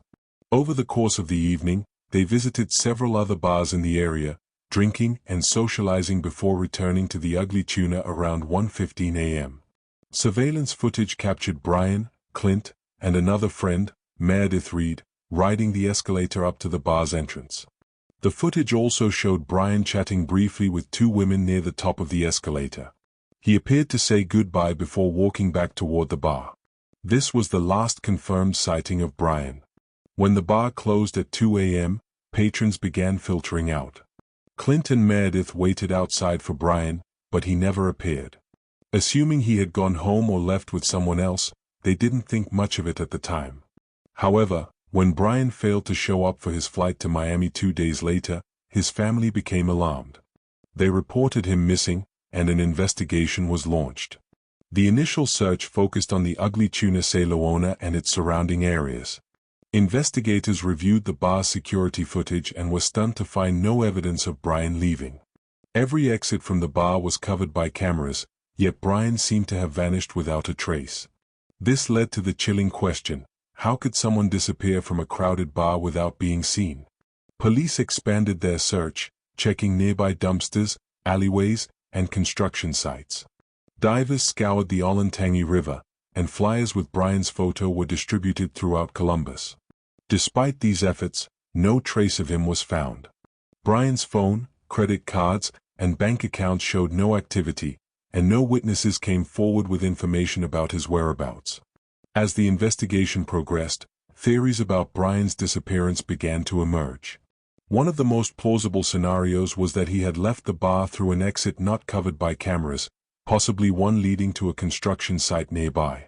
Some speculated that he could have fallen or been injured in the area, but no evidence supported this theory. Another possibility was that Brian had chosen to disappear intentionally. Friends and family were divided on this idea. While some pointed to his grief over his mother's death as a potential motivator, others argued that Brian was excited about his future and deeply in love with Alexis, making it unlikely that he would abandon his life. Foul play was also considered. Could Brian have been the victim of a robbery or an abduction? The area around the Ugly Tuna Se Leona was known for occasional crime, but again, there was no evidence to suggest this had occurred. Suspicion even fell on Clint, the friend who had been with Brian that night. Clint refused to take a polygraph test, raising eyebrows among both police and the public. However, There was no concrete evidence linking him to Brian's disappearance, and he maintained his innocence. Over the years, the case has generated numerous leads, including alleged sightings of Brian in various locations, but none have been substantiated. In 2019, police received a tip about human remains found in a creek near Columbus, but DNA testing confirmed they were not Brian's. Brian's father, Randy, remained steadfast in his search for answers until his tragic death in 2008, when he was struck by a falling tree. This left Alexis and Brian's remaining family to continue the search. To this day, they hold out hope that one day the mystery will be solved. The disappearance of Brian Schaffer is a haunting reminder of how someone can vanish without a trace, even in a crowded, public place. Was he a victim of foul play, an accident, or his own desire to disappear? Nearly 2 decades later, his case remains a chilling enigma that continues to confound investigators and captivate the public. In our first story today, we delve into the haunting tale of a man whose curiosity unlocked a door that was never meant to be opened. It began on a crisp autumn evening, the kind where the wind carries whispers of the unknown. Alan Parker was a historian with a penchant for uncovering forgotten stories. His latest discovery was a journal belonging to one Dr. Elias Grayson, a reclusive scientist from the 19th century. The journal had been hidden in the wall of a dilapidated manor house, long abandoned and slated for demolition. It was brittle, its pages stained with time, but its contents were chilling. The entries described Grayson's obsession with understanding the line between life and death. Among his many experiments was something he called the passage, a ritual meant to open a gateway to the other side. According to the journal, the ritual required a specific location, a grove in the woods outside the manor, a place Grayson referred to as the Vale's Edge. Despite his better judgment, Alan couldn't resist. He had spent his life chasing stories, but this was different. This wasn't just a story, it was an experience waiting to happen. And so, armed with a flashlight, a notebook, and the pages of Grayson's journal, Alan ventured into the woods that same night. The grove was easy to find. It was as if the trees themselves bent toward it, forming an archway that seemed to breathe with the wind. The air was thick, heavy with anticipation. Alan followed the journal's instructions, arranging stones and candles in a precise pattern. The final step was a chant written in an archaic script. He hesitated, the weight of his actions pressing down on him, but his curiosity overpowered his fear. He spoke the words. For a moment, nothing happened. The forest was silent, as if holding its breath. Then, the ground beneath him trembled. The candle's flames flickered and flared, casting eerie shadows that danced like living things. A low hum filled the air, growing louder, more insistent, until it was a roar that seemed to come from everywhere and nowhere. And then it stopped. The grove was still once more, but Alan was not alone. Standing before him was a figure, humanoid but not human. Its form was shrouded in darkness, its features shifting like smoke. It had no eyes, yet Alan felt its gaze pierce through him. The thing spoke, its voice a chorus of whispers. "You have opened the door," it said. "Now you must pay the price." Alan tried to speak, to apologize, to explain, but his voice caught in his throat. The figure extended a hand, long and clawed, and Alan's vision blurred. He felt a pull, as if his very essence was being drawn out of him. He collapsed, darkness consuming him. When he awoke, he was no longer in the grove. He was in a vast, desolate landscape, the sky a swirling mass of gray and black. Shadows moved in the distance, shapes that seemed to watch him but never approached. He wondered, calling out for help, but the only response was the echo of his own voice. Time lost meaning. Days, weeks, years, he couldn't tell. The shadows grew closer, their forms becoming more distinct. They were like the figure from the grove, their shapes ever-changing, their presence oppressive. Alan realized with dawning horror that he was not alone in this place. It was a prison, a purgatory, and the shadows were its wardens. Meanwhile, back in the world he had left behind, the journal was found by another. A young woman, a thrill-seeker drawn to the same manor house, stumbled upon it. Her curiosity mirrored Alan's, and as she flipped through the pages, the shadows in their prison stirred. Alan screamed into the void, begging her to stop, but his cries went unheard. She spoke the words, and the cycle began anew. In our next story we dive into one of the most infamous unsolved murders in American history, the brutal and mysterious killing of Elizabeth Short, better known as the Black Dahlia. The Black Dahlia case begins on January 15, 1947, when the body of 22-year-old Elizabeth Short was discovered in a vacant lot in the Limit Park neighborhood of Los Angeles. A local resident, Betty Bersinger, stumbled upon what she initially thought was a discarded mannequin. Upon closer inspection, she realized the horrifying truth. It was a human body, mutilated and posed in a grotesque manner. Elizabeth's body had been cut in half at the waist with surgical precision, and her face was slashed from the corners of her mouth to her ears, creating a chilling Glasgow smile. Her remains were completely drained of blood, leaving her skin pale and waxy. Her arms were positioned above her head, and her lower body was arranged unnaturally, as though the killer had staged the scene deliberately. Elizabeth Short was born in Boston, Massachusetts, in 1924. She moved to California as a young adult, dreaming of becoming a movie star. She was known for her striking beauty, dark hair, and fondness for wearing black, which earned her the nickname Black Dahlia. Despite her aspirations, Elizabeth struggled financially and led a transient lifestyle, frequently moving between boarding houses and acquaintances' homes. The media frenzy surrounding the case was immediate and unprecedented. Sensationalist headlines branded Elizabeth as a promiscuous wannabe starlet and fueled lurid rumors about her personal life. Police received hundreds of tips and confessions, but none led to the true killer. The gruesome details of the crime and the victim's glamorous persona captivated the public, making the Black Dahlia case a symbol of Hollywood's darker underbelly. The investigation into Elizabeth's murder revealed a complex and tragic life. She was known to frequent bars and clubs, often relying on the generosity of male admirers to get by. However, there was no evidence to suggest she was involved in anything illegal. Friends described her as kind and charming but struggling to find her footing in the harsh world of 1940s Los Angeles. One of the most confounding aspects of the case was the sheer precision of the mutilation. Medical examiners concluded that the bisection had been performed with surgical expertise, likely by someone with medical training. This detail led investigators to focus on doctors as potential suspects, but no concrete evidence emerged. A series of cryptic letters sent to the press and police further deepened the mystery. These letters, supposedly from the killer, included taunting messages and items belonging to Elizabeth, such as her birth certificate and photos.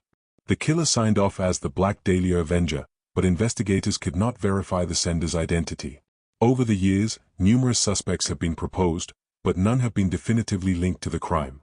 One of the most compelling suspects was Dr. George Hodel, a wealthy and enigmatic physician with a sordid past. Hodel's own son, Steve Hodel, a retired lab detective, has spent decades building a case against his father, citing circumstantial evidence, including photos that resemble Elizabeth and his father's proximity to the crime scene. However, no charges have ever been filed. Another theory suggests that Elizabeth's murder was the work of a serial killer. The gruesome and ritualistic nature of the crime bears similarities to other unsolved murders of women in the Los Angeles area during the same period. Yet, no definitive connections have been made. The Black Dahlia case also inspired countless conspiracy theories. Some speculate Elizabeth's murder was part of a larger Hollywood cover-up, involving powerful figures with vested interests in silencing her. Others believe her death was tied to occult practices, given the staging of her body and the bizarre circumstances of her murder. Despite decades of investigation, the Black Dahlia case remains unsolved. Elizabeth Short's tragic death has inspired books, movies, and television shows, cementing her as an enduring symbol of mystery and intrigue. The case also raises important questions about media sensationalism and the treatment of victims, as Elizabeth's life was reduced to a tabloid caricature in the wake of her murder. To this day, the identity of Elizabeth's killer remains a chilling enigma. Was it a scorned lover, a sadistic predator, or someone with a deeper motive? The truth, buried in the shadows of post-war Los Angeles, may never fully come to light. What is certain, however, is that Elizabeth Short's story continues to haunt, captivating those drawn to the dark and unexplained corners of human history. Our next story unravels the baffling and controversial case of Tamla Horsford, a woman who died under mysterious circumstances during what was supposed to be a friendly gathering. On the evening of November 3, 2018, Tamla Horsford, a 40-year-old mother of 5, attended an overnight party at the home of Jean Mayers in Forsyth County, Georgia. The gathering was a football mom's party, intended to celebrate friendships formed through their children's sports activities. Tamla was the only black woman in attendance, a detail that would later become a point of controversy. The party was light-hearted, filled with drinks, games, and camaraderie. Tamla, known for her warm personality and outgoing nature, brought tequila as a gift and seemed to be enjoying herself. Over the course of the evening, she was seen socializing, laughing, and even calling her husband to check in. However, by the morning of November 4th, Tamla was found dead in the backyard. She was lying face down in the grass, dressed in her pajamas, with visible injuries. The homeowners called 911, reporting that Tamla had fallen from the balcony overnight. The initial investigation by the Forsyth County Sheriff's Office concluded that Tamla's death was accidental. Authorities stated that she had likely fallen while intoxicated, noting a blood alcohol level of 0.238, nearly 3 times the legal driving limit. They also cited traces of THC and Xanax in her system, though Tamla had no prescription for the latter. Despite the official ruling, Tamla's family and friends raised serious questions about the circumstances surrounding her death. Her injuries, which included blunt force trauma to her head, a broken wrist, and lacerations, seemed inconsistent with a simple fall. Additionally, the positioning of her body and the lack of debris or disturbance on the balcony rail suggested something more sinister. Compounding the suspicion were inconsistencies in witness statements. Some party attendees changed their accounts of the night, and others admitted to deleting texts and photos. Jean Mayer's boyfriend, who was in the house that night, worked in law enforcement, further fueling allegations of a potential cover-up. The case drew widespread attention in 2020, amid heightened awareness of racial inequality and injustice in the United States. Advocates pointed out that Forsyth County had a history of racial tension, and many questioned whether Tamla's race played a role in how her death was handled. Social media campaigns and petitions called for a reinvestigation, and public pressure led to the case being reopened by the Georgia Bureau of Investigation, GBI. In 2021, after reviewing the evidence, the GBI concluded that there was no foul play in Tamla's death, reaffirming the initial ruling of accidental death. However, critics argue that the investigation was incomplete and lacked transparency. They point to the lack of forensic evidence, the mishandling of the crime scene, and the failure to thoroughly investigate the party attendees as major flaws in the case. To this day, Tamla Horsford's death remains a source of pain and controversy. Her family continues to demand answers, believing that the full truth has yet to come to light. The case serves as a sobering reminder of the need for accountability and justice, particularly when societal biases and systemic flaws may be at play. Whether Tamla's death was a tragic accident or something more sinister, her story has left an indelible mark, sparking conversations about race, justice, and the value of a thorough investigation. It remains a haunting mystery that continues to resonate with those seeking the truth. Our next story explores the eerie and enigmatic lives of June and Jennifer Gibbons, twins whose bond was so intense and mysterious that it defied explanation and ended in tragedy. Born on April 11, 1963, in Barbados and raised in Wales, June and Jennifer Gibbons were inseparable from birth. As the only black children in their community, they faced intense racism and bullying, which only strengthened their unique connection. The twins developed an elaborate private language, incomprehensible to others, and gradually withdrew from the world around them. By adolescence, they had become almost entirely silent in public, earning the nickname the Silent Twins. Their bond was far from idyllic. Observers noted that their relationship was often marked by extreme love and extreme hatred. The twins would mirror each other's movements, speak in a rapid, shared dialect, and write identical things in their diaries. Yet, they were also locked in a psychological struggle, with each twin seemingly trying to dominate the other. Despite their isolation, the twins channeled their creativity into writing. They dreamed of becoming famous authors and spent hours crafting elaborate stories. Their novels, often dark and disturbing, reflected their inner turmoil. For example, one story involved a young man who had a dog's heart implanted in his chest, leading him to commit horrific crimes. Although the twins self-published their works, they received little recognition. As they grew older, June and Jennifer began to act out in destructive ways. They engaged in petty theft, vandalism, and even arson, culminating in their arrest in 1981 after setting a series of fires. Declared a danger to society, they were sentenced to indefinite detention at Broadmoor Hospital, a high-security psychiatric facility in England. Life at Broadmoor was bleak. The twins were heavily medicated and kept apart from one another for much of their time there, which only deepened their despair. During this period, their writings grew darker, revealing their inner struggles and mutual resentment. Jennifer wrote in her diary, "We have become fatal enemies in each other's eyes. We feel the irritating, deadly rays come out of our bodies, stinging each other's skin. I say to myself, can I get rid of my own shadow? Impossible or not possible?" In their diaries, the twins began to hint at a chilling pact. One of them would have to die for the other to live a normal life. Jennifer, in particular, appeared resigned to this fate. After 12 years at Broadmoor, the twins were transferred to Caswell Clinic, a lower-security hospital. During the move, Jennifer reportedly told June, "I'm going to die." Shortly after their arrival at Caswell, Jennifer fell ill. She was rushed to the hospital and died suddenly at the age of 29. The cause of death was acute myocarditis, an inflammation of the heart. There were no signs of foul play, drug overdose, or trauma. Her death was as inexplicable as her life. Following Jennifer's death, June began to open up to the world. She reconnected with her family, started speaking freely, and even expressed a desire to live a normal life. Her transformation only deepened the mystery of their relationship and Jennifer's sudden death. Was Jennifer's demise the fulfillment of their pact, a psychosomatic response to years of turmoil, or something even stranger? June has since lived a quiet life, reflecting on her past but rarely speaking publicly about the events that defined her and her sister's existence. The story of the silent twins remains one of the most unsettling psychological mysteries, raising questions about identity, codependence, and the power of the human mind. The tale of June and Jennifer Gibbons is as haunting as it is fascinating, a story of isolation, creativity, and a bond so profound that it seemed to transcend life and death. In our next story I'll talk about the echoes of Black Hollow. In the remote village of Black Hollow, a mist clung to the gnarled trees like cobwebs, veiling the land in perpetual twilight. The villagers spoke in hushed tones of the echoes, haunting whispers that seemed to drift on the wind from the depths of the Blackwood forest.